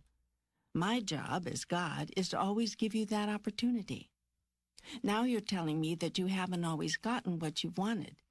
Yet I'm here to tell you that you've always gotten what you called forth. Your life is always a result of your thoughts about it, including your obviously creative thought that you seldom get what you choose. Now, in this present instance, you see yourself as the victim of the situation in the losing of your job. Yet the truth is that you no longer chose that job. You stopped getting up in the morning in anticipation and began getting up with dread. You stopped feeling happy about your work and began feeling resentment. You even began fantasizing doing something else. You think these things mean nothing? You misunderstand your power. I tell you this, your life proceeds out of your intentions for it. So what is your intention now? Do you intend to prove your theory that life seldom brings you what you choose? Or do you intend to demonstrate who you really are and who I am? Well, I feel chagrined, chastised, embarrassed. Does that serve you? Why not simply acknowledge the truth when you hear it and move toward it? There's no need to recriminate against yourself. Simply notice what you've been choosing and choose again. But why am I so ready to always choose the negative and then spank myself for it? What can you expect? You were told from your earliest days that you're bad. You accept that you were born in sin. Feeling guilty is a learned response. You've been told to feel guilty about yourself for things you did before you could even do anything. You've been taught to feel shame for being born less than perfect. This alleged state of imperfection in which you are said to have come into this world is what your religionists have the gall to call original sin. And it is original sin, but not yours. It is the first sin to be perpetrated upon you by a world which knows nothing of God if it thinks that God would or could create anything imperfect. Some of your religions have built up whole theologies around this misconception. And that is what it is, literally, a misconception. For anything I conceive, all that to which I give life is perfect, a perfect reflection of perfection itself, made in the image and likeness of me. Yet in order to justify the idea of a punitive God, your religions needed to create something for me to be angry about. So even those people who lead exemplary lives somehow need to be saved. If they don't need to be saved from themselves, then they need to be saved from their own built-in imperfection. So these religions say you'd better do something about all of this and fast, or you'll go straight to hell. This in the end may do nothing to mollify a weird, vindictive, angry God, but it does give life to weird, vindictive, angry religions. Thus do religions perpetuate themselves. Thus does power remain concentrated in the hands of the few, rather than experienced through the hands of the many. Of course you choose constantly the lesser thought, the smaller idea, the tiniest conception of yourself and your power, to say nothing of me and mine. You've been taught to. My God, how can I undo the teaching? You can undo the teaching by listening to our conversations over and over again, until you understand every passage, until you're familiar with every word. When you can repeat its passages to others, when you can bring its phrases to mind in the midst of the darkest hour, then you will have undone the teaching. Yet there is still so much I want to ask you, still so much I want to know. Indeed. You had a lot of questions. Shall we get back to them?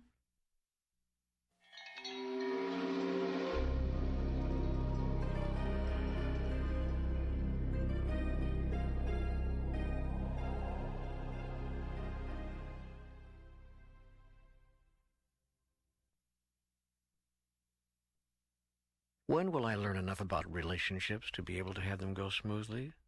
Is there a way to be happy in relationships? Must they be constantly challenging? You have nothing to learn about relationships. You have only to demonstrate what you already know. There is a way to be happy in relationships, and that is to use relationships for their intended purpose, not the purpose you have designed.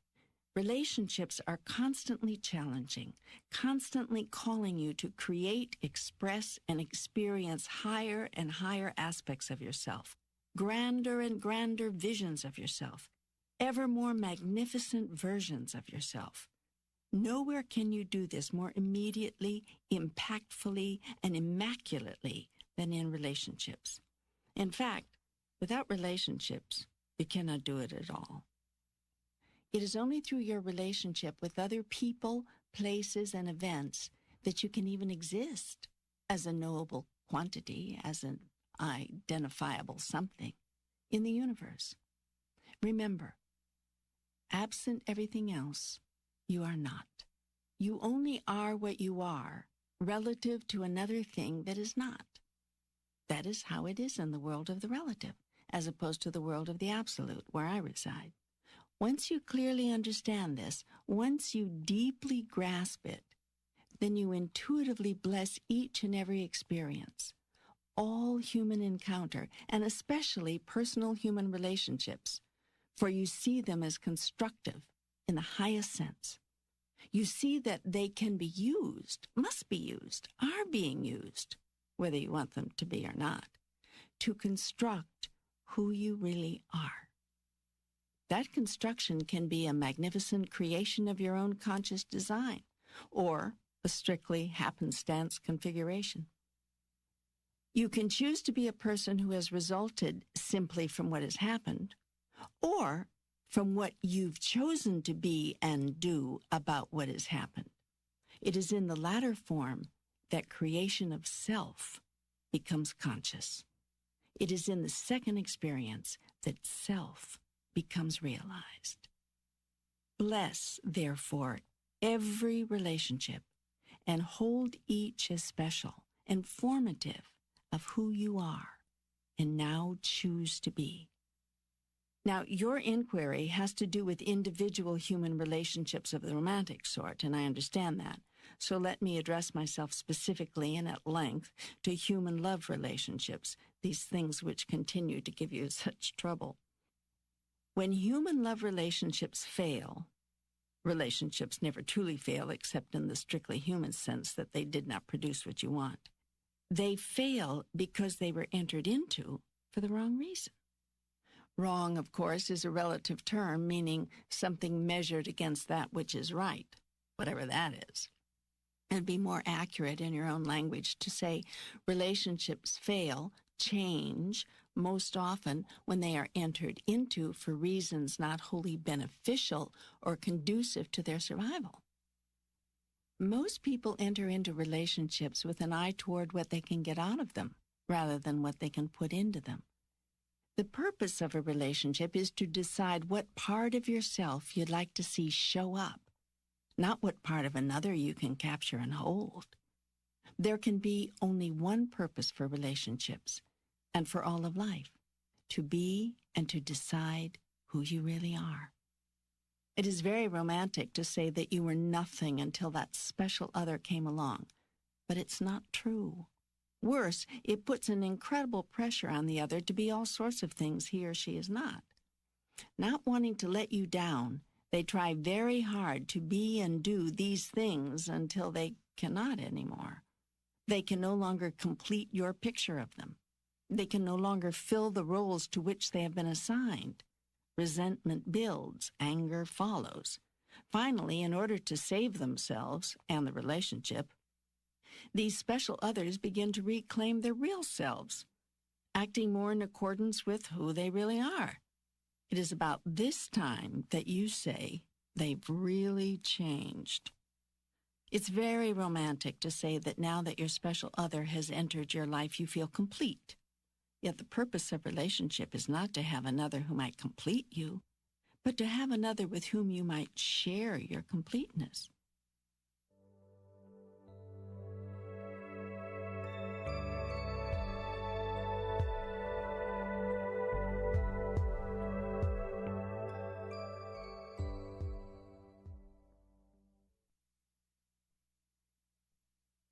Here is the paradox of all human relationships.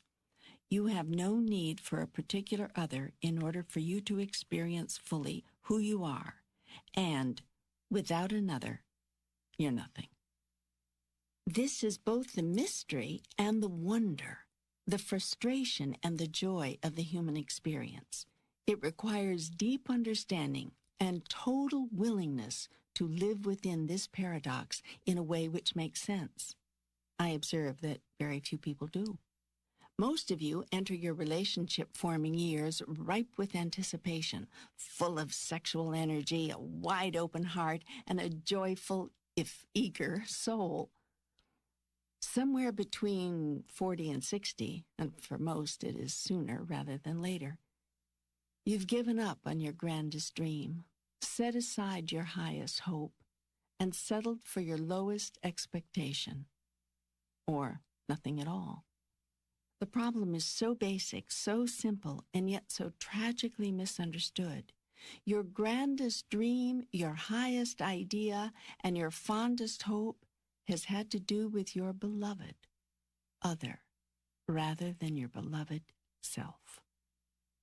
The test of your relationships has had to do with how well the other lived up to your ideas and how well you saw yourself living up to his or hers.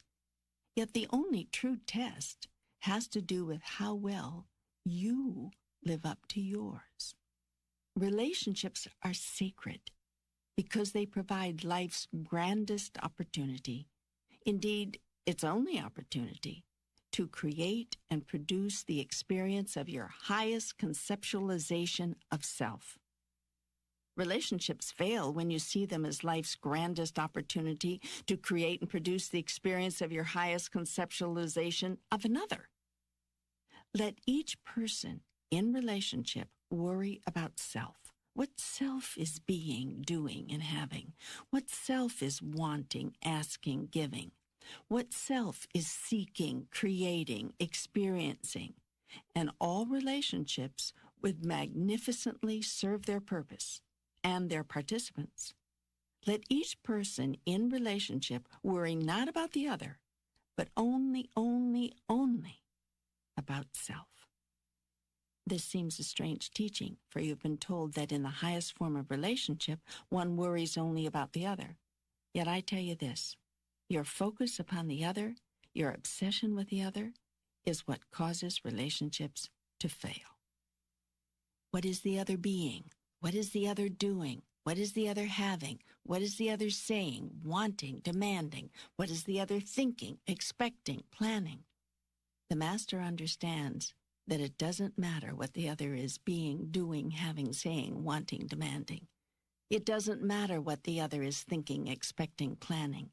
It only matters what you are being in relationship to that. The most loving person is the person who is self-centered. That is a radical teaching. Not if you look at it carefully. If you cannot love yourself, you cannot love another. Many people make the mistake of seeking love of self through love of another. Of course, they don't realize they are doing this. It's not a conscious effort. It's what's going on in the mind, deep in the mind, in what you call the subconscious. They think, if I can just love others, they will love me. Then I will be lovable, and I can love me. The reverse of this is that so many people hate themselves because they feel there is not another who loves them. This is a sickness. It's when people are truly lovesick, because the truth is, other people do love them, but it doesn't matter. No matter how many people profess their love for them, it's not enough. First, they don't believe you. They think you are trying to manipulate them, trying to get something. How could you love them for who they truly are? No, there must be some mistake. You must want something. Now, what do you want? They sit around trying to figure out how anyone could actually love them, so they don't believe you and embark on a campaign to make you prove it. You have to prove that you love them. To do this, they may ask you to start altering your behavior. Second, if they finally come to a place where they can believe you love them, they begin at once to worry about how long they can keep your love. So in order to hold on to your love, they start altering their behavior. Thus, two people literally lose themselves in a relationship. They get into the relationship hoping to find themselves, and they lose themselves instead. This losing of the self in a relationship is what causes most of the bitterness in such couplings. Two people join together in a partnership hoping that the whole will be greater than the sum of the parts, only to find that it's less. They feel less than when they were single, less capable, less able, less exciting, less attractive, less joyful, less content. This is because they are less. They've given up most of who they are in order to be and to stay in their relationship. Relationships were never meant to be this way, yet this is how they are experienced by more people than you could ever know. Why? Why? It's because people have lost touch with, if they ever were in touch with, the purpose of relationships. When you lose sight of each other as sacred souls on a sacred journey, then you cannot see the purpose, the reason behind all relationships. The soul has come to the body, and the body to life for the purpose of evolution. You are evolving, you are becoming, and you are using your relationship with everything to decide what you are becoming. This is the job you came here to do. This is the joy of creating self, of knowing self, of becoming consciously what you wish to be. It is what is meant by being self-conscious. You have brought yourself to the relative world so that you might have the tools with which to know and experience who you really are. Who you are is who you create yourself to be in relationship to all the rest of it. Your personal relationships are the most important elements in this process. Your personal relationships are therefore holy ground. They have virtually nothing to do with the other, yet because they involve another, they have everything to do with the other. This is the divine dichotomy. This is the closed circle. So it is not such a radical teaching to say, "Blessed are the self-centered, for they shall know God." It might not be a bad goal in your life to know the highest part of yourself and to stay centered in that. Your first relationship, therefore, must be with yourself. You must first learn to honor and cherish and love yourself. You must first see yourself as worthy before you can see another as worthy. You must first see yourself as blessed before you can see another as blessed. You must first know yourself to be holy before you can acknowledge holiness in another. If you put the cart before the horse, as most religions ask you to do, and acknowledge another as holy before you acknowledge yourself, you will one day resent it. If there is one thing none of you can tolerate, it is someone being holier than thou. Yet your religions force you to call others holier than thou. And so you do it for a while, then you crucify them. You have crucified, in one way or another, all of my teachers, not just one. And you did so not because they were holier than thou, but because you made them out to be. My teachers have all come with the same message, not I am holier than thou, but you are as holy as am I. This is the message you have not been able to hear. This is the truth you have not been able to accept. And that is why you can never truly, purely fall in love with another. You have never truly, purely fallen in love with yourself. And so I tell you this, be now and forever centered upon yourself. Look to see what you are being, doing, and having in any given moment, not what's going on with another. It is not in the action of another, but in your reaction that your salvation will be found. Well, I know better, but somehow this makes it sound as though we should not mind what others do to us in relationship. I mean, like they can do anything, and so long as we hold our equilibrium, I guess, keep our self-centered and all that good stuff, nothing can touch us. But others do touch us, certainly touch me, and their actions sometimes hurt us. It's when the hurt comes into relationships that I don't know what to do. It's all very well to say, stand aside from it, cause it to mean nothing, but that's easier said than done. I do get hurt by the words and actions of others in relationships. The day will come when you will not. That will be the day on which you realize and actualize the true meaning of relationships, the true reason for them. It is because you have forgotten this that you react the way you do. But that's all right. That's part of the growth process. It's part of evolution. It is soul work you are up to in relationship, and that is a grand understanding, a grand remembering. Until you remember this, and remember then also how to use relationship as a tool in the creation of self, you must work at the level at which you are, the level of understanding, the level of willingness, the level of remembrance. And so there are things you can do when you react with pain and hurt to what another is being, saying, or doing. The first is to admit honestly to yourself and to another exactly how you're feeling. This many of you are afraid to do because you think it'll make you look bad. Somewhere deep inside of you, you realize that it probably is ridiculous for you to feel that way. It probably is small of you. You are bigger than that, but you can't help it. You still feel that way. There's only one thing you can do. You must honor your feelings. For honoring your feelings means honoring yourself. And you must love your neighbor as you love yourself.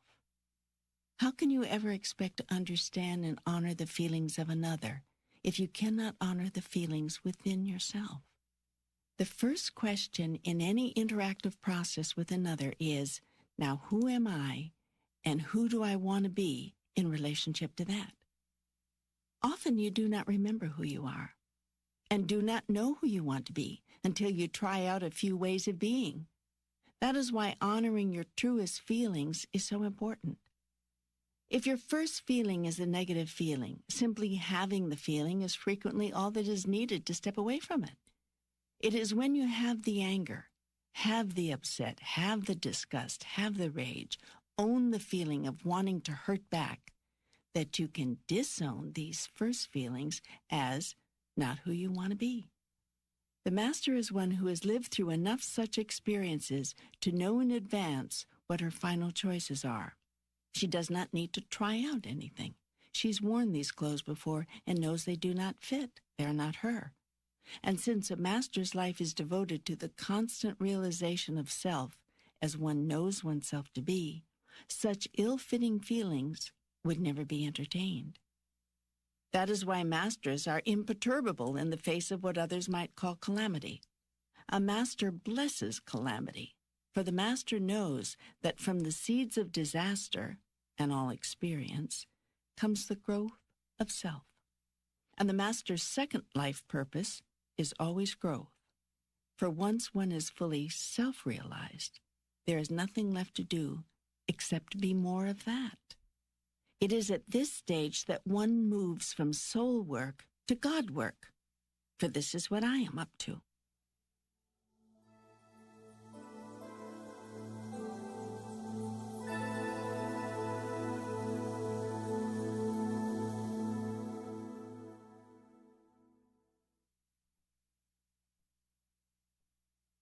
I will assume for the purposes of this discussion that you are still up to soul work. You are still seeking to realize, make real, who you truly are. Life will give you bountiful opportunities to create that. Remember, life is not a process of discovery. Life is a process of creation. You can create who you are over and over again. Indeed, you do every day. As things now stand, you do not always come up with the same answer, however.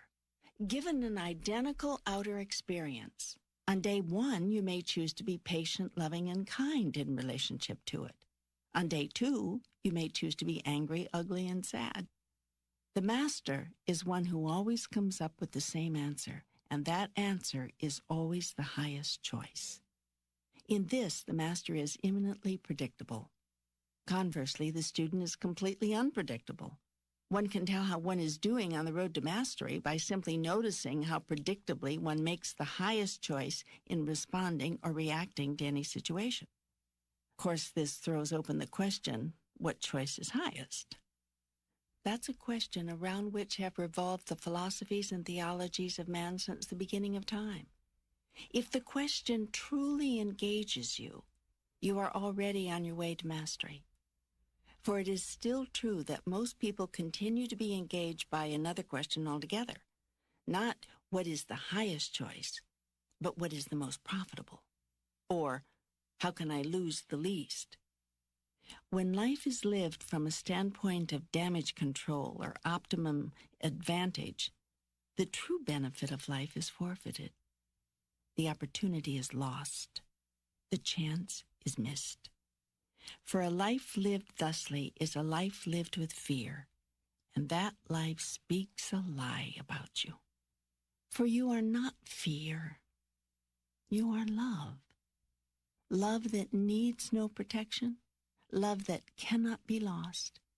Yet you will never know this in your experience if you continually answer the second question and not the first.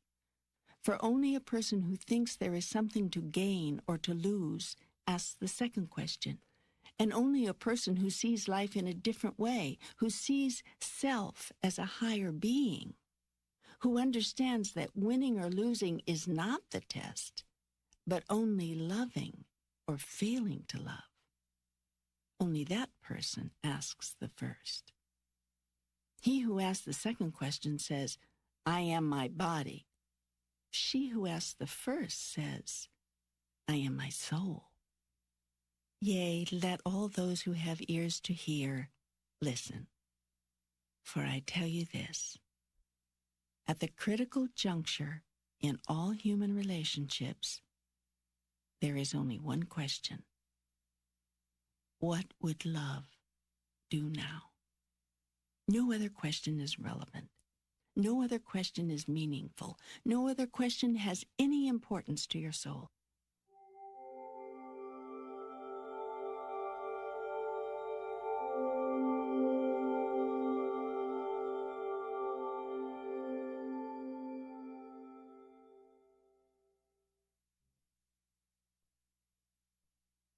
Now we come upon a very delicate point of interpretation, for this principle of love-sponsored action has been widely misunderstood.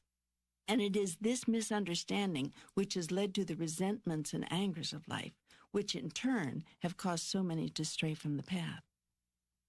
For centuries, you have been taught that love-sponsored action arises out of the choice to be, do, and have whatever produces the highest good for another. Yet I tell you this. The highest choice is that which produces the highest good for you. As with all profound spiritual truth, this statement opens itself to immediate misinterpretation.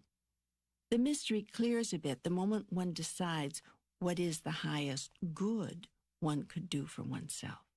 And when the absolute highest choice is made, the mystery dissolves. the circle completes itself, and the highest good for you becomes the highest good for another. It may take lifetimes to understand this, and even more lifetimes to implement, for this truth revolves around an even greater one. What you do for yourself, you do for another. What you do for another, you do for the self. This is because you and the other are one, and this is because there is naught but you. All the masters who have walked your planet have taught this. Verily, verily, I say unto you, inasmuch as ye have done it unto one of the least of these, my brethren, ye have done it unto me. Yet this has remained for most people merely a grand esoteric truth, with little practical application. In fact, it is the most practically applicable esoteric truth of all time. It is important in relationships to remember this truth, for without it, relationships will be very difficult. Let's go back to the practical applications of this wisdom and step away from the purely spiritual, esoteric aspect of it for now. So often, under the old understandings, people, well-meaning and well-intentioned and many very religious, did what they thought would be best for the other person in their relationships. Sadly, all this produced, in many cases, in most cases, was continued abuse by the other, continued mistreatment, continued dysfunction in the relationship.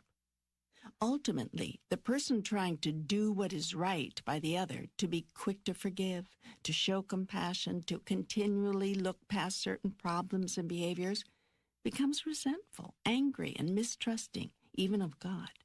For how can a just God demand such unending suffering, joylessness, and sacrifice, even in the name of love? The answer is God does not. God asks only that you include yourself among those you love. God goes further. God suggests, recommends that you put yourself first. I do this knowing full well that some of you will call this blasphemy, and therefore not my word, and that others of you will do what might be even worse, accept it as my word and misinterpret it or distort it to suit your own purposes, to justify ungodly acts. I tell you this, putting yourself first in the highest sense never leads to an ungodly act. If therefore you have caught yourself in an ungodly act as a result of doing what is best for you, the confusion is not in having put yourself first, but rather in misunderstanding what is best for you. Of course, determining what is best for you will require you to also determine what it is you are trying to do. This is an important step that many people ignore. What are you up to? What is your purpose in life? Without answers to these questions, the matter of what is best in any given circumstances will remain a mystery. As a practical matter, again, leaving esoterics aside, if you look to what is best for you in these situations where you are being abused, at the very least, what you will do is to stop the abuse.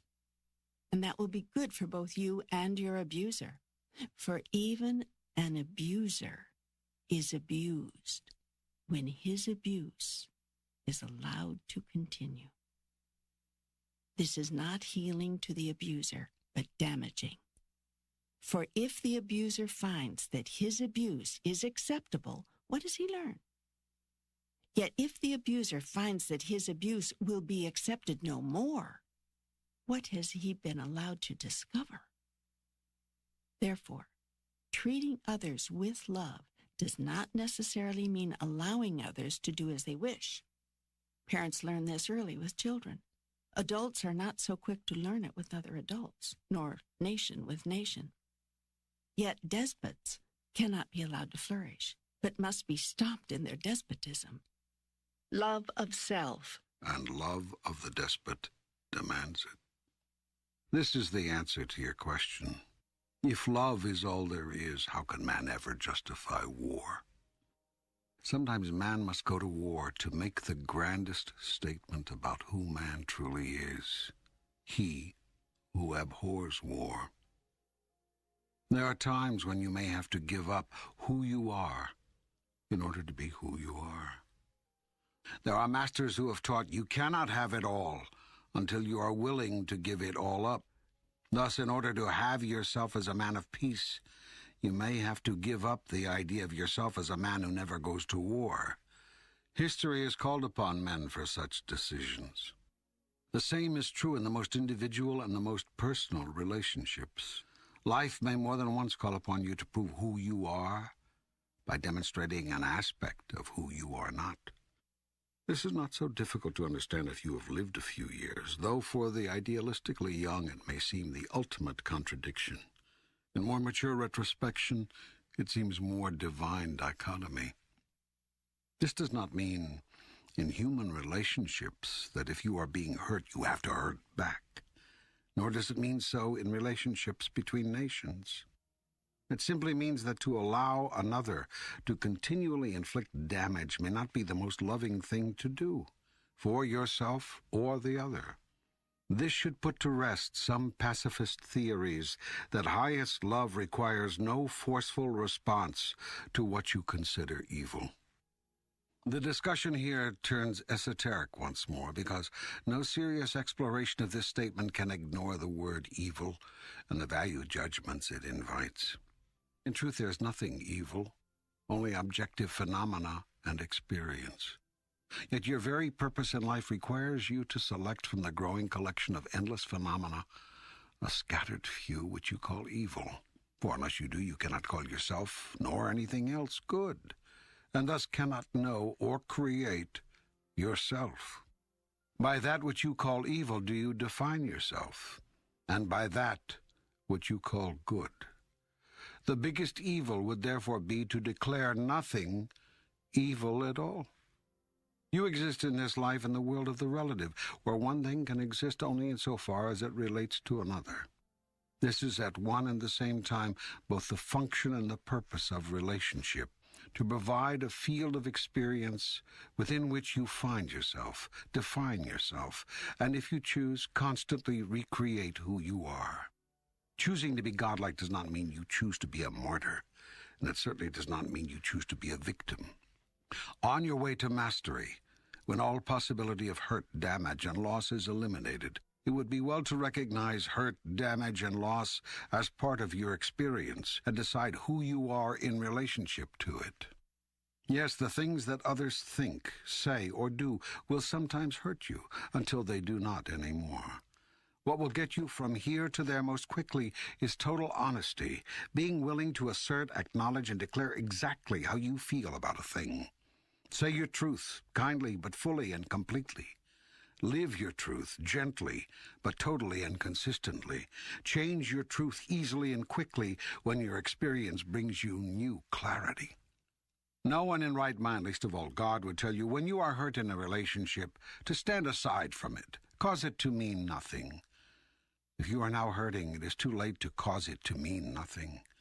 Your task now is to decide what it does mean, and to demonstrate that. For in so doing, you choose and become who you seek to be. So I don't have to be the long-suffering wife or the belittled husband or the victim of my relationships in order to render them holy or to make me pleasing in the eyes of God.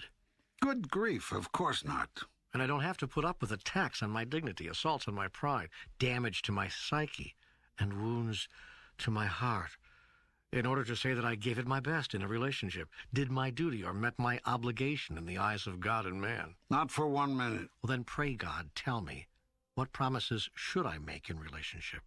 What agreements must I keep? What obligations do relationships carry? What guidelines should I seek?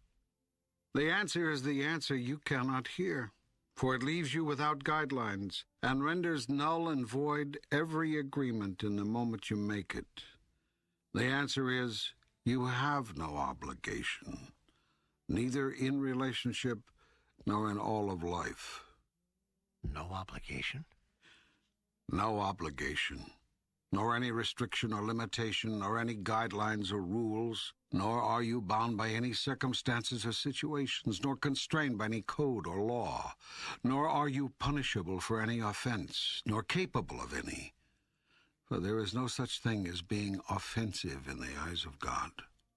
I've heard all this before. This there are no rules kind of religion. That's spiritual anarchy. I don't see how that can work. There's no way it cannot work if you are about the business of creating yourself. If, on the other hand, you imagine yourself to be about the task of trying to be what someone else wants you to be, the absence of rules or guidelines might indeed make things difficult. Yet the thinking mind begs to ask, if God has a way she wants me to be, why didn't she simply create me that way to begin with? Why all this struggle for me to overcome who I am in order for me to become what God wants me to be? This the probing mind demands to know, and rightly so, for it is a proper inquiry. The religionists would have you believe that I created you as less than who I am so that you could have the chance to become as who I am, working against all odds, and I might add, against every natural tendency I am supposed to have given you. Among these so-called natural tendencies is the tendency to sin. You are taught that you were born in sin, that you will die in sin, and that to sin is your nature. One of your religions even teaches you that you can do nothing about this. Your own actions are irrelevant and meaningless. It is arrogant to think that by some action of yours you can get to heaven. There is only one way to heaven, salvation, and that is through no undertaking of your own, but through the grace granted you by God through acceptance of His Son as your intermediary. Once this is done, you are saved. Until it is done, nothing that you do, not the life you live, not the choices you make, not anything you undertake of your own will in an effort to improve yourself or render you worthy, has any effect, bears any influence. You're incapable of rendering yourself worthy because you're inherently unworthy. You were created that way. Why? God only knows. Perhaps He made a mistake. Perhaps He didn't get it right. Maybe He wishes He could have it all to do over again. But there it is. What to do? You're making mock of me. No. You are making mock of me.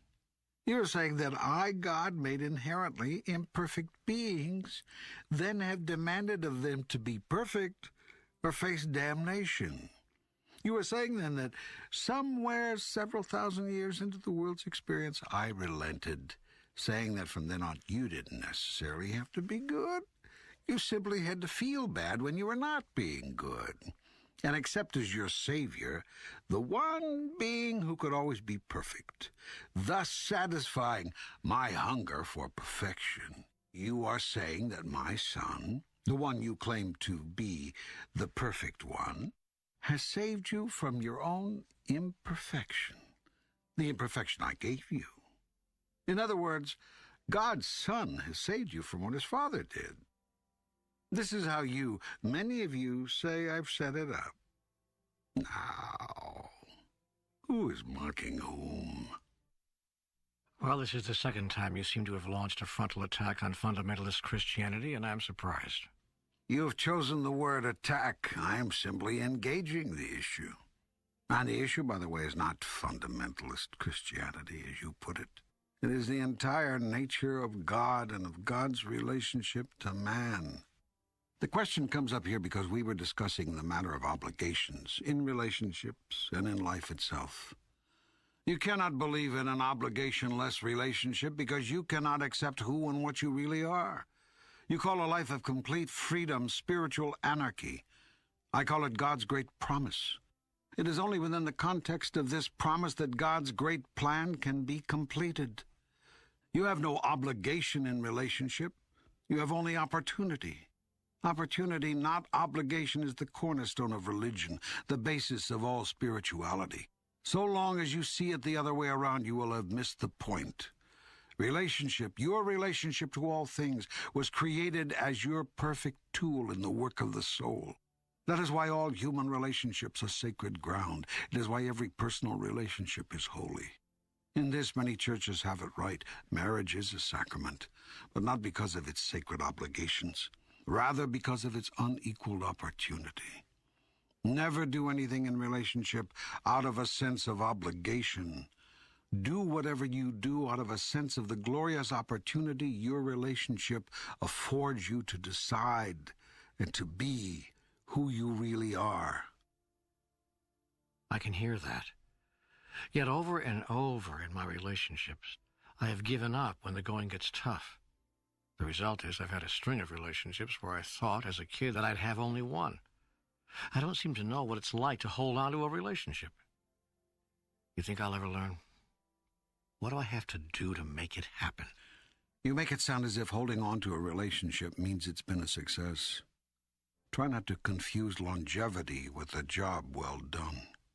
Remember, your job on the planet is not to see how long you can stay in relationship. It's to decide and experience who you really are. This is not an argument for short-term relationships, and neither is there a requirement for long-term ones. Still, while there is no such requirement, this much should be said. Long-term relationships do hold remarkable opportunities for mutual growth, mutual expression, and mutual fulfillment. That has its own reward. I know. I mean, I've always suspected that. So how do I get there? First, make sure you get into a relationship for the right reasons. I'm using the word right here as a relative term. I mean right, relative to the larger purpose you hold in your life. As I've indicated before, most people still enter relationships for the wrong reasons. To end loneliness, fill a gap, bring themselves love or someone to love. And those are some of the better reasons. Others do so to salve their ego and their depressions, improve their sex life, recover from a previous relationship, or, believe it or not, to relieve boredom. None of these reasons will work. And unless something dramatic changes along the way, neither will the relationship. I didn't enter into my relationships for any of those reasons. I would challenge that. I don't think you know why you entered your relationships. I don't think you thought about it in this way. I don't think you entered your relationships purposefully. I think you entered your relationships because you fell in love. That's exactly right. And I don't think you stopped to look at why you fell in love. What was it to which you were responding? What need, a set of needs, was being fulfilled? For most people, love is a response to need fulfillment. Everyone has needs. You need this, another needs that. You both see in each other a chance for need fulfillment. So you agree, tacitly, to a trade. I'll trade you what I've got if you give me what you've got. It's a transaction.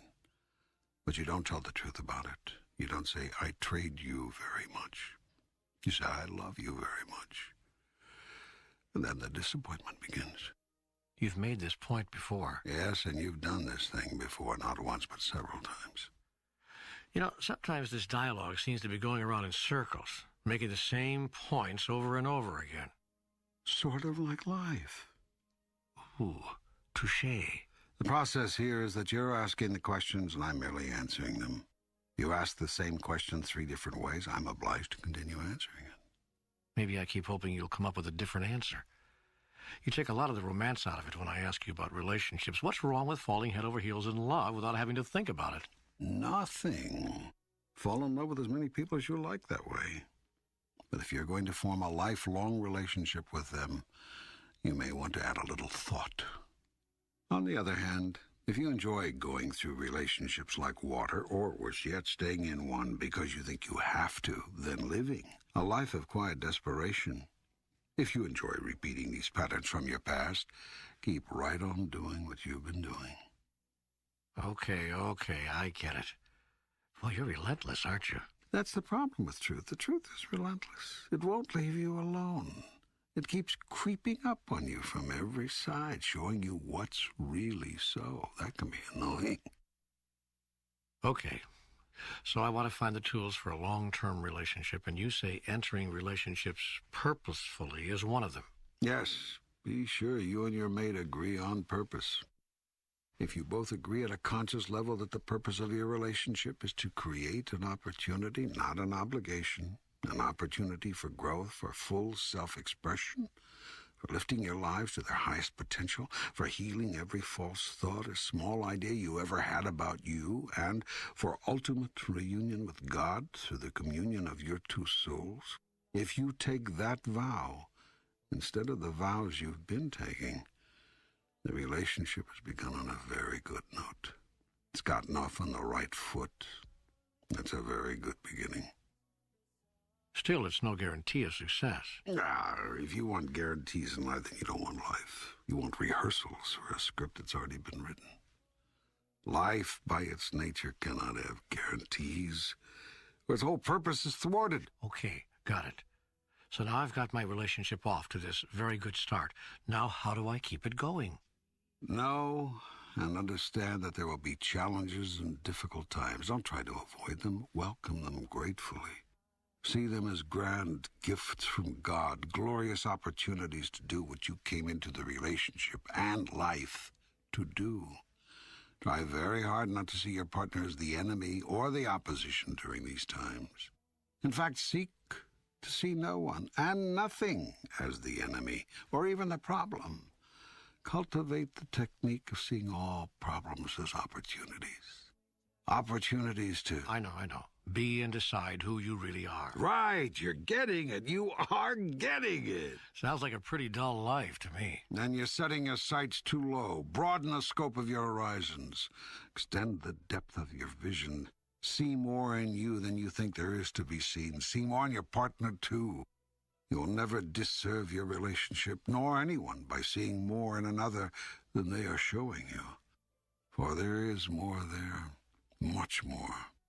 It is only their fear that stops them from showing you. If others notice that you see them as more, they will feel safe to show what you obviously already see. People tend to live up to our expectations of them.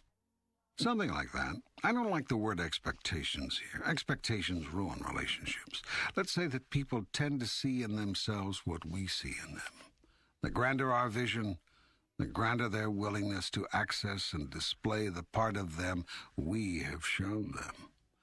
Isn't that how all truly blessed relationships work?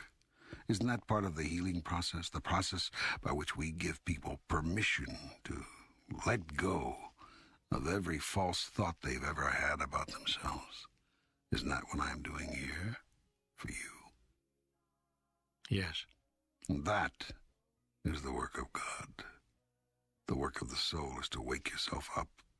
The work of God is to wake everybody else up. We do this by seeing others as who they are, by reminding them of who they are. This you can do in two ways. By reminding them of who they are, very difficult because they will not believe you, and by remembering who you are, much easier because you do not need their belief, only your own. Demonstrating this constantly ultimately reminds others of who they are, for they will see themselves in you. Many masters have been sent to the earth to demonstrate eternal truth. Others, such as John the Baptist, have been sent as messengers, telling of the truth in glowing terms, speaking of God with unmistakable clarity. These special messengers have been gifted with extraordinary insight and the very special power to see and receive eternal truth, plus the ability to communicate complex concepts in ways that can and will be understood by the masses. You are such a messenger.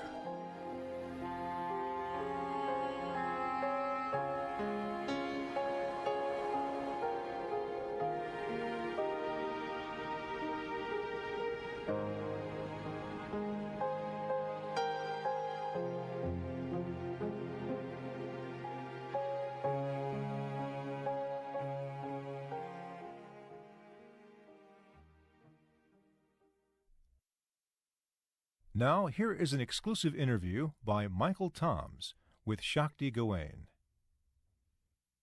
Hi, Shakti. Hi. So, you've read Conversations with God. This is a book it's similar to other books that have appeared. I mean, it's not the same thing, obviously, but there's a lot of books that have been published in recent years. I think of the Celestine Prophecy, Mutant Message, books like Care of the Soul, and others that deal with spirituality and enriching our spiritual life. Why do you think that's happening right now? Because it seems like they're coming in abundance. Oh, gosh. I mean, to me, it's been happening for quite some time. So, I've been pretty tuned in to the kinds of ideas and books that have been coming out for about 25 years now. So I guess it's true that it's reaching more and more people and reaching into the mainstream and reaching the masses much more. I think that's just because the the evolution of consciousness is getting to the point where it's really more and more people are finding the necessity to tune into these kinds of ideas. Do you have conversations with God, Shakti? Well, I don't think of it that way because I wasn't brought up in any kind of Christian or even any kind of organized religion at all, although my family did have some religious roots. But I don't relate that much to the word God or the image of God as a person, as a man or whatever. So I don't think of it that way. But in using other terms, yes, I do very much. And an awful lot of my own personal work and my own teaching has been about that precise thing, that we each have that connection inside of us to that higher intelligence and wisdom, and that we can access that within ourselves. So yes, I do. I do that on a regular basis and have for many years. In the book, there's a lot of emphasis on paying attention to your feelings and going inside. And how do you see that from your own work with visualization and intuition? And how would you compare what you do with what God is saying here in this book? Well, this particular God, the way he, she is expressing, is coming through with a pretty strong Christian orientation. Counteracting a lot of the misunderstandings and limitations in the way that people commonly practice and understand Christianity, and I think in a very wonderful way, actually, explaining what the real meaning of a lot of that is. There's an emphasis, to me, there's quite an emphasis on thoughts, how thoughts create our reality. And that's something that, of course, I explored a lot in my early books, Creative Visualization, Living in the Light, and it's been a foundation of my work. In recent years, I've moved a lot more into exploring what I call all four levels of our being: spiritual, mental, emotional, and physical. And I think there's a lot of necessity and a lot of importance to deal with the emotional level as well as the mental level. And in this book, there's a kind of more of an emphasis on the mental, as I find in most kind of traditional spiritual books. It talks a lot more about the spiritual and the mental. And yes, it does make reference in passing kind of to our emotions and how important they are and how we need to accept them. But it doesn't really tell very much about how do we really do that. And what I find is that that's the stumbling block for most people, is the level of deep emotional healing. We don't know much about how to do that. We don't have very many role models. So my work has probably more emphasis on doing the emotional healing and really bringing it into the physical. But I have to say that one of the reasons I like this book is because most of what's being said in this book is almost word for word, concept for concept, things I've said in my own books, from Creative Visualization through Living in the Light to Path of Transformation. So you believe that you think thought basically determines our reality, what we think and how we perceive? I think that certainly what we think and how we perceive is a large part of what creates our experience of reality. I think what we feel, our emotions and our emotional patterns, are a big part of that too, and they're different from our thoughts. And most people don't differentiate that. Most people just talk about thoughts and how our thoughts create a reality and talk about how we have to change our thoughts. But I don't find that most people in the spiritual traditions talk much about the deep emotions and feelings and emotional patterns we have. And it's a very different thing to deal with those. You have to deal with them in a different way. You can't just change your emotions. You have to really experience and embrace your emotions. And when you think about it, emotions happen to us a lot earlier in life than thoughts do. I mean, we feel for months at least, if not years, before we begin to form those feelings into thoughts. So it's in some ways a deeper level, I feel. But yes, we do. Our thoughts have a lot to do with creating our reality. Your work has taken you into relationships. You've written about relationship. Yeah. And there's a quote in the book that I'd like to bring out right now. Relationships are sacred because they provide life's grandest opportunity. Mm-hmm. Indeed, its only opportunity to create and produce the experience of your highest conceptualization of self. Absolutely. You agree with that? Oh, yeah. In fact, I do workshops all the time about how relationship is our best path of consciousness. It's our most relentless reflection. We can count on our intimate relationships to always be reflecting to us what our growth is, what our next level of healing and learning and growing is. And I do believe that the purpose of relationship is to help us develop our greatest potential. And they're very effective at that if we know how to use them. Most of us don't really know how to use them that way. So I appreciated what he had to say about relationship. There's a large focus in this book on love, and love being the path. Yeah, and as I read through the book, there were very few things I disagreed with. In fact, most of the things I went, yes, that's what I say too. There were a couple of places. One of the things I felt a little uncomfortable with is, see, I really believe that this is a plane of duality, of polarities, in which our task is to learn to truly honor and embrace all opposites, all polarities, that one isn't better than another, but that, in fact, all the aspects of life are equally valuable and blessed. And he says that over and over again in here, but then sometimes when he gives examples, it seems to have a different emphasis, like he's saying everything is either love or fear. And it's quite clear from the way he talks about that love is better. Yes, we need to, accept fear and so forth, but what we really want to do is get to love. And to me, that still has that same underlying implication of one's higher, one's lower, one's better, one's worse, one's good, one's bad. It felt that way as I was reading it. And see, to me, fear is a way we characterize the emotional state of contraction. Love is the emotional state of expansion. We need both expansion and contraction in the physical world. If we just expanded all the time, there would be no boundaries, there would be no individuation. That one isn't better than the other. That somehow perhaps you have to experience fear, just like you have to experience suffering, in order to understand the deep dimensions of life and to understand love. You have to go and through there's fear. A purpose for fear in the physical world. I mean, we feel fear, valid fear, when there's danger, when we need to protect ourselves, when we need to pull back physically from something that's dangerous to us or emotionally. So that was the only thing that or one of the only things that I kind of reacted to. And there aren't very many other people I ever hear saying what I'm saying here. I mostly hear people saying this, that let's choose love, let's let go of fear, let's get rid of fear and choose love because love is the higher. And I know what they mean. I mean, it feels much better to love than to fear. Yet I don't know, I just think that there's a place for both and they're both appropriate. My way of thinking of it is that on a spiritual level, love is what we are. Unconditional love is our experience on the spiritual level. And whenever we get the opportunity to touch into that level, we get that wonderful feeling of unconditional love. On a human level, unconditional love, it's not human. On a human level, we have needs, we have vulnerabilities, we have to protect ourselves. We love and we need both.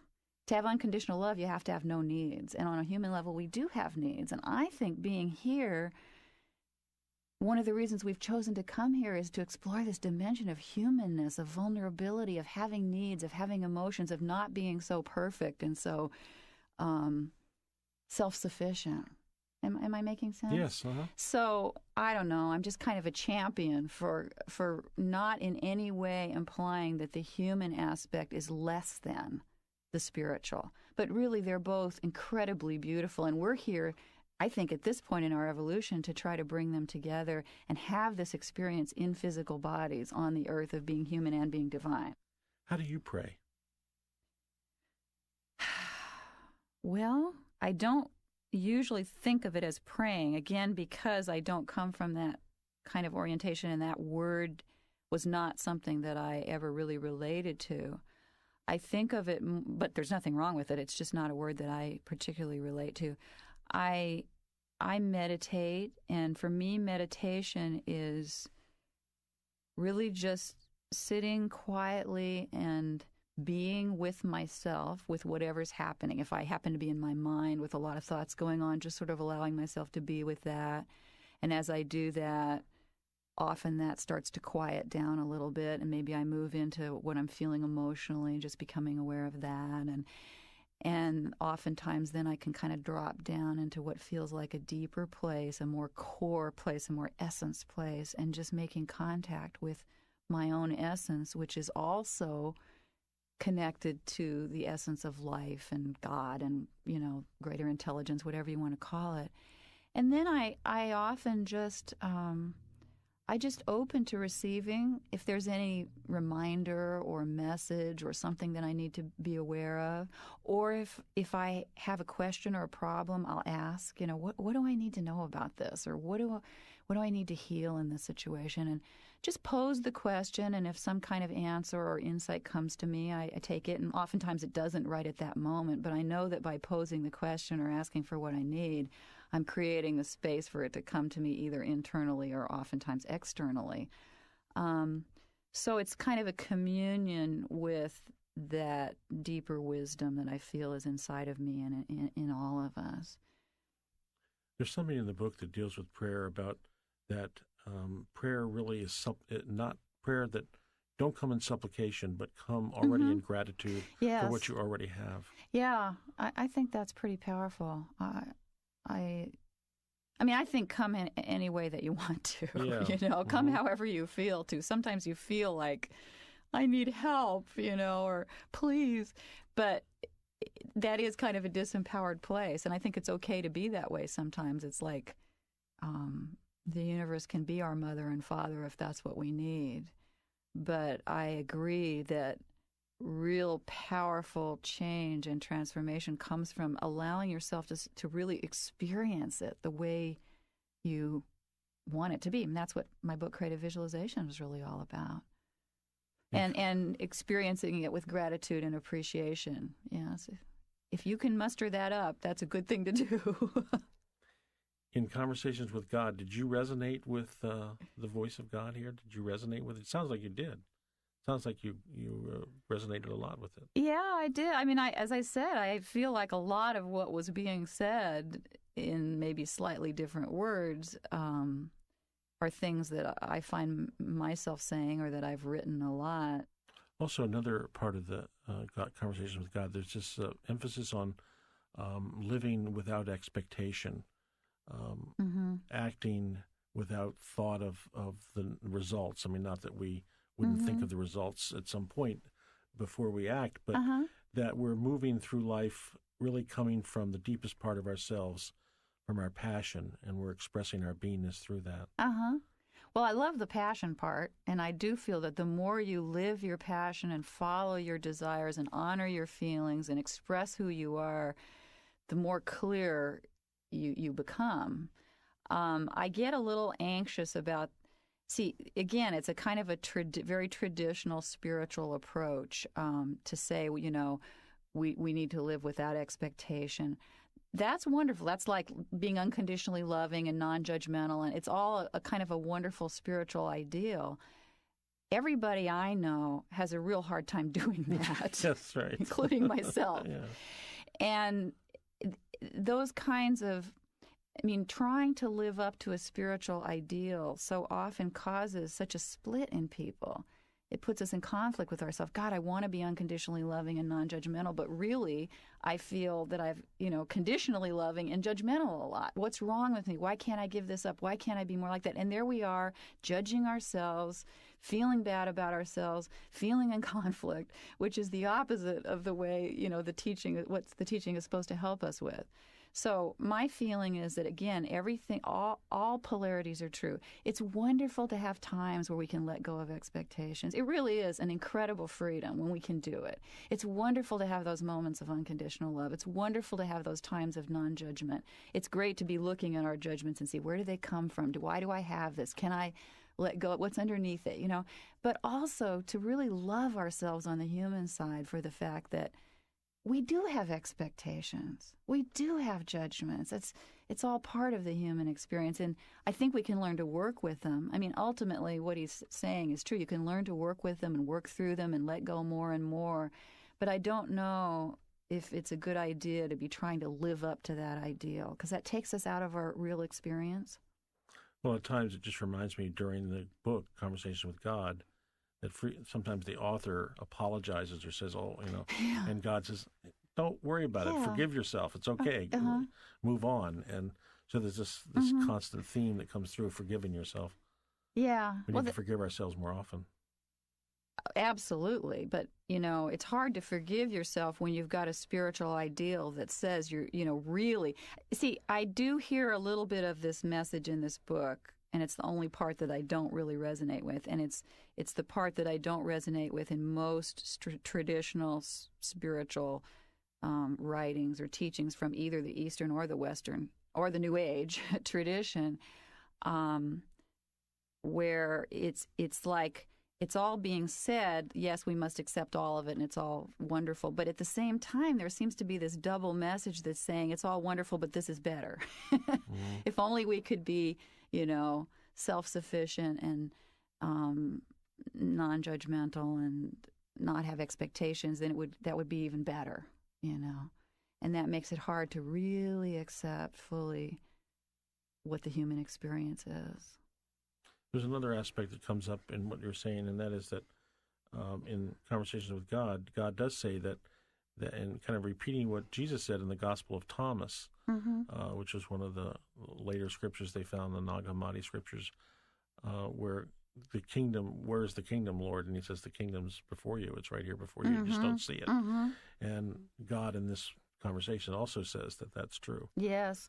It's become quite clear to me in my own life experience that heaven and hell are definitely right here all the time. I mean, I experience myself sometimes as being in hell, when I just feel miserable and I feel blocked and I'm in confusion and life just feels terrible. And I know at those moments, oh, this is what hell is all about. This is where the concept of hell came from. We create it. We experience it right here, right now, at certain times and in certain ways. And similarly, I have moments of feeling incredible bliss and everything's perfect and it's all this wonderful flow and it's just heaven.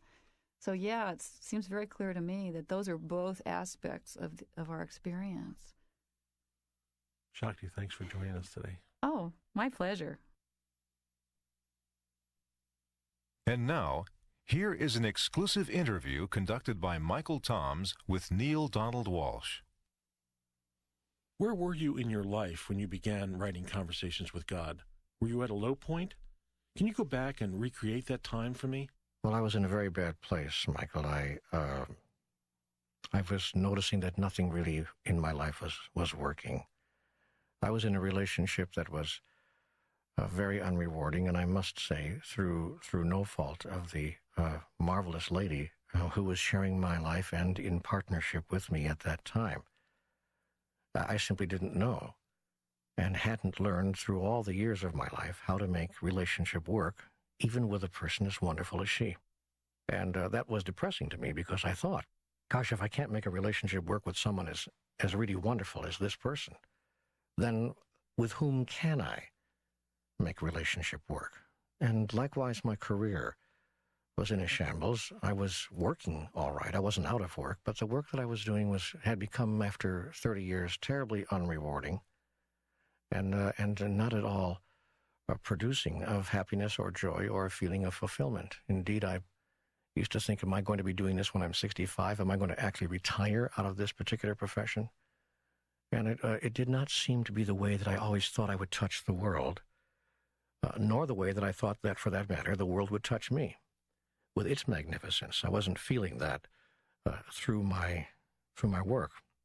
And my health, not surprisingly because of all the rest of this, was also rapidly going downhill, with ailments large and small, seemingly assaulting my body, which was just about reaching the age of a half-century. And so as I would wake up in the morning during those days and times, I recall feeling desperately unhappy and enormously frustrated because I didn't know how to deal with my unhappiness. I didn't know how to produce the kind of experience of life of which I knew that human beings were capable, but which I had not been able to produce in all the many years that I had been around here. And so it was out of that sense of desperation, and it was a months-long kind of depression. And I have to tell you, Michael, that I'm not a kind of a person who's in his lifetime been chronically depressed. In fact, I've never had that experience before. But if someone were to search for a clinical definition of where I was during that period, I'm sure they would say that I was, in fact, chronically depressed. That is to say, over a period of 8, 10, or 12 weeks, for 3 months or longer, I was just simply down in the dumps. And more than down in the dumps, I was beginning to question the very reason and purpose for my existence, and, to be quite frank, whether I even wanted to go on. Because, to borrow the words of that wonderfully poignant song by Peggy Lee, I was asking myself, is that all there is? Is this really all there is? Because if it is, somebody send in the clowns. And it was out of that place of deep, deep desperation and enormous frustration that I awoke one night, unable to sleep, tossing and turning, and it was around 4:20 in the morning, and so I got out of bed, and so as not to disturb the lady that I was partnering in life with and the rest of the household, and went someplace where I could be by myself. I didn't even know, frankly, what I was doing or why I was up or what I was going to do. I searched around and rummaged through the refrigerator, thinking my old friend food would solve the problem, but there was nothing in there I wanted, and so I went to the living room, sat on the couch, and looked at the four walls with one tiny lamp on. It's 4:20 in the morning. But I saw, luckily for me, that there was, for one reason or another, a pad of paper, a yellow legal pad, and a pencil on the lower shelf of the coffee table. And I reached down and I picked it up and I began to write. I simply wrote therapeutically to no one in particular, just an angry letter to the universe, if you will, to the great unseen. And the letter contained desperate statements and angry statements. Why, I can't even repeat some of them here in this interview, but why is life being this way? What does it take for relationships to work? Why can't I do what I love to do, truly love to do, and make a living? When is it my turn? When will life show up for me in the way I had been promised from the earliest days of my youth? And how come I can't have what I see so many other people having, fulfillment and a sense of completion with some of the earlier mysteries of life, a sense of inner peace, and joie vive, joy in life? What does it take? And I wrote all these questions out in a very angry, angry letter to no one in particular. And when I was finished writing those questions, and I must have been at that legal pad for 20 minutes or more, finally I had written myself out, and my hand was becoming tired just from the writing of it. So I put it down and I reached over to the side of me to put the pen down on the side table, and the pen literally would not leave my hands.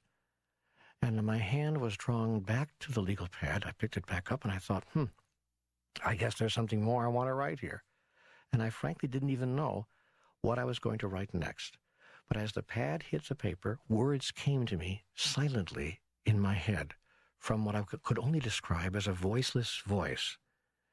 And the voiceless voice said to me, and I quickly wrote the thought, do you really want answers to all of these questions, or are you just venting? And I laughed, and I chuckled, and I said to myself, well, this is interesting. Where did that thought come from? But I decided to play a game with myself. I thought, okay, I'm talking to myself in my mind. That's all right. That's part of the therapy, I guess. And so I wrote an answer. Yeah, I'm venting, but I would like answers too. And if you've got answers to all these questions, don't hold them back. I sure as hell like to hear them. And with that, this voiceless voice again began speaking, if you will, in almost as if someone were whispering in my right ear. And I began writing as quickly as I could what I was hearing in my head. It was very much like taking dictation. And there followed the most extraordinary exchange that went on periodically over the next year, with my writing back, if you will, answering his questions or asking her questions that came to me, and receiving answers almost immediately, so quickly that I almost couldn't write fast enough to keep up, and several times during the dialogue I had to say, whoa, slow down a bit, give me a chance here. And And the voice did slow down. A very considerate person. So I was engaged in that process for over a year. But that particular morning when it began, I recall vividly, because I stopped writing after about an hour and a half of this back-and-forth dialogue, the beginnings of which formed the very beginning of the book Conversations with God. And when I finished, I turned back the pages to see what I had written. I had not done that at any point during the dialogue, but finally when I realized that I was talked out, if you will, for the morning, I turned back the pages and I began reading. And frankly, Michael, I was stunned with what I found there on my own legal pad in my own handwriting. And I didn't know where this was coming from. Partly I felt very, very much afraid. Partly I felt almost overjoyed. And I didn't even know why I was feeling joy. I just felt very joyful, the experience. And so it was a mixture of fear and joy, or fear and love, if you will, not unlike life itself. That's quite an account you just gave, Neil. It sounds like what was happening is that you were outside of your thinking mind. Is that an accurate statement? Yes, that's exactly how it was, Michael. I wasn't thinking at all. And it is said in the book, in order to really get in touch with God, you have to be out of your mind. And I think that I was out of my mind that morning. Many people think that I am out of my mind in general, and that may also be true, but I do think in the literal sense I was existing at that point outside of my mind. That is to say, I wasn't thinking at all about what was being said here in and through me, nor was I thinking about what I was going to say in return. It was very much a spontaneous conversation as the one we're having right now, where I have no idea what you're going to say next, and you have no idea what I'm going to say next. And that's exactly how I experienced it, except that the voice was coming at me from just outside and above my right ear, and then I would hear it, and I'd begin to write. It was I had, in fact, often at the beginning of paragraphs, I would have no idea where the end of that paragraph was going. That was particularly true in the section on the Ten Commandments, one of the most extraordinary sections in the book, when I had no idea. I recall vividly when the voice said to me, "This may upset a lot of people, but I have to begin this part of our dialogue by telling you there's no such thing as the Ten Commandments." And I recall writing back, sitting up straight on the couch that particular morning, writing back, there are no Ten Commandments? And the answer came back, no. And I had no idea what that was about. I had no idea, well, now where do we go with this? And so all I did was just sit there in the darkness and listen and take dictation. And out came one of the most extraordinary constructions, one of the most extraordinary theological constructions around our concept of the Ten Commandments I've ever encountered. Quite apart and aside from the fact that particular construction stepped outside of any paradigm I've ever held. It was, in and of itself, a unique description of our true and right relationship with God, in my opinion. And it was at that point in the book that I realized, at that point in the dialogue, that I realized that I was, in fact, communicating with something much larger than myself, something that existed quite apart and separate from me, something with which I had nothing to do. I even gave up my thought, well, I'm imagining this, or I'm calling this forth from my own higher self, or all of those other ways I was trying to explain what was happening. And it was after that section on the 10 commitments that I realized, no, this is something very separate from me. And yet, of course, when the book was finished, I realized that separate from me does not exist in the experience of God. But I used a popular vernacular in that I understood it was not coming from any of my own prior experiences or my own previous thoughts about this thing called God.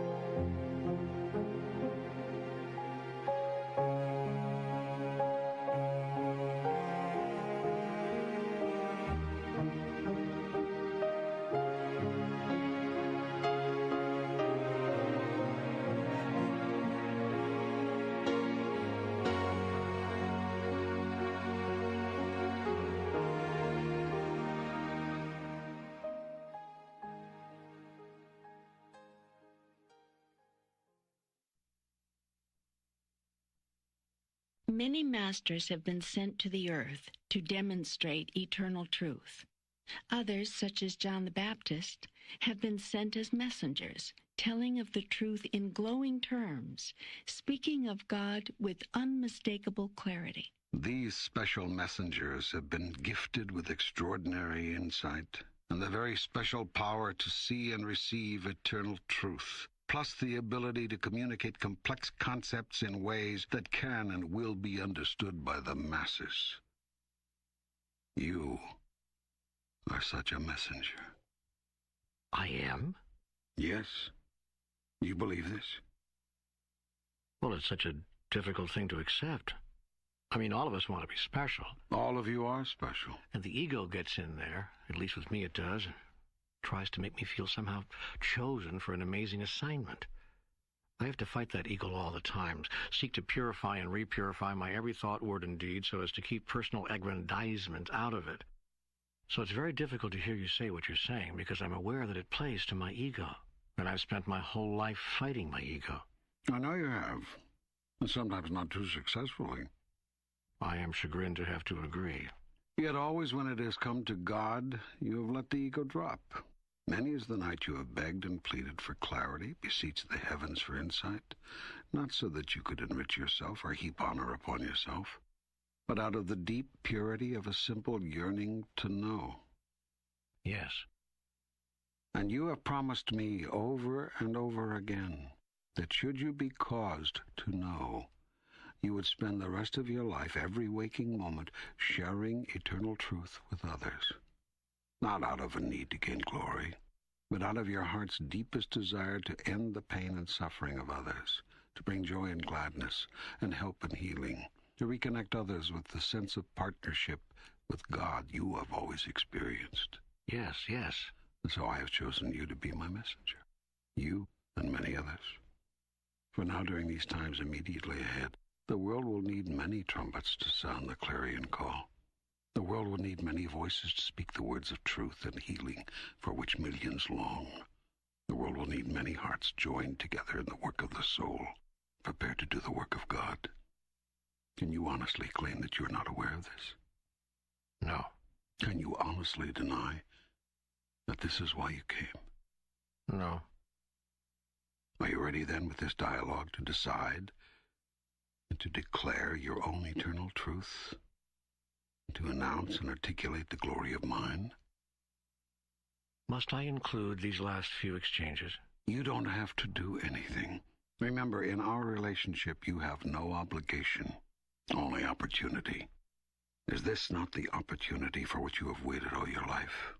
Have you not devoted yourself to this mission and the proper preparation for it from the earliest moments of youth? Yes. Then do not what you are obliged to do, but what you have an opportunity to do. Just including this exchange, why would you not? Think you that I want you to be a messenger in secret? No, I suppose not. It takes great courage to announce oneself as a man of God. You understand the world will much more readily accept you as virtually anything else but a man of God, an actual messenger. Every one of my messengers has been defiled.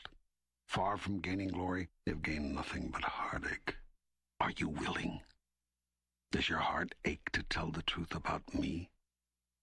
Are you willing to endure the ridicule of your fellow human being? Are you prepared to give up glory on earth for the greater glory of the soul fully realized? You know, you're making this all sound suddenly pretty heavy, God. You want I should kid you about it? Well, we could lighten up just a little here. Hey, I'm all for enlightenment. Why don't we start with a joke? Good idea. You got one? No, but you do. Tell the one about the little girl drawing a picture. Oh, yes, that one. Okay, well, a mommy comes into the kitchen one day to find her little girl at the table, crayons everywhere, deeply concentrating on a freehand picture she is creating. "My, what are you so busy drawing?" the mommy asked. "It's a picture of God, Mommy," the beautiful girl replied, eyes shining. "Oh, honey, that's so sweet," the mommy said, trying to be helpful. "But you know, no one really knows what God looks like." "Well," chirped the little girl, "if you'll just let me finish." That's a beautiful little joke. You know what's most beautiful? The little girl never doubted that she knew exactly how to draw me. Yes. Now I'll tell you a story. All right. There once was a man who suddenly found himself spending hours each week working on a dialogue. Day after day, he would race to pad and pen, sometimes in the middle of the night, to capture each new inspiration. Finally, someone asked him what he was up to. "Oh," he replied, "I'm writing down a very long conversation I'm having with God." "That's very sweet," his friend indulged him. "But you know, no one really knows for sure what God would say." "Well," the man grinned, "if you'll just let me finish."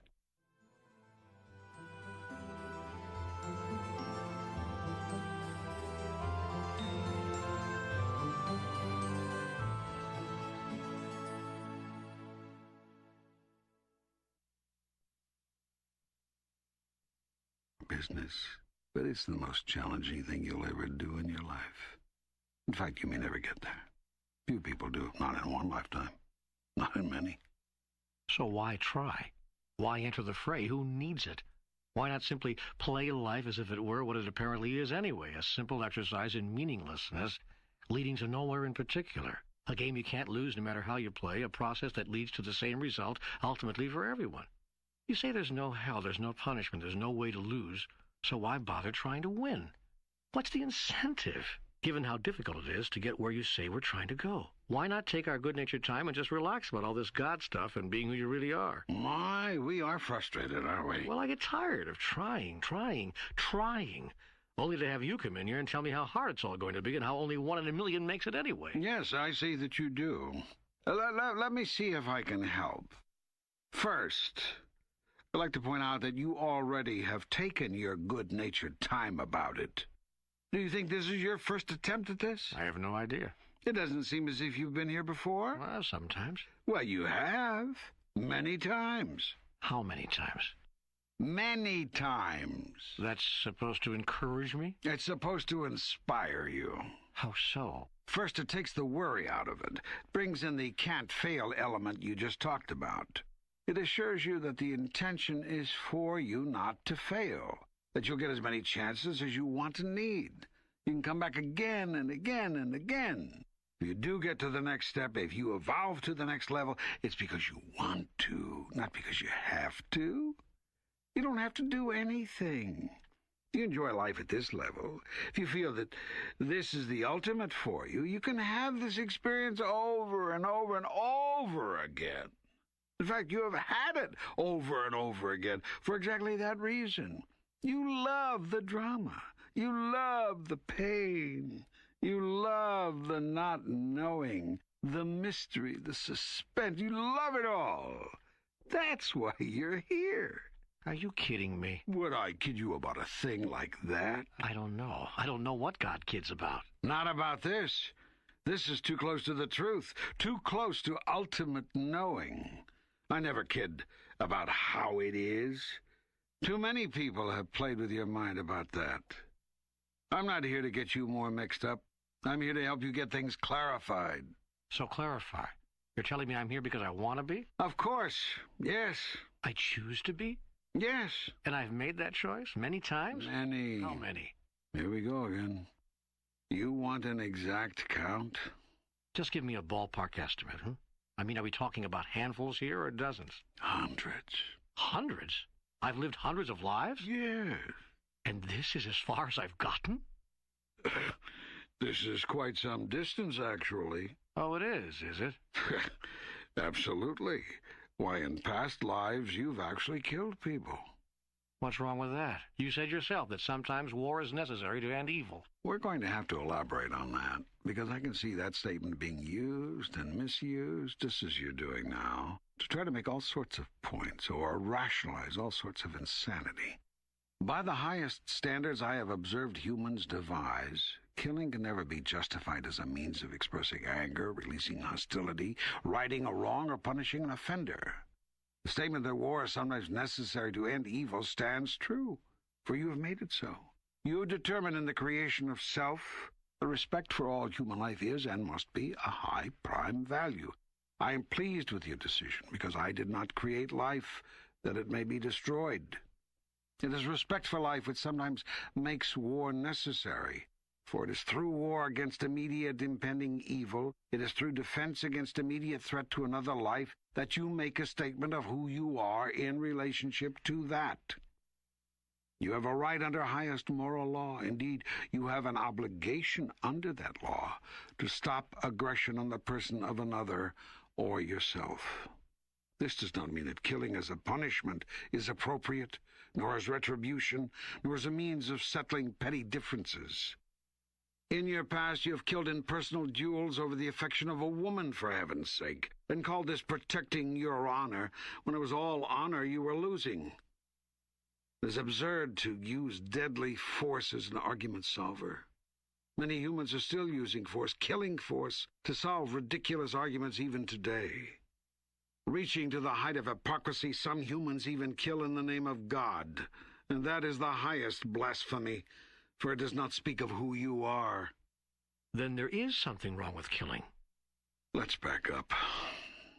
There's nothing wrong with anything. Wrong is a relative term, indicating the opposite of that which you call right. Yet what is right? Can you be truly objective in these matters? Or are right and wrong simply descriptions overlaid on events and circumstances by you out of your decision about them? And what, pray tell, forms the basis of your decision? Your own experience? No. In most cases, you've chosen to accept someone else's decision. Someone who came before you and presumably knows better. Very few of your daily decisions about what is right and wrong are being made by you, based on your understanding. This is especially true on important matters. In fact, the more important the matter, the less likely are you to listen to your own experience.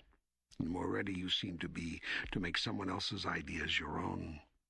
This explains why you've given up virtually total control over certain areas of your life and certain questions that arise within the human experience.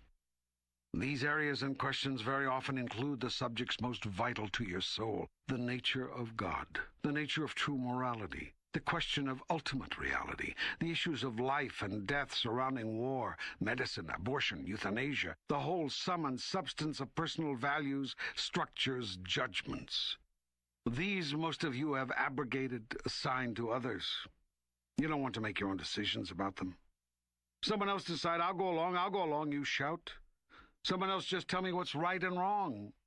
This is why, by the way, human religions are so popular. It almost doesn't matter what the belief system is, as long as it's firm, consistent, clear in its expectation of the follower, and rigid. Given those characteristics, you can find people who believe in almost anything. The strangest behavior and belief has been, attributed to God. It's God's way, they say, God's word. And there are those who will accept that gladly, because, you see, it eliminates the need to think.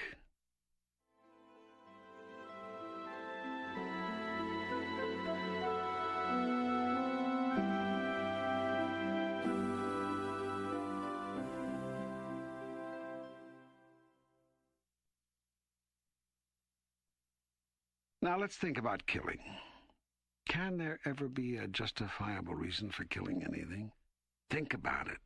You'll find you need no outside authority to give you direction, no higher source to supply you with answers. If you think about it, if you look to see what you feel about it, the answers will be obvious to you, and you will act accordingly. This is called acting on your own authority. It is when you act on the authority of others that you get yourself into trouble. Should states and nations use killing to achieve their political objectives? Should religions use killing to enforce their theological imperatives? Should societies use killing as a response to those who violate behavioral codes? Is killing an appropriate political remedy, spiritual convincer, or societal problem solver? Now, is killing something you can do if someone is trying to kill you? Would you use killing force to defend the life of a loved one? Someone you didn't even know? Is killing a proper form of defense against those who would kill if they are not in some other way stopped? Is there a difference between killing and murder? The state would have you believe that killing to complete a purely political agenda is perfectly defensible. In fact, the state needs you to take its word on this in order to exist as an entity of power. Religions would have you believe that killing to spread and maintain knowledge of and adherence to their particular truth is perfectly defensible. In fact, religions require you to take their word on this in order to exist as an entity of power. Society would have you believe that killing to punish those who commit certain offenses, these have changed through the years, is perfectly defensible. In fact, society must have you take its word for it in order to exist as an entity of power. Do you believe these positions are correct? Have you taken another's word for it? What does yourself have to say? There is no right or wrong in these matters, but by your decisions you paint a portrait of who you are. Indeed, by their decisions, your states and nations have already painted such pictures. By their decisions, your religions have created lasting, indelible impressions. By their decisions, your societies have produced their self-portraits too. Are you pleased with these pictures? Are these the impressions you wish to make? Do these portraits represent who you are? Be careful of these questions.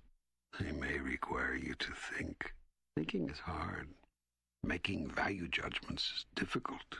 It places you at pure creation because there are so many times you'll have to say, I don't know, I just don't know. And still you'll have to decide. And so you'll have to choose. You'll have to make an arbitrary choice. Such a choice, a decision coming from no previous personal knowledge, is called pure creation. And the individual is aware, deeply aware, that in the making of such decisions is the self created. Most of you are not interested in such important work. Most of you would rather leave that to others. And so most of you are not self-created, but creatures of habit, other-created creatures. Then, when others have told you how you should feel, and it runs directly counter to how you do feel, you experience a deep inner conflict. Something deep inside you tells you that what others have told you is not who you are. Now, where to go with that? What to do? The first place you go is to your religionists, the people who put you there in the first place. You go to your priests and your rabbis and your ministers and your teachers, and they tell you to stop listening to yourself. The worst of them will try to scare you away from it, scare you away from what you intuitively know. They'll tell you about the devil, about Satan, about demons and evil spirits and hell and damnation, and every frightening thing they can think of to get you to see how what you were intuitively knowing and feeling was wrong. And how the only place you'll find any comfort is in their thought, their idea, their theology, their definitions of right and wrong, and their concept of who you are. The seduction here is that all you have to do to get instant approval is to agree. Agree and you have instant approval. Some will even sing and shout and dance and wave their arms in hallelujah. That's hard to resist. Such approval, such rejoicing that you've seen the light, that you've been saved. Approvals and demonstrations seldom accompany inner decisions. Celebrations rarely surround choices to follow personal truth. In fact, quite the contrary. Not only many others feel to celebrate, they may actually subject you to ridicule. What? You're thinking for yourself? You're deciding on your own? You're applying your own yardsticks, your own judgments, your own values? Who do you think you are, anyway? And indeed, that is precisely the question you are answering. But the work must be done very much alone, very much without reward, without approval, perhaps without even any notice. And so you ask a very good question. Why go on? Why even start off on such a path? What is to be gained from embarking on such a journey? Where is the incentive? What is the reason? The reason is ridiculously simple. There is nothing else to do. What do you mean? I mean, this is the only game in town. There's nothing else to do. In fact, there's nothing else you can do. You are going to be doing what you are doing for the rest of your life, just as you've been doing it since birth. The only question is whether you'll be doing it consciously or unconsciously. You see, you cannot disembark from the journey. You embarked before you were born. Your birth is simply a sign that the journey has begun. So the question is not, why start off on such a path? You have already started off. You did so with the first beat of your heart. The question is, do I wish to walk this path consciously or unconsciously, with awareness or lack of awareness, as the cause of my experience or as the effect of it?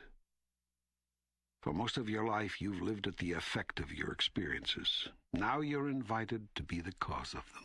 That is what is known as conscious living. That is what is called walking in awareness. Now, many of you have walked quite some distance, as I've said. You've made no small progress. So you should not feel that after all these lives, you've only come to this. Some of you are highly evolved creatures with a very sure sense of self. You know who you are, and you know what you'd like to become. Furthermore, you even know the way to get from here to there. That's a great sign. That's a sure indication. Of what? Of the fact that you now have very few lives left. Is that good? It is, now, for you. And that is so because you say it is so. Not long ago, all you wanted to do was stay here. Now all you want to do is leave. That's a very good sign. Not long ago, you killed things, bugs, plants, trees, animals, people. Now you cannot kill a thing without knowing exactly what you're doing and why. That's a very good sign. Not long ago, you lived life as though it had no purpose. Now you know it has no purpose, save the one you give it. That's a very good sign. Not long ago, you begged the universe to bring you truth. Now you tell the universe your truth, and that's a very good sign. Not long ago, you sought to be rich and famous. Now you seek to be simply and wonderfully yourself. And not so very long ago, you feared me.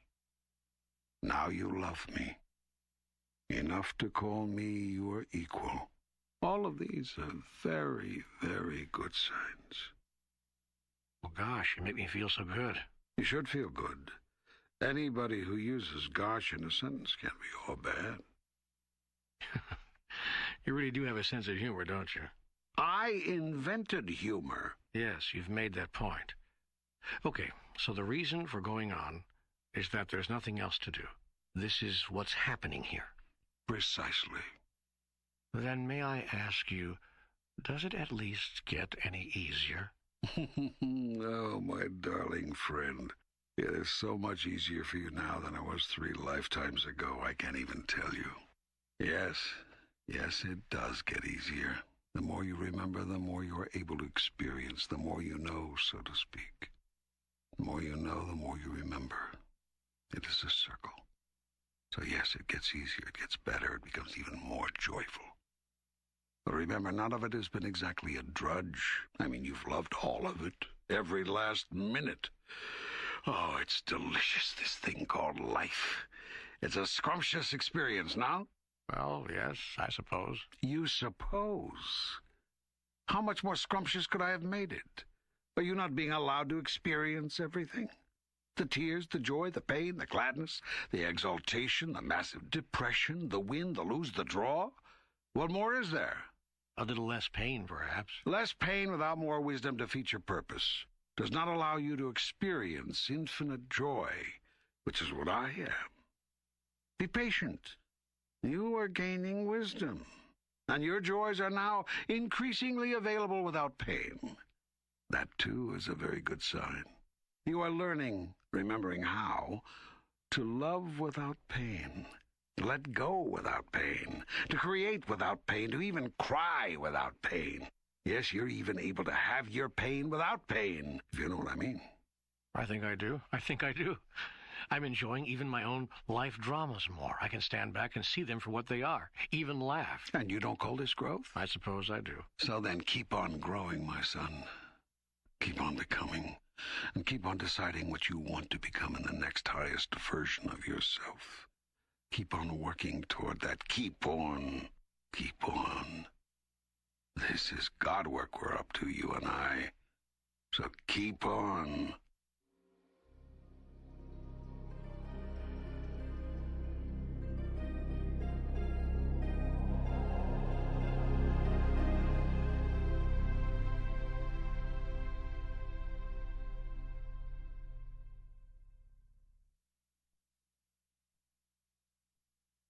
I love you. You know that? I know you do. And I love you. I'd like to get back to my questions. Why can't I ever seem to attract enough money in my life? Am I destined to be forever scrimping and scraping? What's blocking me from realizing my full potential regarding money? The condition is manifested not just by you, but by a great many people. Everyone tells me it's a problem of self-worth, a lack of self-worth. I've had a dozen New Age teachers tell me that lack of anything is always traceable to lack of self-worth. That is a convenient simplification. In this case, your teachers are all wrong. You do not suffer from a lack of self-worth. Indeed, your greatest challenge all your life has been to control your ego. Some have said it's been a case of too much self-worth. Well, here I am again, embarrassed and chagrined, but you are right. You keep saying you're embarrassed and chagrined every time I simply tell the truth about you. Embarrassment is the response of a person who still has an ego investment in how others see him. Invite yourself to move past that. Try a new response. Try laughter. Okay. Self-worth is not your problem. You are blessed with an abundance of it. Most people are. You all think very highly of yourself, as rightly you should. So self-worth for the great mass of the people is not the problem. What is? The problem is lack of understanding of the principles of abundance, together usually with a massive misjudgment about what is good and what is evil. Let me give you an example. Please do. You carry a thought around that money is bad. You also carry a thought around that God is good. Bless you. Therefore, in your thought system, God and money do not mix. In a sense, I guess that's true. That is how I think. This makes things interesting because this then makes it difficult for you to take money for any good thing. I mean, if a thing is judged very good by you, you value it less in terms of money. So the better something is, the more worthwhile, the less money it's worth. You are not alone in this. Your whole society believes this. So your teachers make a pittance and your stripteasers a fortune. Your leaders make so little compared to sports figures that they feel they have to steal to make up the difference. Your priests and your rabbis live on bread and water while you throw coins at entertainers. Think about it. Everything on which you place a high intrinsic value, you insist must come cheaply. The lonely research scientist seeking a cure for AIDS goes begging for money, while the woman who writes a book on 100 new ways to have sex and creates tapes and weekend seminars to go with it makes a fortune. This having it all backwards is a propensity with you, and it stems from wrong thought. The wrong thought is your idea about money. You love it, yet you say it is the root of all evil. You adore it, yet you call it filthy lucre. You say that a person is filthy rich. If a person does become wealthy doing good things, you immediately become suspect. You make that wrong. So a doctor had better not make too much money, or had better learn to be discreet about it. And a minister, whoa, she'd really better not make lots of money, assuming you'll even let a she be a minister, or there'll surely be trouble. You see, in your mind, a person who chooses the highest calling should get the lowest pay. Yes, is right. You should think about that, because it is such wrong thought. I thought there was no such thing as wrong or right. There isn't. There's only what serves you and what does not. The terms right and wrong are relative terms, and I use them that way when I use them at all. In this case, relative to what serves you, relative to what you say you want, your money thoughts are wrong thoughts. Remember, thoughts are creative. So if you think money is bad, yet think yourself good, well, you can see the conflict. Now, you in particular, my son, act out this consciousness in a very big way. For most people, the conflict is not nearly so enormous as for you. Most people do what they hate for a living, so they don't mind taking money for it. Bad for the bad, so to speak. But you love what you do with the days and times of your life. You adore the activities with which you cram them. For you, therefore, to receive large amounts of money for what you do would be, in your thought system, taking bad for the good, and that is unacceptable to you. You'd rather starve than take filthy lucre for pure service, as if some of the service loses its purity if you take money for it. So here we have this real ambivalence about money. Part of you rejects it, and part of you resents not having it. Now, the universe doesn't know what to do about that, because the universe has received two different thoughts from you. So your life with regard to money is going to go in fits and starts because you keep going in fits and starts about money. You don't have a clear focus. You're not really sure what's true for you. And the universe is just a big photocopy machine. It simply produces multiple copies of your thoughts. Now, there's only one way to change all that. You have to change your thought about it. How can I change the way I think? The way I think about something is the way I think about something. My thoughts, my attitudes, my ideas were not created in a minute. I have to guess they're the result of years of experience, a lifetime of encounters. You're right about the way I think about money. But how do I change that? This could be your most interesting question. The usual method of creation for most human beings is a three-step process involving thought, word, and deed or action. First comes thought, the formative idea, the initial concept. Then comes the word. Most thoughts ultimately form themselves into words, which are often then written or spoken. This gives added energy to the thought, pushing it out into the world, where it can be noticed by others. Finally, in some cases, words are put into action, and you have what you call a result, a physical world manifestation of what all started with a thought. Everything around you in your man-made world came into being in this way, or some variation of it. All three creation centers were used. But now comes the question. How to change a sponsoring thought? Yes, that is a very good question, and a very important one. For if humans do not change some of their sponsoring thoughts, humankind could doom itself into extinction. The most rapid way to change a root thought or sponsoring idea is to reverse the thought, word, deed process. Explain that. Do the deed that you want to have the new thought about. Then say the words that you want to have your new thought about. Do this often enough, and you'll train the mind to think a new way. Train the mind? Isn't that like mind control? Isn't that just mental manipulation? Do you have any idea how your mind came up with the thoughts it now has? Do you not know that your world has manipulated your mind to think as you do? Wouldn't it be better for you to manipulate your mind than for the world to? Would you not be better off to think the thoughts you want to think than those of others? Are you not better armed with creative thoughts than with reactive thoughts? Yet your mind is filled with reactive thought that springs from the experience of others. Very few of your thoughts spring from self-produced data, much less self-produced preferences. Your own root thought about money is a prime example. Your thought about money, it is bad, runs directly counter to your experience. It's great to have money. So you have to run around and lie to yourself about your experience in order to justify your root thought. You're so rooted in this thought, it never occurs to you that your idea about money may be inaccurate. So now, what we are up to is coming up with some self-produced data. And that is how we change a root thought and cause it to be your root thought and not another's. You have one more root thought about money, by the way, which I've yet to mention. What's that? That there's not enough. In fact, you have this root thought about just about everything. There's not enough money, there's not enough time, there's not enough love, there's not enough food, water, compassion in the world. Whatever there is that's good, there is just not enough. This race consciousness of not enoughness creates and recreates the world as you see it. Okay, so I have two root thoughts, sponsoring thoughts, to change about money. Oh, at least two, probably many more. Let's see. Money is bad, money is scarce. Money may not be received for doing God's work. That's a big one with you. Money is never given freely.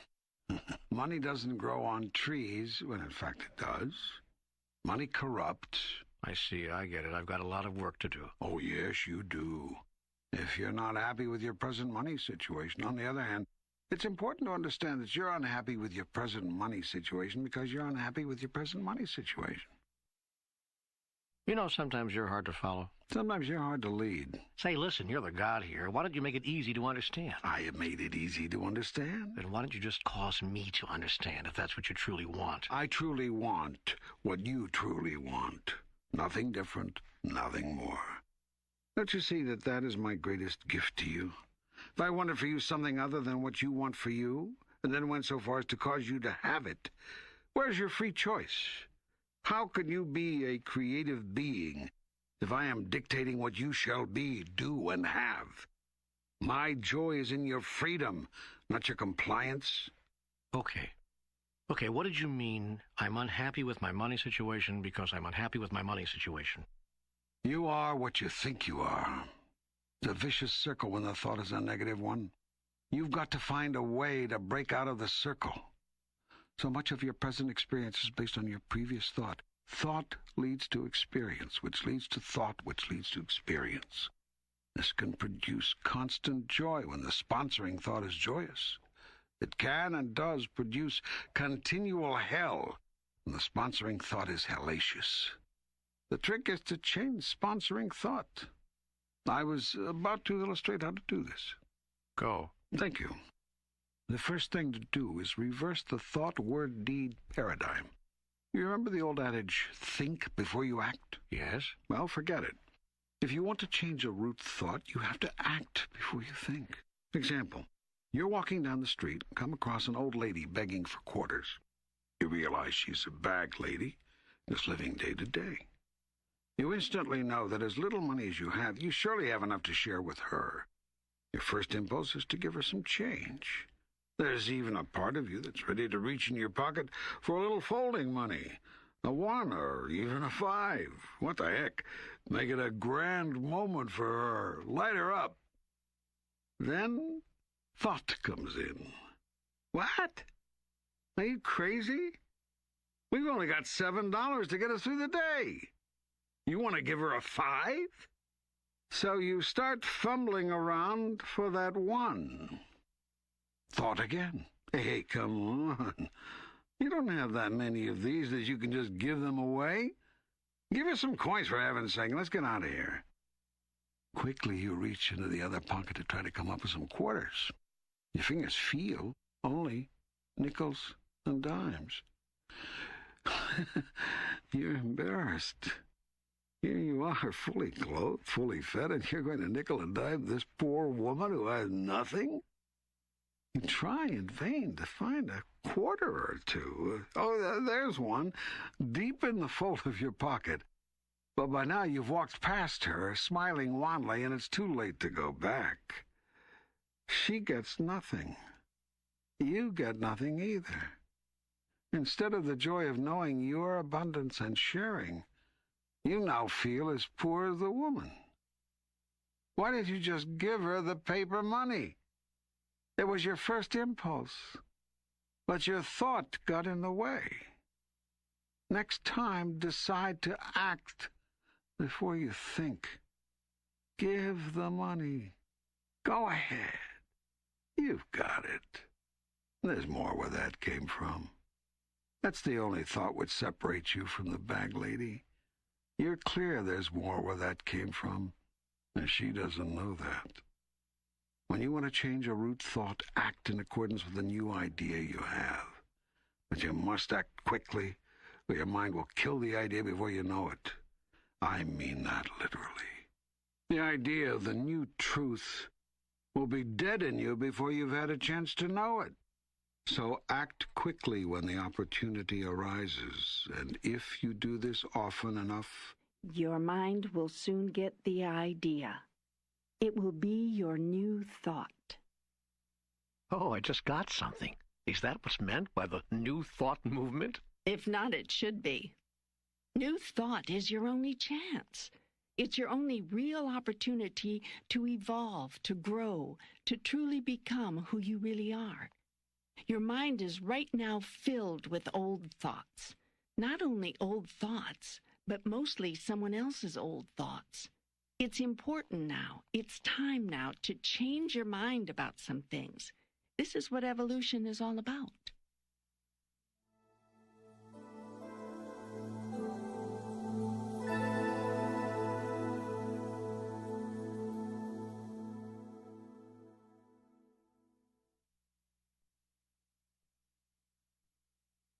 Why can't I do what I really want to do with my life and still make a living?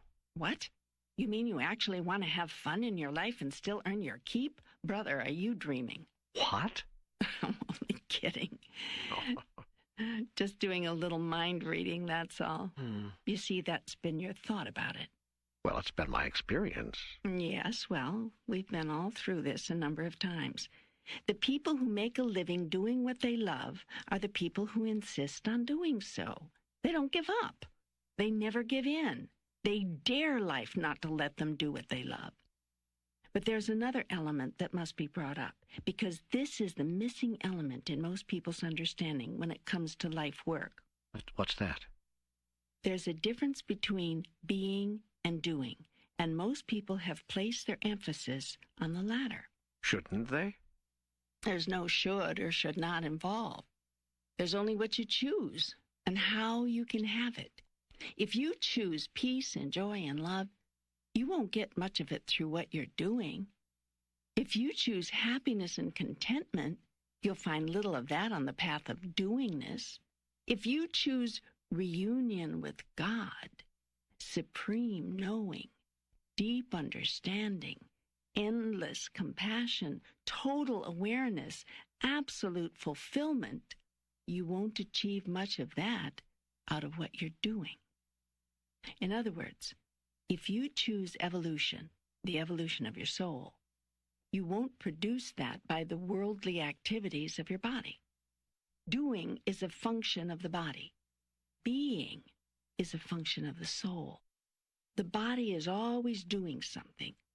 Every minute of every day it's up to something. It never stops. It never rests. It's constantly doing something. It's either doing what it's doing at the behest of the soul or in spite of the soul. The quality of your life hangs in the balance. The soul is forever being. It is being what it is being, regardless of what the body is doing, not because of what it's doing. If you think your life is about doingness, you do not understand what you are about. Your soul doesn't care what you do for a living. And when your life is over, neither will you. Your soul cares only about what you're being while you're doing whatever you're doing. It is a state of beingness the soul is after, not a state of doingness. What is the soul seeking to be? Me. You? Yes, me. Your soul is me, and it knows it. What it is doing is trying to experience that. And what it is remembering is that the best way to have this experience is by not doing anything. There is nothing to do but to be. Be what? Whatever you want to be. Happy, sad, weak, strong, joyful, vengeful, insightful, blind, good, bad, male, female, you name it. I mean that literally. You name it. Now, this is all very profound, but I don't know what it has to do with my career. I'm trying to find a way to stay alive, to survive, to support my family and myself, doing what I like to do. Try being what you like to be. What do you mean? Some people make lots of money doing what they do. Others can't make a go of it, and they're doing the same thing. What makes the difference? Well, some people have more skill than others. That's the first cut. But now we get to the second cut. Now we're down to two people with relatively equal skills. Both graduated from college, both were at the top of their class, both understand the nature of what they're doing, both know how to use their tools with great facility. Yet one still does better than the other. One flourishes while the other struggles. What's that about? Location. Location?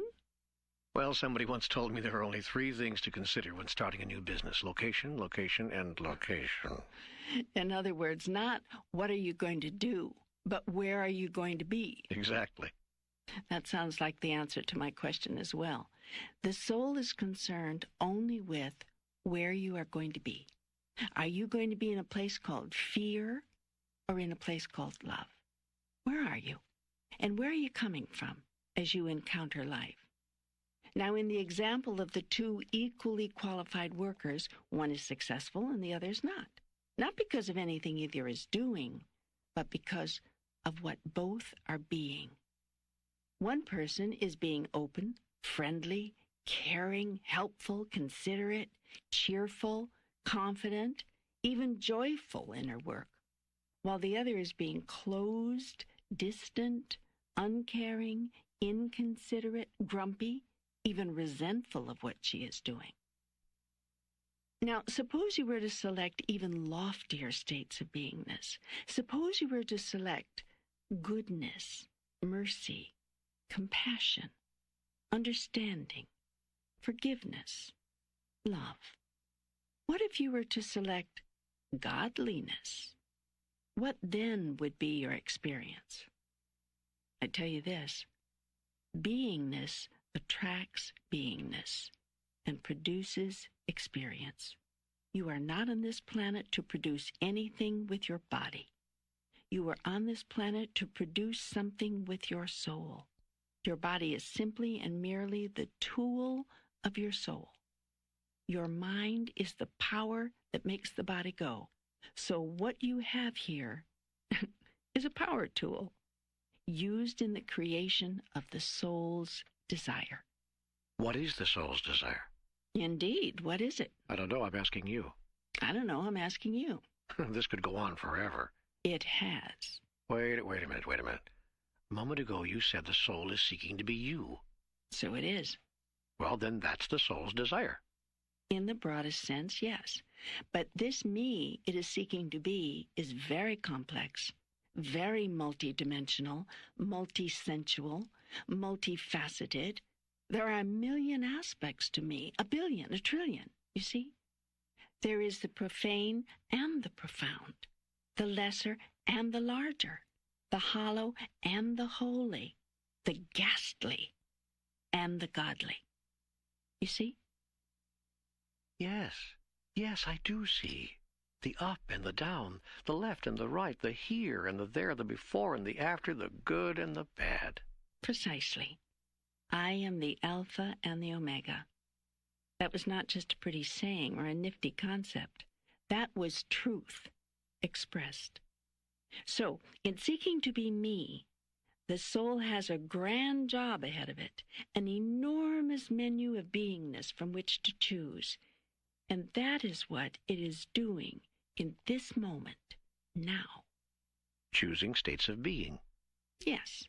And then producing the right and perfect conditions within which to create the experience of that. It is therefore true that nothing happens to you or through you that is not for your own highest good. Do you mean my soul is creating all of my experience, including not only the things I'm doing, but the things that are happening to me? Let us say that the soul leads you to the right and perfect opportunities for you to experience exactly what you had planned to experience.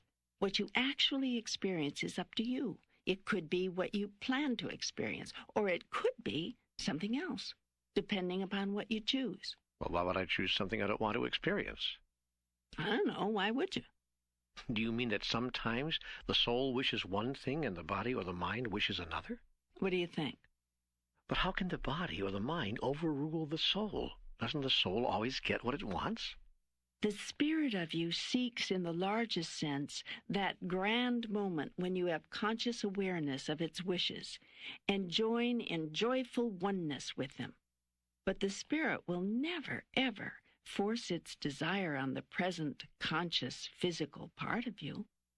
The Father will not force his will upon the Son. It is a violation of his very nature to do so, and thus quite literally impossible. The Son will not force his will upon the Holy Spirit. It is against his very nature to do so, and thus quite literally impossible. The Holy Spirit will not force his will upon your soul. It is outside of the nature of the Spirit to do so, and thus quite literally impossible. Here is where the impossibilities end. The mind very often does seek to exert its will on the body, and does so. Similarly, the body seeks often to control the mind, and frequently succeeds. Yet the body and the mind together do not have to do anything to control the soul.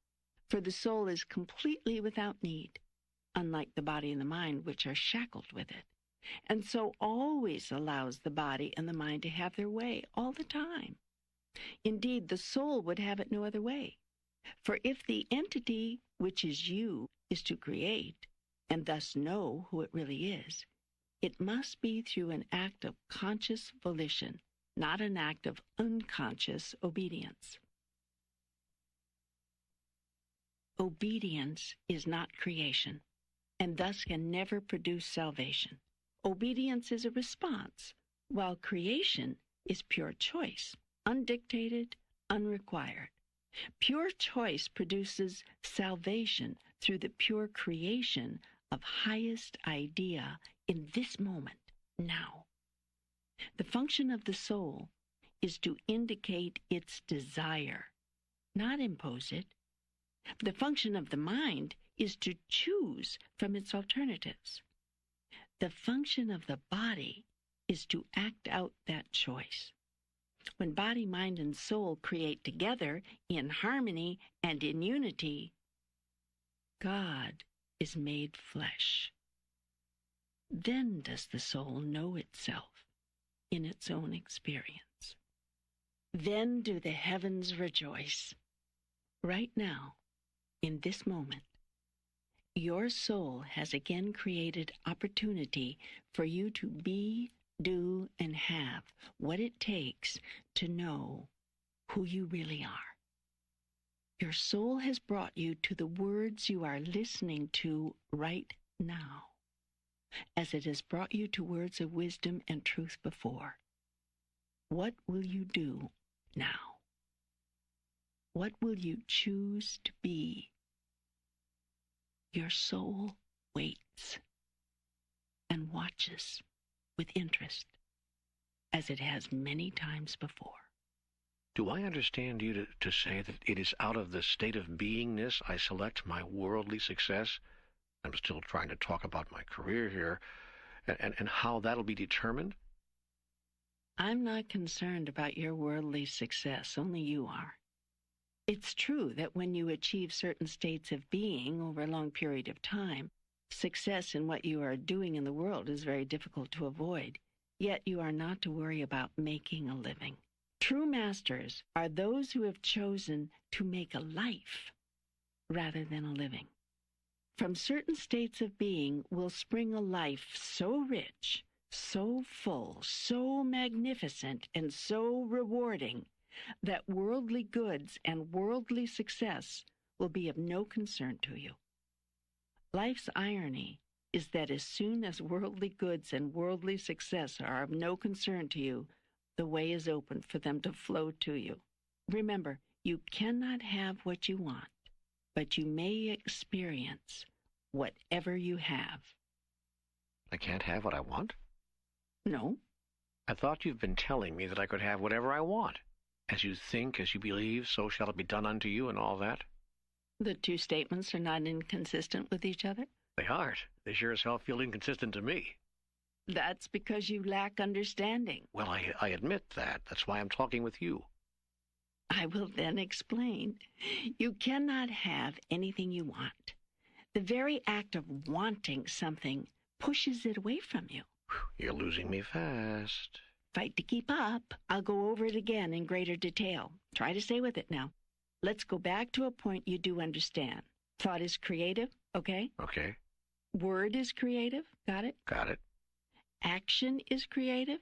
Thought, word, and deed are the three levels of creation. Still with me? Right there. Good. Now, let's take worldly success as our subject for the moment, since that's what you've been talking about, asking about. Terrific. Now, do you have a thought, I want worldly success? Sometimes, yes. And do you also sometimes have the thought, I want more money? Yes. You can therefore neither have worldly success nor more money. But why not? The universe has no choice but to bring you the direct manifestation of your thought about it. Your thought is, I want worldly success. You understand? The creative power is like a genie in a bottle. Your words are its command. You understand? Well, then why don't I have more success? I said your words are its command. Now, your words were, I want success. And the universe says, okay, you do. I'm not sure I follow here. Think of it this way. The word I is the key that starts the engine of creation. The words I am are extremely powerful. They are statements to the universe, commands. Now, whatever follows the word I, which calls forth the great I am, tends to manifest in physical reality. Therefore, I plus want success produces you wanting success. I plus want money must produce you wanting money. It can produce no other thing because thoughts, words, are creative. Actions are too. And if you act in a way which says that you want success and money, then your thoughts, words, and actions are in accord. And you are sure to have the experience of this wantingness. You see? Yes, my God, I do. Does it really work that way? Of course. You're a very powerful creator. Now, granted, if you had a thought or made a statement just once, as in anger, for instance, or frustration, it's not very likely that you'll convert those thoughts or words into reality. So you don't have to worry about drop dead or go to hell or all the other less than nice things you sometimes think or say. Thank God. You're welcome. But if you repeat a thought or say a word over and over again, not once, not twice, but dozens, hundreds, thousands of times, do you have any idea of the creative power of that? A thought or a word expressed and expressed and expressed becomes just that, expressed. That is, pushed out. It becomes outwardly realized. It becomes your physical reality. Good grief. That's exactly what it produces every time. Good grief. You love the grief. You love the drama. That is, until you don't anymore. There comes a certain point in your evolution when you cease to love the drama, cease to love the story as you've been living it. That's when you decide, actively choose to change it. Only most don't know how. You now do. To change your reality, simply stop thinking like that. In this case, instead of thinking, I want success, think, I have success. Well, that feels like a lie to me. I'd be kidding myself if I said that. My mind would shout, the hell, you say. Then think a thought you can accept. My success is coming to me now. Or, all things lead to my success. Ah, so this is the trick behind the New Age practice of affirmations. Affirmations don't work if they are merely statements of what you want to be true. Affirmations work only when they are statements of something you already know to be true. The best so-called affirmation is a statement of gratitude and appreciation. Thank you, God, for bringing me success in my life. Now that idea, thought, spoken, and acted upon, produces wonderful results when it comes from true knowing, not from an attempt to produce results, but from an awareness that results have already been produced. Jesus had such clarity. Before every miracle, he thanked me in advance for its deliverance. It never occurred to him not to be grateful, because it never occurred to him that what he declared would not happen. The thought never entered his mind. So sure was he of who he was and of his relationship to me, that his every thought, word, and deed reflected his awareness, just as your thoughts, words, and deeds reflect yours. If now there is something you choose to experience in your life, do not want it, choose it. Do you choose success in worldly terms? Do you choose more money? Good, then choose it, really, fully, not half-heartedly. Yet at your stage of development, do not be surprised if worldly success no longer concerns you.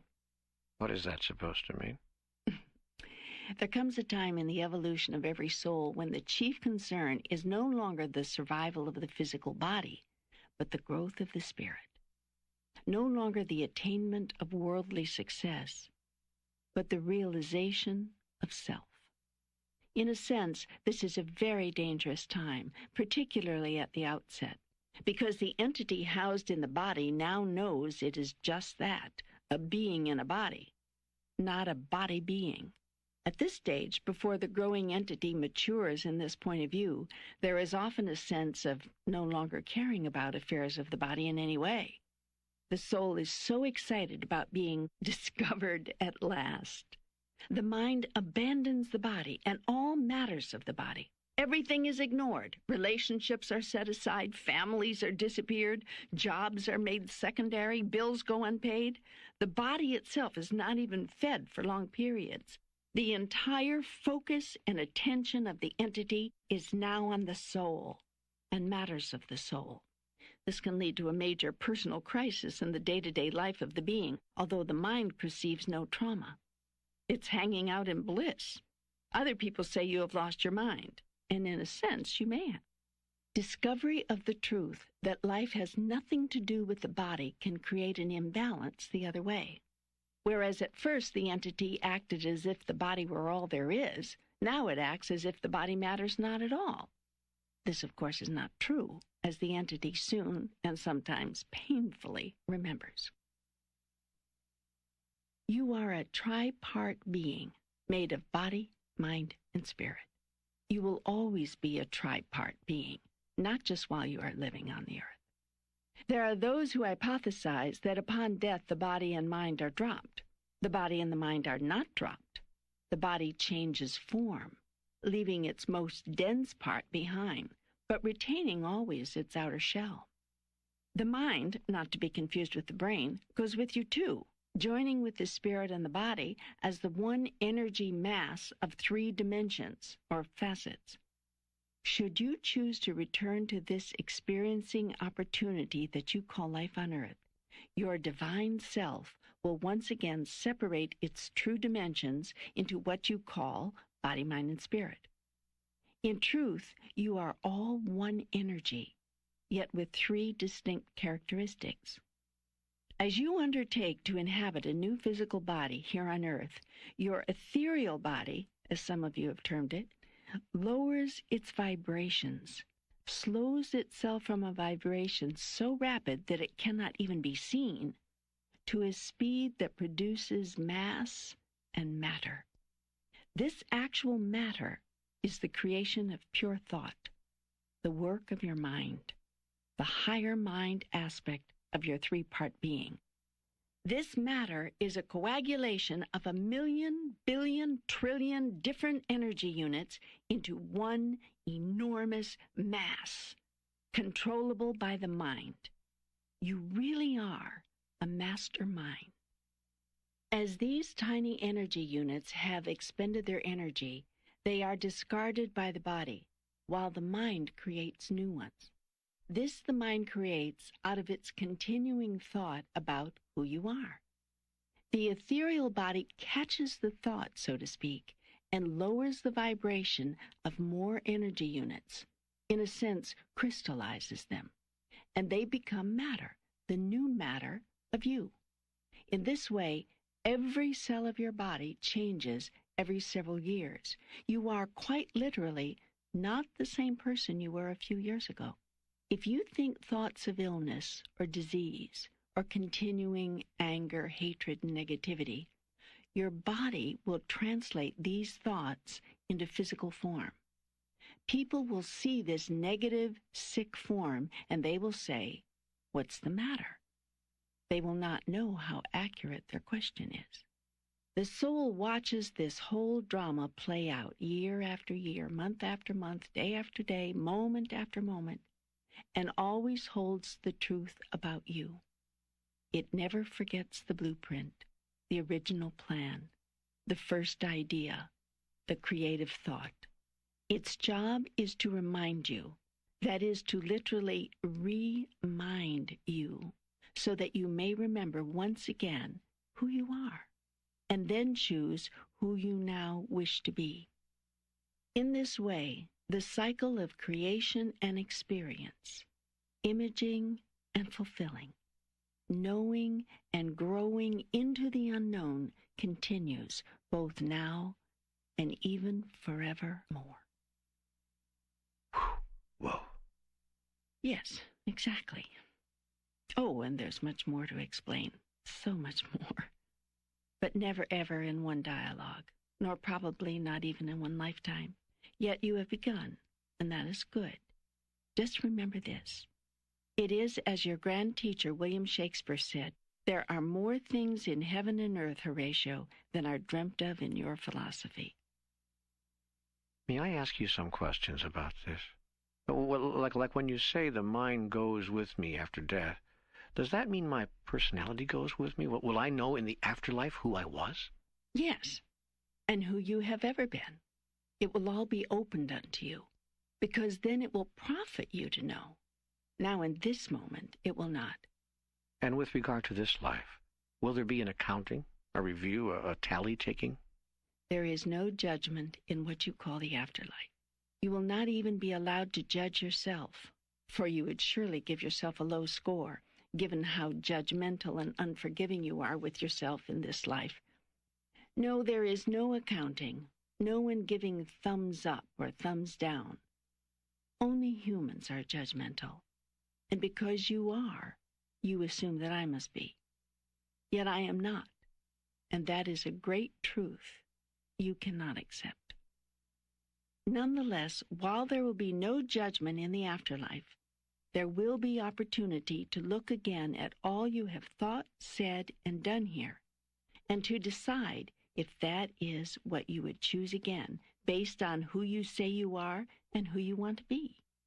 There's an Eastern mystical teaching surrounding a doctrine called Kamaloka. According to this teaching, at the time of our death, each person is given the opportunity to relive every thought ever entertained, every word ever spoken, every action ever taken. Not from our standpoint, but from the standpoint of every other person affected. In other words, we've already experienced what we felt, thinking, saying, and doing what we did, and now we're given the experience of feeling what the other person felt in each of these moments. And it is by this measure that we decide whether we'll think, say, or do those things again. Any comment on that? What occurs in your life after this is far too extraordinary to describe it here in terms you could comprehend, because the experience is other-dimensional and literally defies description using tools as severely limited as words. It's enough to say that you will have the opportunity to review again this, your present life, without pain or fear or judgment, for the purpose of deciding how you feel about your experience here and where you want to go from there. Many of you will decide to come back here, to return to this world of density and relativity for another chance to experience out the decisions and choices you make about yourself at this level. Others of you, a select few, will return with a different mission.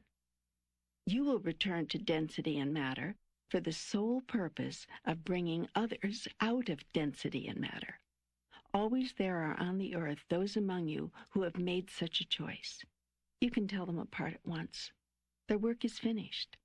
They have returned to earth simply and merely to help others. This is their joy. This is their exaltation. They seek naught but to be of service. You cannot miss these people. They are everywhere. There are more of them than you think.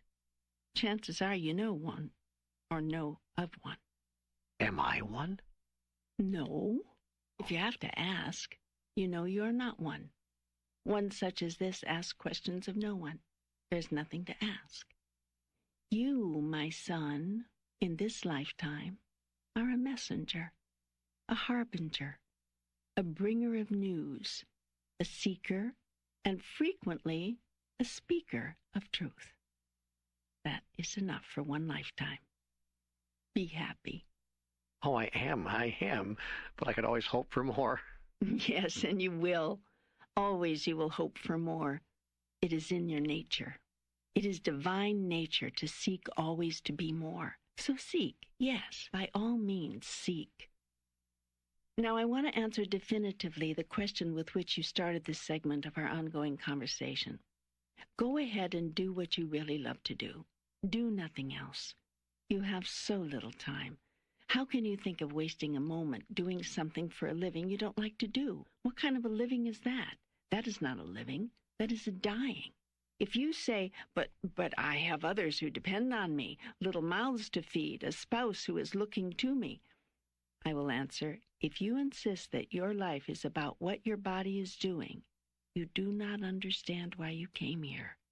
At least do something that pleases you, that speaks of who you are. Then at least you can stay out of resentment and anger toward those you imagine are keeping you from your joy. What your body is doing is not to be discounted. It is important, but not in the way you think. The actions of the body were meant to be reflections of a state of being, not attempts to attain a state of being. In the true order of things, one does not do something in order to be happy. One is happy, and hence does something. One does not do some things in order to be compassionate. One is compassionate, and hence acts in a certain way. The soul's decision precedes the body's action in a highly conscious person. Only an unconscious person attempts to produce a state of the soul through something the body is doing. This is what is meant by the statement, your life is not about what your body is doing. Yet it is true that what your body is doing is a reflection of what your life is about. It is another divine dichotomy. Yet know this, if you understand nothing else. You have a right to your joy. Children or no children, spouse or no spouse. Seek it, find it, and you will have a joyful family no matter how much money you make or don't make. And if they aren't joyful and they get up and leave you, then release them with love to seek their joy. If, on the other hand, you have evolved to the point where things of the body are not of concern to you, then you are even more free to seek your joy on earth as it is in heaven. God says it's okay to be happy. Yes, even happy in your work. Your life work is a statement of who you are. If it is not, then why are you doing it? Do you imagine that you have to? You don't have to do anything.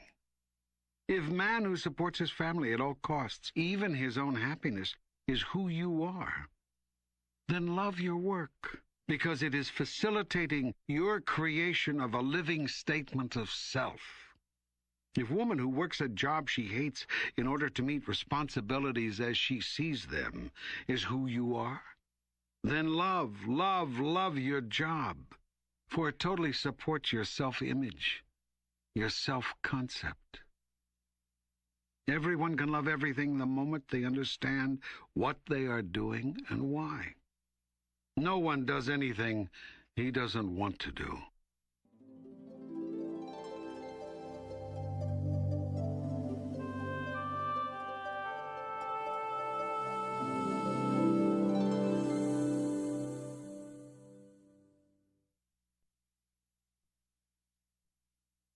How could I solve some of the health problems I face? I've been the victim of enough chronic problems to last 3 lifetimes. Why am I having them all now in this lifetime? First, let's get one thing straight.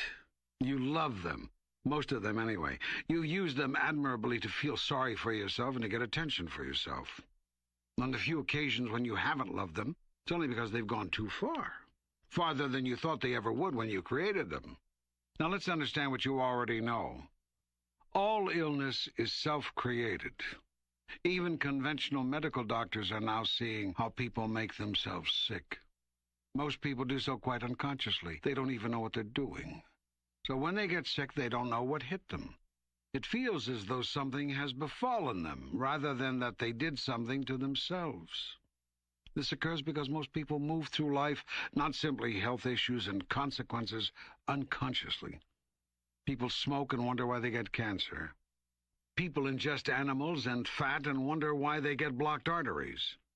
People stay angry all their lives and wonder why they get heart attacks.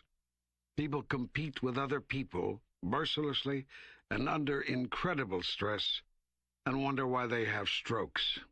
The not-so-obvious truth is that most people worry themselves to death. Worry is just about the worst form of mental activity there is, next to hate, which is deeply self-destructive. Worry is pointless.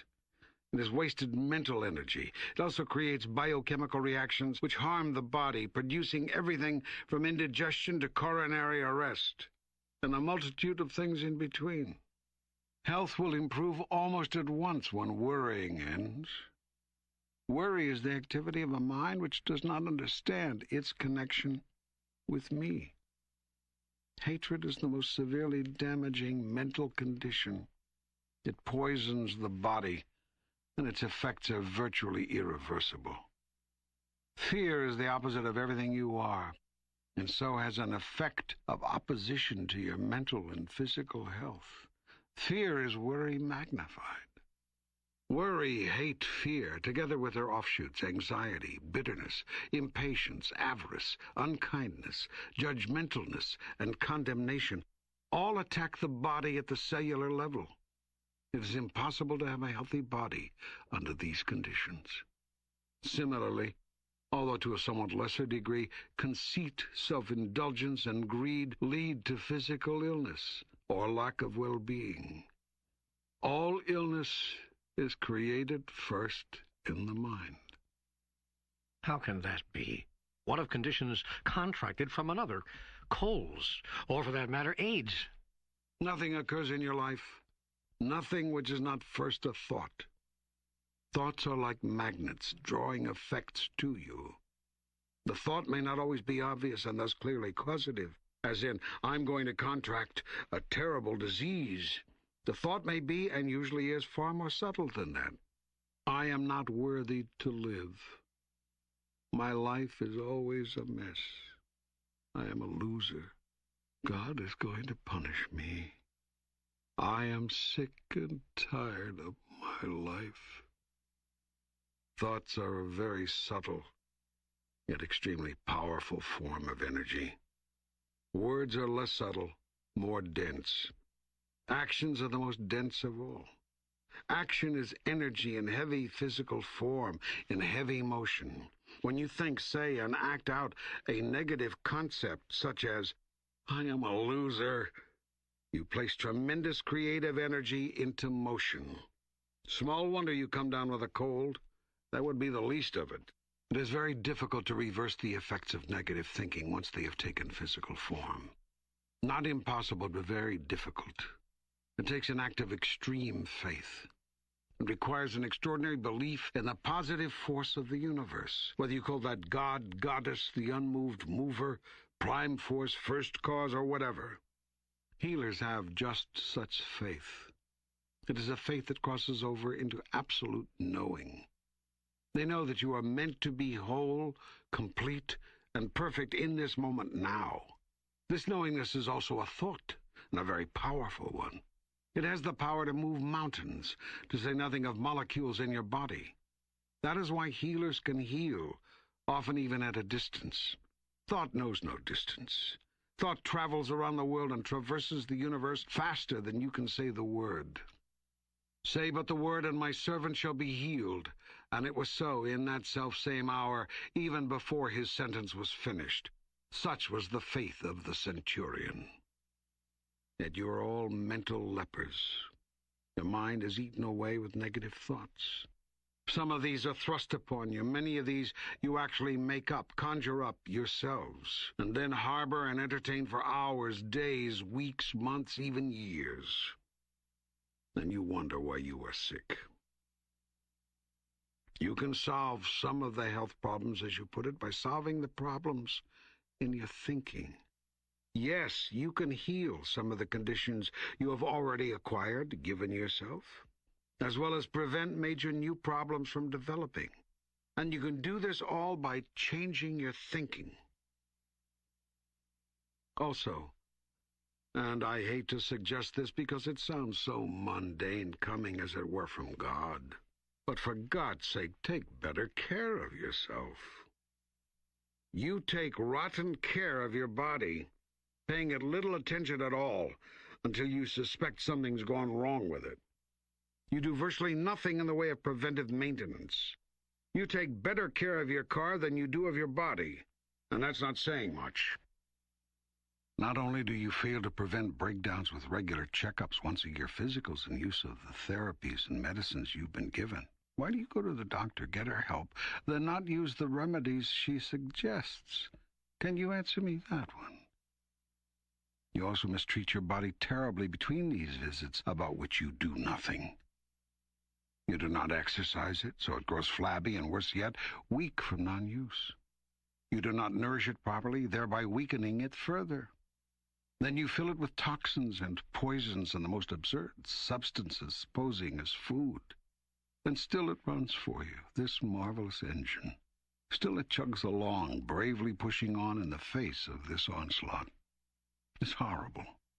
The conditions under which you ask your body to survive are horrible. But you will do little or nothing about them. You will hear this, nod your head in regretful agreement, and go right back to the mistreatment. And do you know why? I'm afraid to ask. Because you have no will to live. That seems a harsh indictment. It's not meant to be harsh, nor is it meant as an indictment. Harsh is a relative term, a judgment you have laid on the words. Indictment connotes guilt, and guilt connotes wrongdoing. There is no wrongdoing involved here, hence no guilt and no indictment. I've made a simple statement of truth. Like all statements of truth, it has the quality of waking you up. Some people don't like to be awakened. Most do not. Most would rather sleep. The world is in the condition that it's in because the world is full of sleepwalkers. With regard to my statement, what about it seems untrue? You have no will to live. At least you have had none until now. If you tell me you've had an instant conversion, I will reassess my prediction of what you will now do. I acknowledge that my prediction is based on past experience. It was also meant to wake you up. Sometimes, when a person is really deeply asleep, you have to shake him a little. I've seen in the past that you have had little will to live. Now, you may deny that, but in this case, your actions speak louder than your words. If you ever lit a cigarette in your life, much less smoked a pack a day for 20 years as you have very little will to live. You don't care what you do to your body. But I stopped smoking 10 years ago. Only after 20 years of grueling physical punishment. And if you've ever taken alcohol into your body, you have very little will to live. I drink very moderately. The body was not meant to intake alcohol. It impairs the mind. But Jesus took alcohol. He went to the wedding and turned water into wine. So who said Jesus was perfect? Oh, for God's sake. Say, are you becoming annoyed with me? Well, far be it from me to become annoyed with God. I mean, that would be a bit presumptuous, wouldn't it? But I do think we can carry this a bit too far. My father taught me all things in moderation. I think I've stuck to that where alcohol is concerned. The body can more easily recover from only moderate abuse. The saying is therefore useful. Nevertheless, I'll stick to my original statement. The body was not meant to intake alcohol. But even some medicines contain alcohol. I have no control over what you call medicine. I'll stay with my statement. You really are rigid, aren't you? Look, truth is truth. Now, if someone said a little alcohol won't hurt you, and placed that statement in the context of life as you now live it, I would have to agree with them. That does not change the truth of what I've said. It simply allows you to ignore it. Yet consider this. Currently, you humans wear your bodies out typically within 50 to 80 years. Some last longer, but not many. Some stop functioning sooner, but not the majority. Can we agree on that? Yes, okay. All right, so we have a good starting point for discussion. Now, when I said I could agree with the statement, a little alcohol won't hurt you, I qualified that by adding, in the context of life as you now live it. You see, you people seem satisfied with life as you now live it. But life, it may surprise you to learn, was meant to be lived a whole different way. And your body was designed to last a great deal longer. It was? Yes. How much longer? Infinitely longer. What does that mean? It means, my son, your body was designed to last forever. Forever? Yes, forevermore. You mean that we are never supposed to die? You never do die. Life is eternal. You are immortal. You never do die. You simply change form. You didn't even have to do that. You decided to do that. I didn't. I made you bodies that would last forever. Do you really think the best God could do, the best I could come up with, was a body that could make it 60, 70, maybe 80 years before falling apart? Is that, do you imagine, the limit of my ability? I never thought of putting it that way exactly. I designed your magnificent body to last forever. And the earliest of you did live in the body, virtually pain-free and without fear of what you now call death. In your religious mythology, you symbolize your cellular memory of these first version humans by calling them Adam and Eve. Actually, of course, there were more than two. At the outset, the idea was for you wonderful souls to have a chance to know yourselves as who you really are, through experiences gained in the physical body, in the relative world, as I have explained repeatedly here. This was done through the slowing down of the unfathomable speed of all vibration, thought form, to produce matter, including that matter you call the physical body. Life evolved through a series of steps in the blink of an eye that you now call billions of years. And in this holy instant came you, out of the sea, the water of life, onto the land, and into the form you now hold. Then the evolutionists are right. I find it amusing, a source of continual amusement, actually, that you humans have such a need to break everything down into right and wrong. It never occurs to you that you've made those labels up to help you define the material and yourself. It never occurs to you, except to the finest minds among you, that a thing could be both right and wrong, that only in the relative world are things one or the other. In the world of the absolute, of time, no time, all things are everything. There is no male and female. There's no before and after. There is no fast and slow, here and there, up and down, left and right, and no right and wrong. Your astronauts and cosmonauts have gained a sense of this. They imagined themselves to be rocketing upward to get to outer space, only to find when they got there that they were looking up at the Earth. Or were they? Maybe they were looking down at the Earth. But then, where was the sun? Up, down? No? Over there. To the left. So now suddenly a thing was neither up nor down, it was sideways, and all definitions thus disappeared. So it is in my world, our real realm. All definitions disappear, rendering it difficult to even talk about this realm in definitive terms. Religion is your attempt to speak of the unspeakable. It does not do a very good job. No, my son. The evolutionists are not right. I created all of this, in the blink of an eye, in one holy instant, just as the creationists have said. And it came about through a process of evolution, taking billions and billions of what you call years, just as the evolutionists claim. They are both right. As the cosmonauts discovered, it all depends on how you look at it. But the real question is, one holy instant, billions of years, what's the difference? Can you simply agree that on some of the questions of life, the mystery is too great for even you to solve? Why not hold the mystery as sacred? And why not allow the sacred to be sacred and leave it alone? I suppose we all have an insatiable need to know. But you already know. I've just told you. Yet you don't want to know the truth. You want to know the truth as you understand it. This is the greatest barrier to your enlightenment. You think you already know the truth. You think you already understand how it is. So you agree with everything you see or hear or read that falls into the paradigm of your understanding, and reject everything which does not. And this you call learning. This you call being open to the teachings. Alas, you can never be open to the teachings so long as you are closed to everything save your own truth.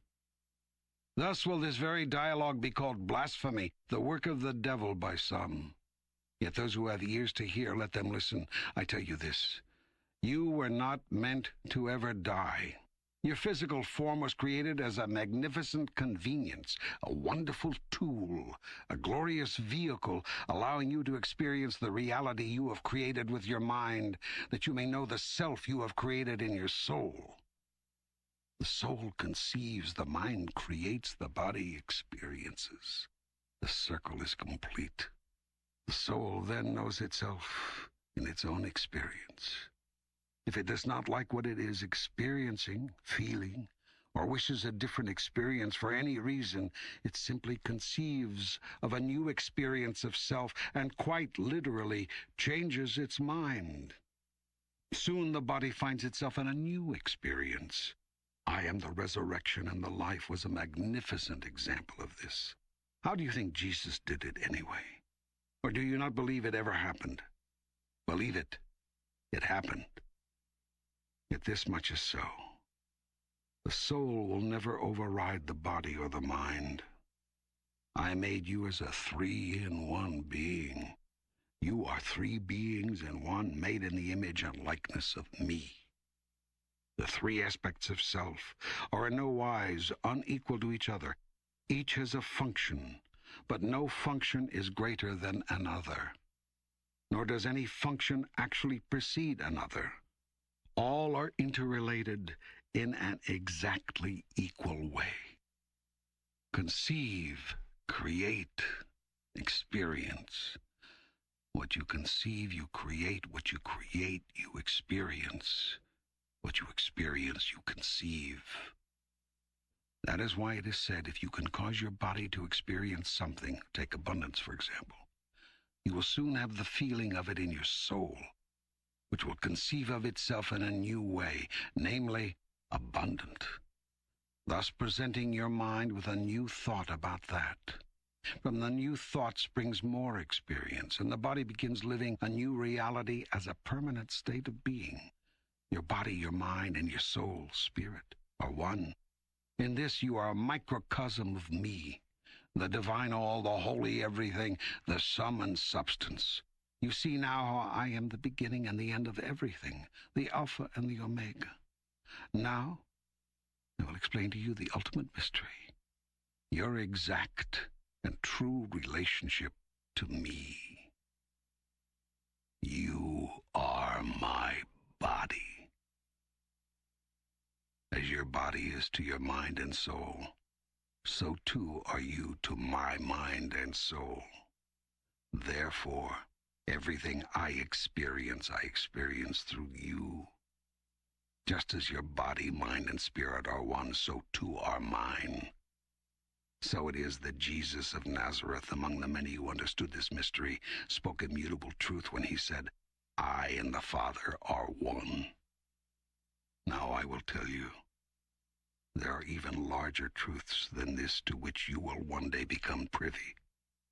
For even as you are the body of me, I am the body of another.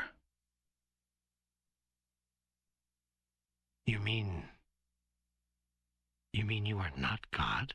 Yes, I am God, as you now understand him. I am Goddess, as you now comprehend her. I am the conceiver and the creator of everything you now know and experience, and you are my children, even as I am the child of another. Are you trying to tell me that even God has a God? I am telling you that your perception of ultimate reality is more limited than you thought, and that truth is more unlimited than you can imagine. I am giving you ever so small a glimpse of infinity, an infinite love. A much larger glimpse, and you could not hold it in your reality. You can barely hold this. Wait a minute. You mean I'm not really talking with God here? I've told you, if you conceive of God as your creator and master, even as you are the creator and master of your own body, I am the God of your understanding, and you are talking with me, yes. It's been a delicious conversation, no? Well, delicious or not, I thought I was talking with the real God, The God of gods. You know, the top guy, the chief honcho. You are. Believe me, you are. And yet you say that there is someone above you in this hierarchical scheme of things. We are now trying to do the impossible, which is to speak of the unspeakable. As I said, that is what religion seeks to do. Let me see if I can find a way to summarize this. Forever is longer than you know. Eternal is longer than forever. God is more than you imagine. God is the energy you call imagination. God is creation. God is first thought. And God is last experience. And God is everything in between.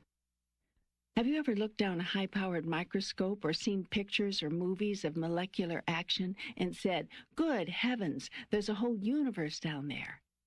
And to that universe, I, the now-present observer, must feel like God. Have you ever said that or had that kind of experience? Sure, I would imagine every thinking person has. Indeed. You have given yourself your own glimpse of what I am showing you here. And what would you do if I told you that this reality of which you have given yourself a glimpse never ends? Explain that. I'd like to ask you to explain that. Take the smallest part of the universe you can imagine. Imagine this tiny, tiny particle of matter. Okay. Now cut it in half. Okay. What have you got? 2 smaller halves. Precisely. Now cut those in half. What now? 2 smaller halves. Right. Now again and again. What's left? Smaller and smaller particles. Yes, but when does it stop? How many times can you divide matter until it ceases to exist? I don't know. I guess it never ceases to exist. You mean you can never completely destroy it? All you can do is change its form?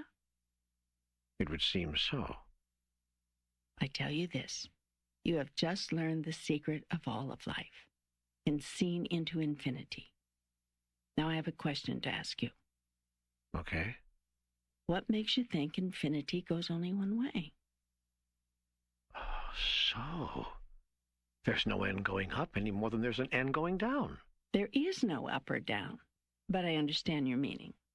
But if there's no end to smallness, well, that means there's no end to bigness. Correct.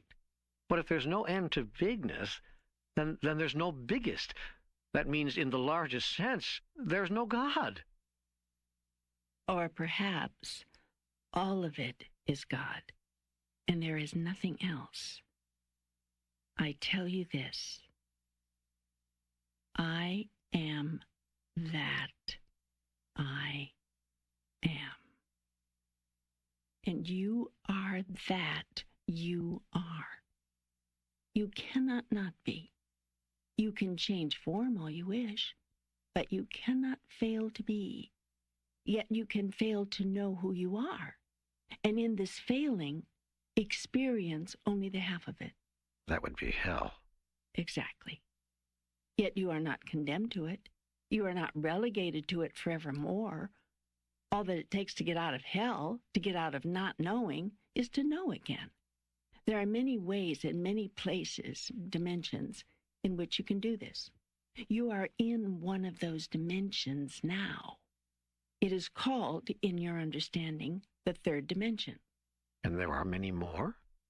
Have I not told you that in my kingdom there are many mansions? I would not have told it to you were it not so. Well, then there is no hell, not really. I mean, there's no place or dimension to which we are everlastingly condemned. What would be the purpose of that? Yet you are always limited by your knowingness, for you, we, are a self-created being. You cannot be what you do not know yourself to be. That is why you have been given this life, so that you might know yourself in your own experience. Then you can conceive of yourself as who you really are and create yourself as that in your experience. And the circle is again complete, only bigger. And so you are in the process of growing, or as I have put it before, of becoming. There is no limit to what you can become. You mean I can even become, dare I say it, a god? Just like you? What do you think? I don't know. Until you do, you cannot. Remember the triangle, the Holy Trinity, spirit, mind, body. Conceive, create, experience. Remember, using your symbology, Holy Spirit equals inspiration, equals conceive. Father equals parenting, equals create. Son equals offspring, equals experience. The Son experiences the creation of the fathering thought, which is conceived of by the Holy Ghost. Can you conceive of yourself as one day being a god? In my wildest dreams, in my wildest moments. Good, for I tell you this, you are already a god. You simply do not know it. Have I not said, ye are gods?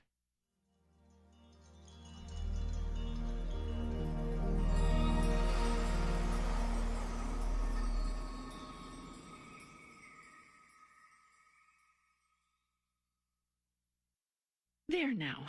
I have explained it all for you. Life, how it works, its very reason and purpose. How else can I serve you? There's nothing more I could ask. I'm filled with thanks for this incredible dialogue. It's been so far-reaching, so encompassing. You know, I had more questions to ask, but somehow these discussions make those questions seem irrelevant. Yes.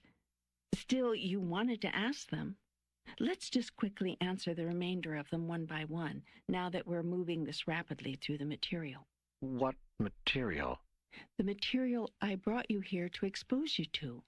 Now that we're moving through the material, let's just take those remaining questions and deal with them quickly. All right, what is the karmic lesson I'm supposed to be learning here? What am I trying to master? You are learning nothing here. You have nothing to learn. You have only to remember. That is, remember me. What are you trying to master? You are trying to master mastering itself. Is there such a thing as reincarnation? How many past lives have I had? What was I in them? Is karmic debt a reality? It's difficult to believe there is still a question about this. I find it hard to imagine. There have been so many reports from thoroughly reliable sources of past life experiences. Some of these people have brought back strikingly detailed descriptions of events and such completely verifiable data as to eliminate any possibility that they were making it up or had contrived to somehow deceive researchers and loved ones.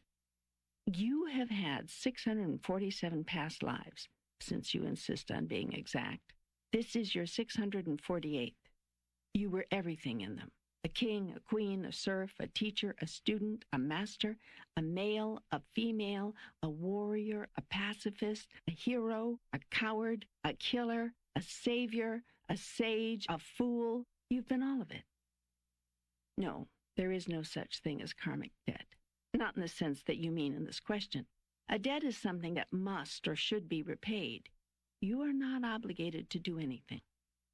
Still, there are certain things that you want to do, choose to experience, and some of these choices hinge on the desire for them has been created by what you have experienced before. And that is as close as words can come to this thing you call karma. If karma is the innate desire to be better, to be bigger, to evolve and to grow and to look at past events and experiences as a measure of that, then yes, karma does exist. But it does not require anything. Nothing is ever required. You are, as always you have ever been, a being of free choice. I sometimes feel very psychic. Is there such a thing as being psychic? And am I that? Are people who claim to be psychic trafficking with the devil? Yes, there is such a thing as being psychic. You are that. Everyone is that.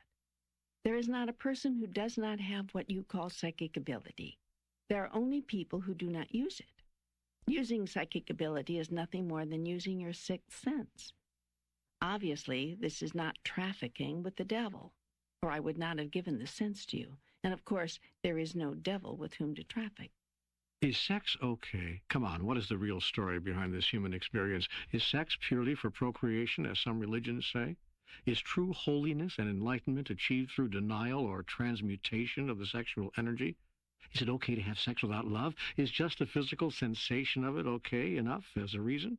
Of course sex is okay.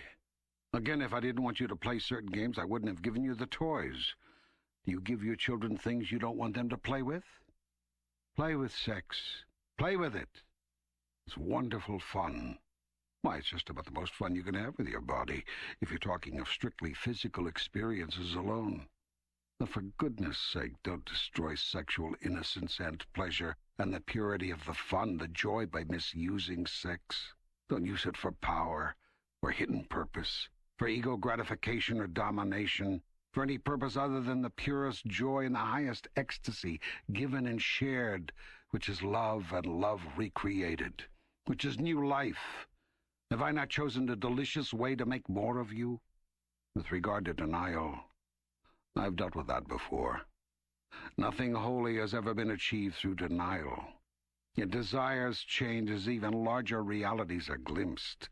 It is not unusual, therefore, for people to simply desire less or even no sexual activity, or for that matter, any of a number of activities of the body. For some, the activities of the soul become foremost, and by far the more pleasurable. Each to his own without judgment. That is the motto. The end of your question is answered this way. You don't need to have a reason for anything. Just be cause. Be the cause of your experience. Remember, experience produces concept of self. Conception produces creation. Creation produces experience. You want to experience yourself as a person who has sex without love? Go ahead. You'll do that until you don't want to anymore. And the only thing that could ever cause you to stop this or any behavior is your newly emerging thought about who you are. It's as simple and as complex as that. Why did you make sex so good, so spectacular, so powerful a human experience if all we're supposed to be doing is staying away from it as much as we can? What gives? And for that matter, why are all fun things either immoral, illegal, or fattening? I've answered the end of this question with what I've just said. All fun things are not immoral, illegal, or fattening. Your life is, however, an interesting exercise in defining what fun is. To some, fun means sensations of the body. To others, fun may be something entirely different. It all depends on who you think you are and what you are doing here. There is much more to be said about sex than is being said here, but nothing more essential than this. Sex is joy, and many of you have made sex everything else but. Sex is sacred, too. Yes, but joy and sacredness do mix.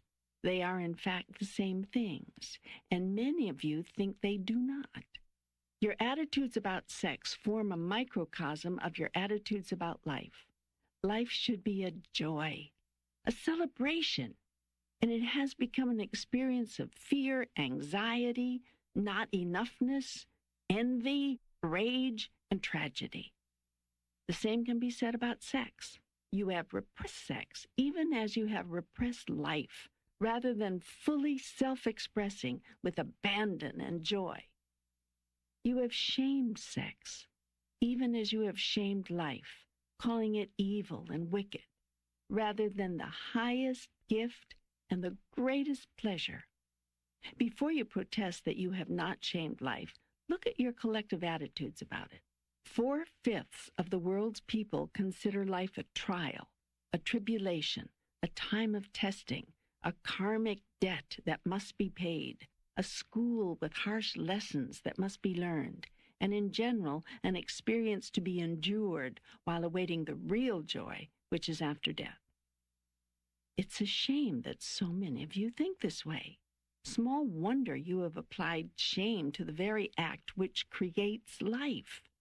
The energy which underscores sex is the energy which underscores life, which is life. The feeling of attraction and the intense and often urgent desire to move toward each other, to become one, is the essential dynamic of all that lives. I have built it into everything. It is inbred, inherent, inside all that is. The moral codes, religious constrictions, social taboos, and emotional conventions you have placed around sex, and by the way, around love and all of life, have made it virtually impossible for you to celebrate your being. From the beginning of time, all man has ever wanted is to love and be loved. And from the beginning of time, man has done everything in his power to make it impossible to do that. Sex is an extraordinary expression of love. Love of another, love of self, love of life. You ought to, therefore, love it. And you do. You just can't tell anyone you do. You don't dare show how much you love it, or you'll be called a pervert. Yet this is the idea that is perverted. For you personally, simply know this. I have given you nothing shameful, least of all your very body and its functions. There is no need to hide your body or its functions, nor your love of them and of each other. Your television programs think nothing of showing naked violence, but shrink from showing naked love. Your whole society reflects that priority. Is there life on other planets? Have we been visited by it? Are we being observed now? Will we see evidence, irrevocable and indisputable, of extraterrestrial life in our lifetime? Does each form of life have its own God? Are you the God of all of it? Yes to the first part, yes to the second, yes to the third. I cannot answer the fourth part, since that would require me to predict the future, something I am not going to do. Is that it? Is that all for now? Are we to speak no more here? You miss me already? I do. This has been fun. Are we quitting now? You need a little rest. There's a lot here to absorb, a lot to wrestle with, a lot to ponder. Take some time off. Reflect on this. Ponder it. Don't feel abandoned. I'm always with you. If you have questions, day-to-day questions, as I know you do even now and will continue to, know that you can call on me to answer them. This is not the only way I speak to you. Listen to me in the truth of your soul. Listen to me in the feelings of your heart. Listen to me in the quiet of your mind. Hear me everywhere. Whenever you have a question, simply know that I have answered it already. Then open your eyes to your world. My response could be in an article already published, in the sermon already written and about to be delivered, in the movie now being made, in the song just yesterday composed, in the words about to be said by a loved one, in the heart of a new friend about to be made. My truth is in the whisper of the wind, the babble of the brook, the crack of the thunder, the tap of the rain. It is the feel of the earth, the fragrance of the lily, the warmth of the sun, the pull of the moon. My truth, and your surest help in time of need, is as awesome as the night sky, and as simply, incontrovertibly trustful as a baby's gurgle. It is as loud as a pounding heartbeat, and as quiet as a breath taken in unity with me. I will not leave you. I cannot leave you, for you are my creation and my product, my daughter and my son, my purpose and my self. Call on me, therefore, wherever and whenever you are separate from the peace that I am. I will be there. With truth. And light. And love.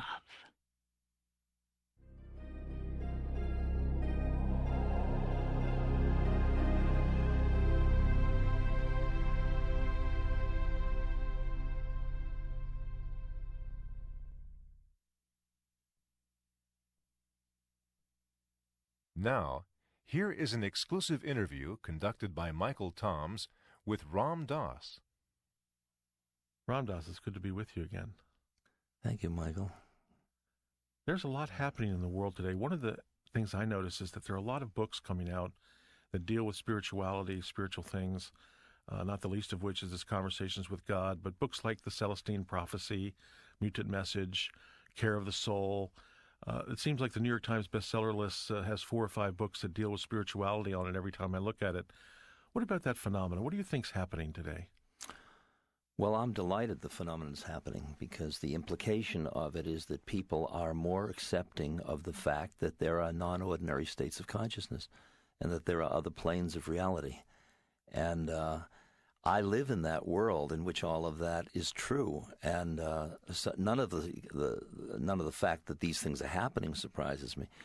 Now, you could ask the question of why are beings from other planes bothering with us now, or the other one is how are we happening to pick up the stuff now? I mean, let's say it's always being sent, but we just tune in now because of a certain cultural readiness or some critical moment, or who knows what it is, you know. As a spiritual practice, a dialogue with an inner being or a higher being or a guru are all incredibly useful to keep straightening your game out, to keep helping you get integrity with your being. And so in that sense, I mean, this is all fine to me. I mean, a lot of the books have in it a lot of melodrama. And I hope mostly honesty as well as people can be, but I'm sure there are selective distortions in the way the material is reported or the way it's experienced or the way it happens. And the predicament is, as it becomes more acceptable in the society, it gains more power as an economic force, and then a lot of people move in on it in a way that aren't directly having this experience, but are really good at imagining themselves having these experiences, which is a different level of the game. In Conversations with God, the dialogue actually is a dialogue between God and the author, Neil Donald Walsch. Yeah. Does God talk to all of us?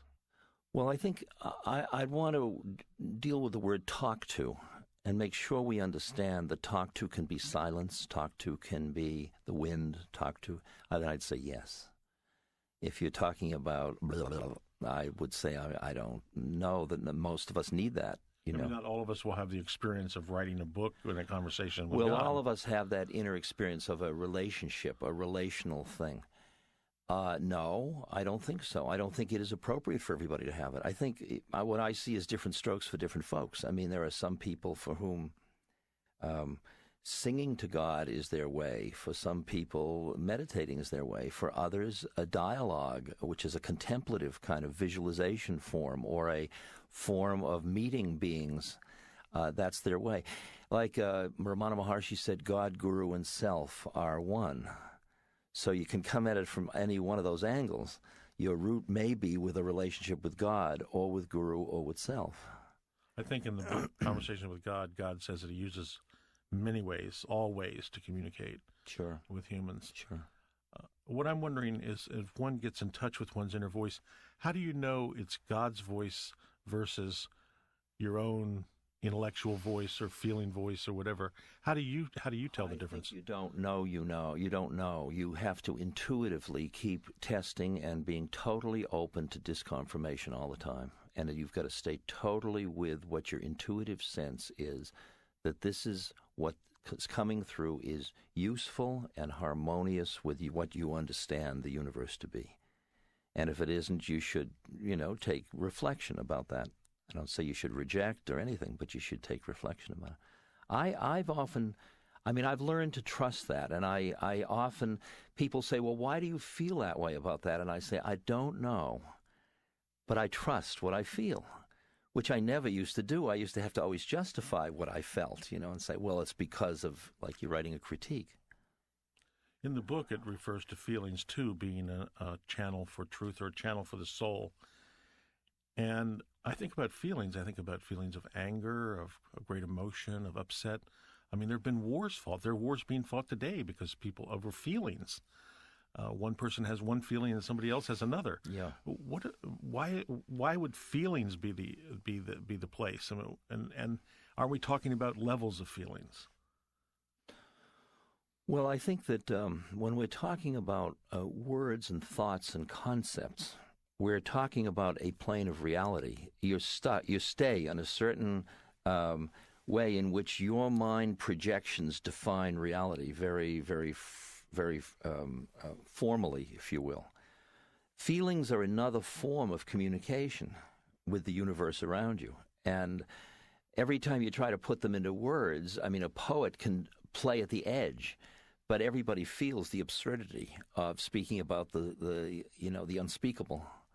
And in a way, feelings are that dimension which tunes you to a different level of spiritual, that starts to move you into another plane of consciousness. It's a doorway. I think feelings are a doorway. Like in devotional yoga, you start out with emotional, relational feeling of, I love Jesus, or I love Mary, or I love Krishna. And, it's just this relational, and you imagine Krishna as the boy playing the flute and all that. And then over time, the whole devotional quality moves into, like the whisper, are you there? I'm here. Wow. And just the delicious quality of the sharing of being. And then there's another stage where the dualism the boundaries start to fall apart. And it's like you're coming to orgasm or something. You're coming into a place of just presence. It's just such thick presence. It's like you're in the presence of God, or you're in presence. That's the way I'd say it. Yeah. It reminds me of a story from my own life in 1968. In fact, it was when you first came back from India, and you appeared in Berkeley. I was living in the Marina District of San Francisco, and I lived in a high-rise, a flat, and I looked out over the bay, and I saw that searchlight at the tower at Alcatraz, the lighthouse, which doesn't operate anymore. Doesn't have that, foghorns. Anyway, that light would come around, like it would circle around. And that light became my voice, that inner voice, that was the answer, that God was present. Yeah. I've just finished this book called Aging Lightly. And in it, I talked for the first time about Guru Kripa, which is, it's a path, which is the path of grace of the Guru. When I met my guru in 1967, and then I was with him in 70 to 72, and then he died in 73. And he's continued to be the most active, living presence in my life. Now, that's the same, we're talking about exactly the same thing, And what I said was that I had been reticent to talk about it because I didn't want to make people jealous, because I didn't know who to send anybody to that I really felt good about, And so I always kind of covered it over because I didn't, and it also gurus are misunderstood in the West and all that.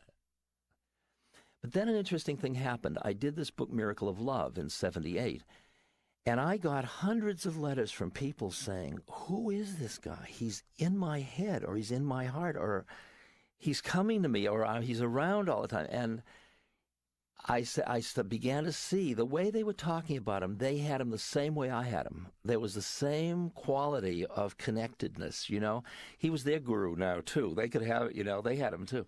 And I saw, and all the people who had been with Maharaji were all busy. We've been with him, and you haven't. And I saw through that whole thing. It had nothing to do with that. I mean, a lot of the people that were with him couldn't get much.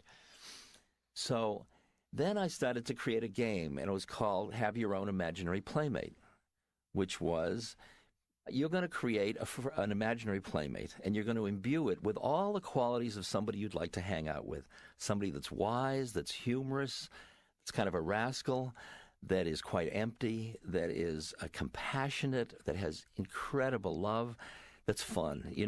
Whatever qualities you want to imbue it. And you can have a body or not have a body, whatever you want. And then just hang out with it. Just bring it along to all social gatherings and just carry on. It's like a silent playmate. And I realized that everybody could have that same game. So right. That's really dealing with the same issue, it seems to me, as to which form you project that dialogue to be, or you meet, what form you meet. But to say, well, I've met God, so that is more than if you've met, that to me is a conceptual issue, not. In conversations with God, it seems to be mostly a Christian orientation, although that's debatable. But, the Father, Son, Holy Ghost kind of ideas there. Do you think God cuts across all the traditions? We're talking about Krishna, we're talking about God in the Christian tradition, we're talking about Buddha, we're talking about... what do you see? Well, in the Bhagavad Gita, Krishna says at one point, from time to time, I take form in order to relieve the suffering of my devotees. Something like that. I sort of see that there is a wisdom that is greater than the wisdom that we know. There is a meta system. There's a larger context in which we exist. And how that context comes from its non-conceptual nature into our minds, it seems to me is very much a function of the nature of the programming of the receiver. So that a Tibetan Lama meets the fearful deities and the great deities and Tara and all, and a Christian meets the Christian saints, and an American Indian, Native American, meets Native American elders. So this is not only true in life, but may also be true in death, that we meet on the other side who we've identified with on this side. I would say that at the stage where we're going through a transformation right after death, where the mind is going through transformation, I would say that you would meet all the projective forms. You would meet all the ways, all the beings in the mind's way you knew them or you conceived of them prior to that. There's a great line in Yogananda's autobiography of a yogi, in which Yogananda's guru said, when I go to be with a devotee, I pick the form that would be most comfortable for that being. And you got a sense of a long closet, with clothing like, today I am Satan, today I am the Lord. Right, yeah. That's interesting you mentioned Satan, because in the book Conversations with God, God says that we create the devil, essentially, that we create evil. What do you think? Well, we create God, too, in that sense of a concept.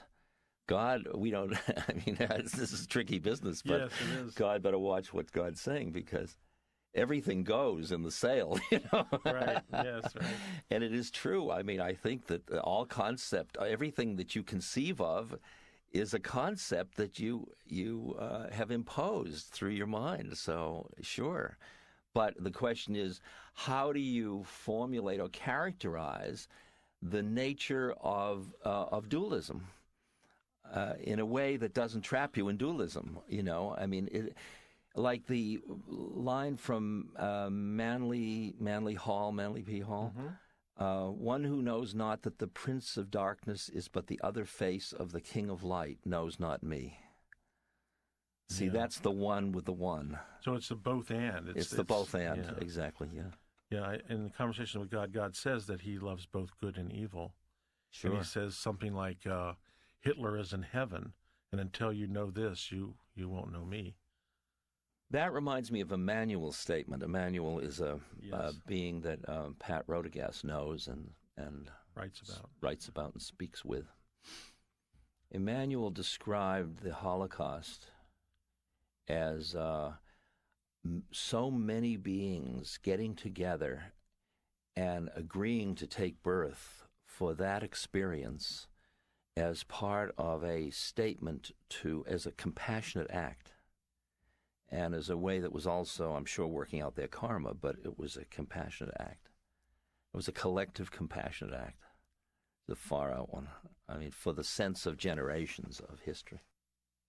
In Conversations with God, Ram Dass, there's a lot about prayer, and one of the quotes I'd like to pull from the book is this: "The correct prayer is therefore never a prayer of supplication, but a prayer of gratitude. Thankfulness is thus the most powerful statement to God, an affirmation that even before you ask, I have answered." Would you agree with that? Yes. I would agree with a part of it. I would agree that supplication is off the wall, because when you're asking for something, who are you asking? You're assuming they don't know. And if they know, why would you ask? They'll do what they do out of their infinite wisdom. So what business is it of yours whether they do it? One of the points made in the book is that the idea of supplication, like I want this, basically gives you the I want. Mm-hmm. You're just in I want. And you're never going to get what you want because you're saying I want it, and not taking this assumption that God already knows what you want and it's already there for you. You just have to grab it. I think that it reinforces desire systems and identification with desire, which is what you're saying. The part of that statement that I would is the kind of directive that what you are to experience is gratitude. I think that's too righteous. It's too trippy. It doesn't. Perhaps. It's a little moralistic, and because what that does is keep you in dualism. You see, I mean, forgiveness, gratitude, all of those things keep you. They're wonderful feelings to have, but to say you must have those is cutting off the way in which you and God are one. And if you were God at one, I mean, if I pull a splinter out of one finger with the other hand, one hand doesn't have to say to the other hand, hey, thanks, because they're both part of the same body. And it's the same thing. Who are you saying gratitude to? Don't push me away that far that you can be that you can express that to me. Why keep me in a relationship? One of the aspects that permeates Conversations with God is the idea that we create our own reality. Now, we create our own reality in the midst of many other realities, but how do you see that? Do we actually create our own reality? I think that let's say the ego, he's talking to the ego. He's talking to an ego that sees things. If he were talking to your soul, he'd be talking differently, I think. Because the soul's perception is probably not distorted by identification with desire. Here's another aspect which I think you might resonate with, and certainly will have something to say, because it seems to cross philosophical lines. This is a direct quote: "To live your life without expectations, without the need for specific results, that is freedom. That is godliness. That is how I live." Delicious. Absolutely delicious. Lovely, lovely statement. Sure. I think that when you live fully in the moment embraces future and past into itself. You are not living with expectations about the future. You're not, you're in no way dependent on the phenomena. You're just delighting in the play without the need for specific results. Well, yeah. See, like in the Gita, Krishna says, be not identified with being the actor and be not attached to the fruits of the action. This is the fruits of the action. There's another one of being identified with the actor. I mean, you say to God, thank you for doing that. God didn't do it. God is it. Well, isn't this the heart of karma yoga, of service, of the service for the sake of the service, not for the results of the service? Yeah. Yeah. Action for the sake of action. Well, that's doing your dharma. You do what is appropriate to do. What happens is what happens. In God's hands. It's not in your hands. That's one of the secrets for burned out activists is to learn that, of how to do something as impeccably as you can without attachment to how it comes out.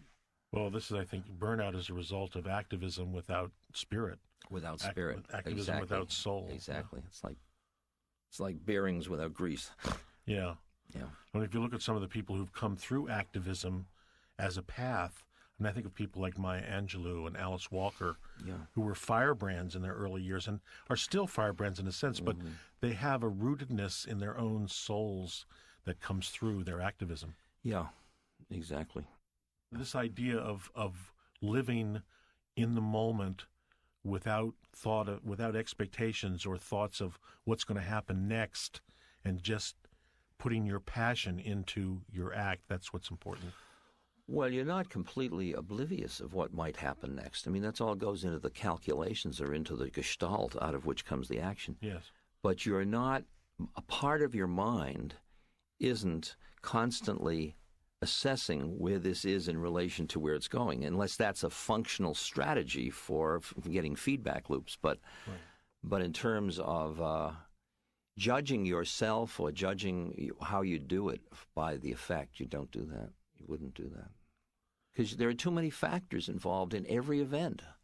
I can say I'm going to go to the store, and halfway to the store, Christ appears and says, "Follow me." I'll probably never get to the store. How would you define truth? I would say that truth is not definable, and that all definitions are relative truth. And that's why I love the way Gandhi saw his life and wrote his autobiography titled Experiments in Truth. I mean, he was approaching, and he had that great line when he led the march and then stopped it, and the people said, "You can't stop this march." And he said,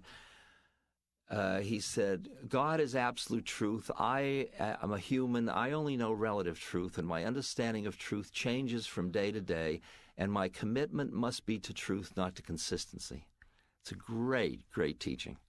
Great teaching, because you're moving constantly towards a deeper truth. You don't ever arrive until you give up moving towards it, but you can be truth. You can't know truth.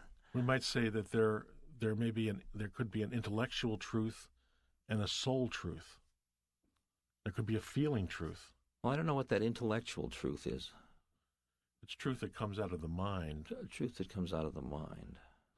Yeah, I think you're right. The kind of truth that comes out of this is the way it is. Yeah, it's dealing with the paradox, the seeming paradox. It's not really a paradox, but it's seeming paradox that what is true on one plane isn't necessarily true on another, and having to deal with that tension or that disparity or whatever. It's like saying it's all perfect and saying it all stinks. I mean, they're both true, but they're both true in different planes of discourse. You know.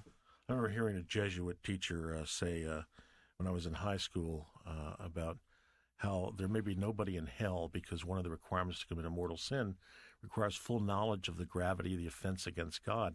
How can natural beings have any idea of the offense against a supernatural being? It's that like relative it. absolute. That's lovely. Yeah. It's a good story. Yeah, absolutely. Because you'd be a fool once you understand. You'd be like sticking your fingers in your own eyes or something like that. It would be absurd. Sure. Are you hopeful, optimistic about the future around us? I'm neither optimistic nor pessimistic. I don't find that an interesting place to hang out. I mean, I optimize what I do for all possibilities. What happens is what happens. See, that's again the expectations or attachment. If I had an attachment, there'd be fear. And there's just no attachment. Not that there isn't fear in my life, but that one particular one isn't one of them. It's interesting you mentioned fear, because fear comes out a lot in the conversations with God as being really almost synonymous with evil and the opposite of love. Yeah. Emmanuel says the same thing about fear and love. Two dimensions of fear and love. And I mean, in Buddhism, when you say, what is the root ignorance is separateness, and separateness is the one that identification with your separateness awakens fear. Fear isn't the same quality as love. It's not the same depth. Love is like presence. Love is a total permeating thing. Fear comes out of division. Fear is in dualism. Love is non-dual. Well, it crosses essence. lines in many Yeah, ways. it has no boundaries. It's boundaryless. Yeah. Fear has boundaries. Fear of. Yeah. It's better to be in love. It's better to be love. Be love. Be loved. Beloved. Beloved. Yeah. Thanks, Ramdas. Thank you, Michael. Now, Michael Toms interviews Neale Donald Walsch. I'd like to talk about some of the things that are in the book and how the book is presented. One of the aspects I noticed is that the book seems to have a largely Christian orientation, though there was cursory mention of other spiritual traditions. What about that largely Christian orientation, Neil? Well, I don't experience it as having a largely Christian orientation. In fact, I think, as a matter of fact, I think that the people who would argue the most that it has anything but a Christian orientation would be devout Christians, and certainly born-again Christians and fundamentalists would be the first to disagree with you. They would almost scoff at anyone's description of this book as having a largely Christian orientation. In fact, some have said that the book was written by just the opposite, by the Antichrist. So I find your observation to be somewhat unique among the reactions that I received to the book. Although it is true that the great teacher Jesus has been mentioned a number of times in the book, I suspect that that had to do with the fact that God speaks to each of us along the avenues and through the channels with which she knows we are deeply familiar. And because my own particular upbringing and background happened to be in the largest of the Christian sects, the Roman Catholic Church, I believe that it was not inappropriate nor terribly unexpected that God would use the teacher with whom I was most familiar to make some very important points. In that context, I understand your question. God has said to us in the book that he will use any device, any tool, any channel, the lyrics of the next song you hear, the storyline of the next movie you watch, or the words of any teacher with which you are deeply familiar and to which you are emotionally attached. And I think, therefore, that we can expect God to show up in our lives and to communicate with us in our lives through the mediums with which we are most personally familiar.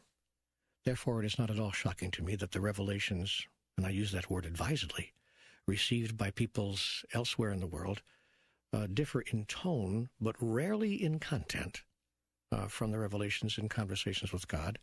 And that difference of tone or nuance has to do with the adjustments that God has made, if you will, to the awarenesses and the consciousness of the messenger. And so God will speak to someone in the Middle East, I'm certain, with constructions and nuances that are largely Middle Eastern in their theological approach.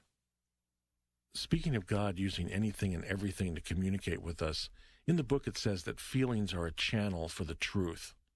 Feelings are the language of the soul. Feelings can run the gamut from anger to love and have been the cause of many wars and conflicts over the centuries, even to this day and time. How do you reconcile this apparent dichotomy of feelings and truth?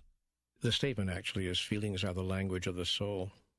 Now we'll get back into my own theological constructions here. I do use the figure of Jesus as a point of reference because he is the master teacher, one of many, with whom I am most familiar. And so in response to your question, I'll begin by saying even Jesus experienced anger. And the story of his driving the money changers out of the temple was not placed in the Bible without awareness on the part of those who were constructing that that scriptural collection. They were deeply aware that in order for us to truly understand spiritual truth, in order for us to deeply understand spiritual truth, we needed to be given a model and an example of a person who allowed himself to genuinely experience all the feelings that he was feeling.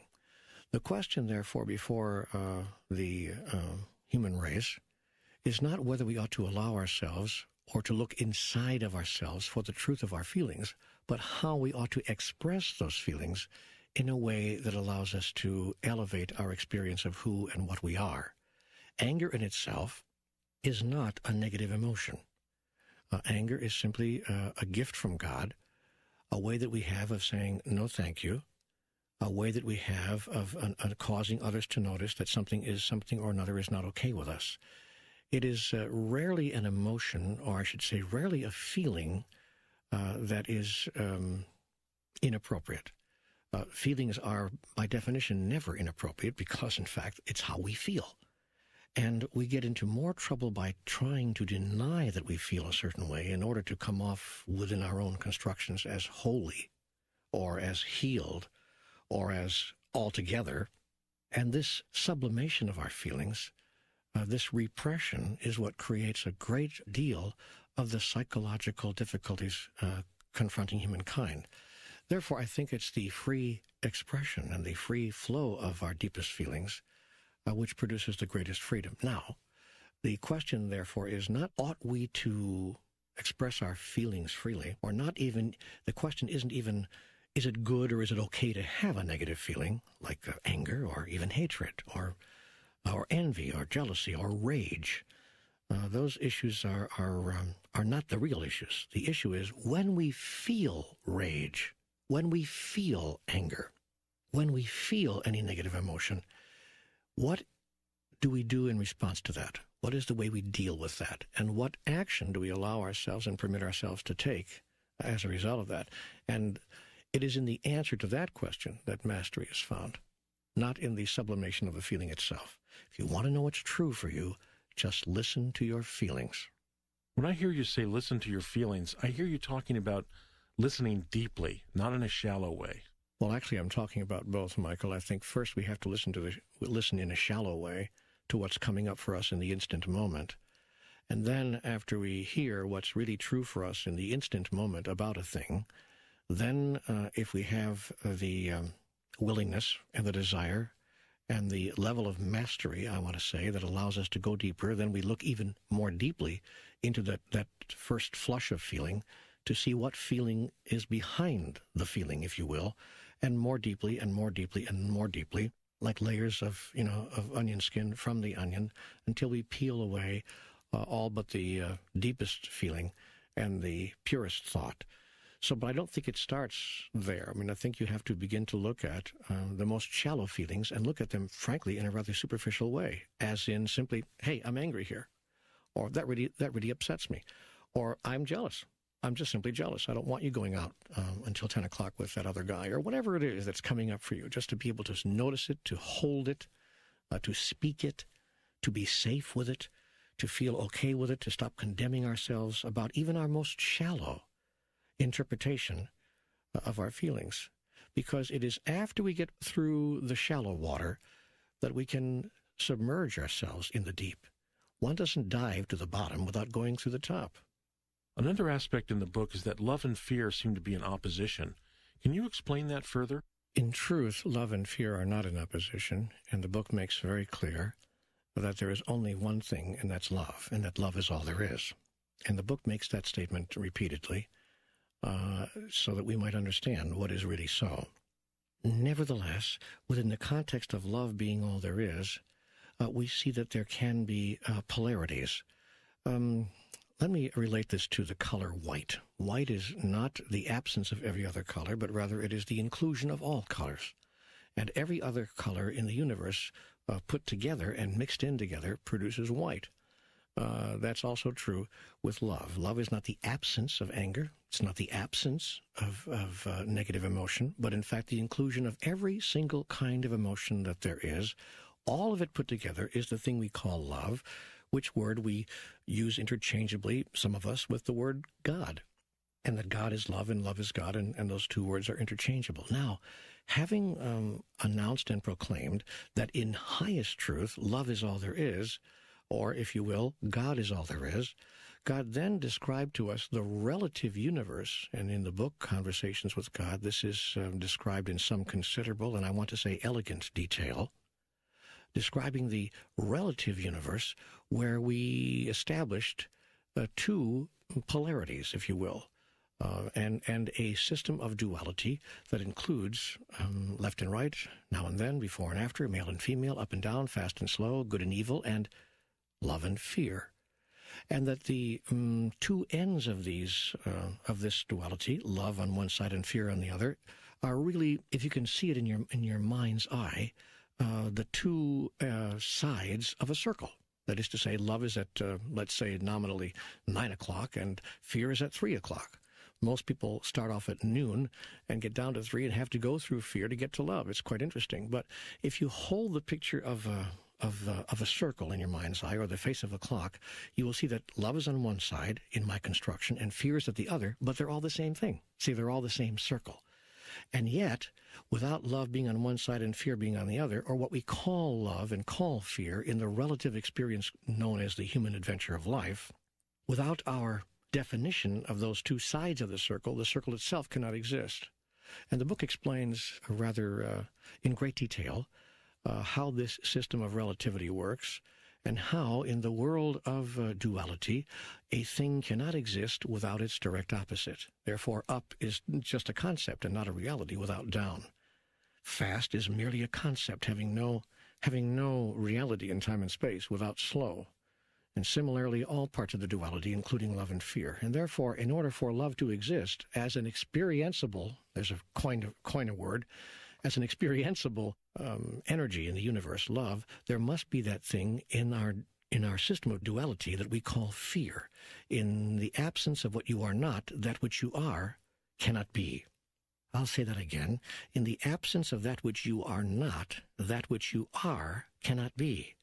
That is to say, in the absence of up, you cannot be down. In the absence of cold, you cannot be hot. In the absence of evil, you cannot be the thing called good. Not in this relative universe. In the realm of the absolute, where God resides, of course, one can be all those things, and one is all those things simultaneously. But in order for us to experience, in order for us to know experientially these concepts, which is, of course, the purpose of the human soul, we needed to create, and God needed to create, I use the word we and God interchangeably here, a system of duality and a system of polarities. Therefore, love and fear exist as two sides of the same circle, and yet it's all the same stuff. Some people choose to picture love and fear as two ends of a long rod or a long straight line, with love on one side and fear on the other, and in this way, in their mind, they construct a mental image, if you will, of the great polarity. That isn't the image of the great polarity at all. The image is the one I gave you, a circle with love at 9 o'clock and fear at 3. And it's as soon as you bend that rod around and connect it to itself, you see the beautiful symmetry and the awesome simplicity of the design. Conversations with God takes the form of Book 1, 2, and 3. Is this all God has to say, or will there be more volumes? I really don't know, Michael. Part of me, this is a risky thing to say, part of me hopes that it ends with Book 3. Because people are beginning to look at me as some kind of source for enormous truth and for deep insight and instant understanding of the most profound concepts with which the human race has confronted itself. And that is not a place with which I am most comfortable. And so it's become a very interesting experience for me in my life. And if the dialogue were over with the end of Book 3, it would not displease me, and I would have an opportunity to remove myself from that position as the current messenger of the moment. God help me if Conversations with God or Neale Donald Walsch turns into the latest fad. That would defeat the purpose of everything I've tried to do. On the other hand, if when Book 3 is finished, and by the way, the concepts I just described to you of the circle and so forth, all of those visual constructions are part of Book 3. Book 3 deals with the larger cosmology of all of it.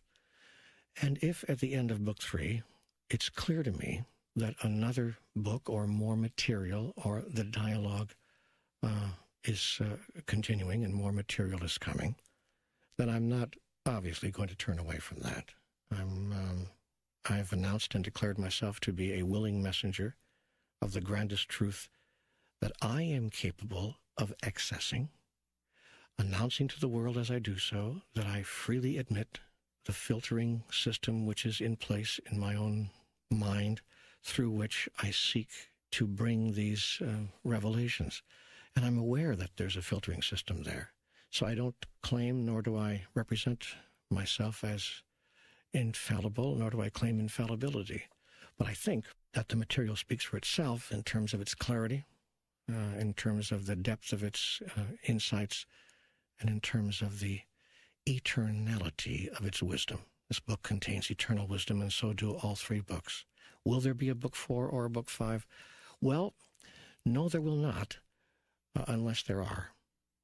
There are two other books that come through in a similar way as the Conversations with God. One is the Urantia book, and another is A Course in Miracles. Yes, I've been told by many people that Conversations with God is A Course in Miracles made accessible. That is to say, you can read it more than one paragraph at a time without getting lost in the circular construction. I thought that A Course in Miracles was an extraordinary document, but very difficult to plow through for large numbers of people because of the circular constructions and because of the way it was simply put together. To some degree, the same is true of the Urantia material, with which I have become familiar. But Conversations with God, I believe, and again, I don't say this from any standpoint of ego, because I was simply not involved in it except as a scribe. But as the scribe of that material, I can say that Conversations with God, I believe, is the first book to use such extraordinarily accessible language, such easy-to-understand constructions, and such totally visible wisdoms that even the most uninitiated among us can pick up that book and say, I got it. I got it. It's clear. Now I understand. And we're getting 200 and 300 letters a week at this point from people all over the world saying exactly that. The most delicious comment of all that I received in the past year about this extraordinary material, "Thank you," one lady said to me, "for introducing me to a God I can fall in love with."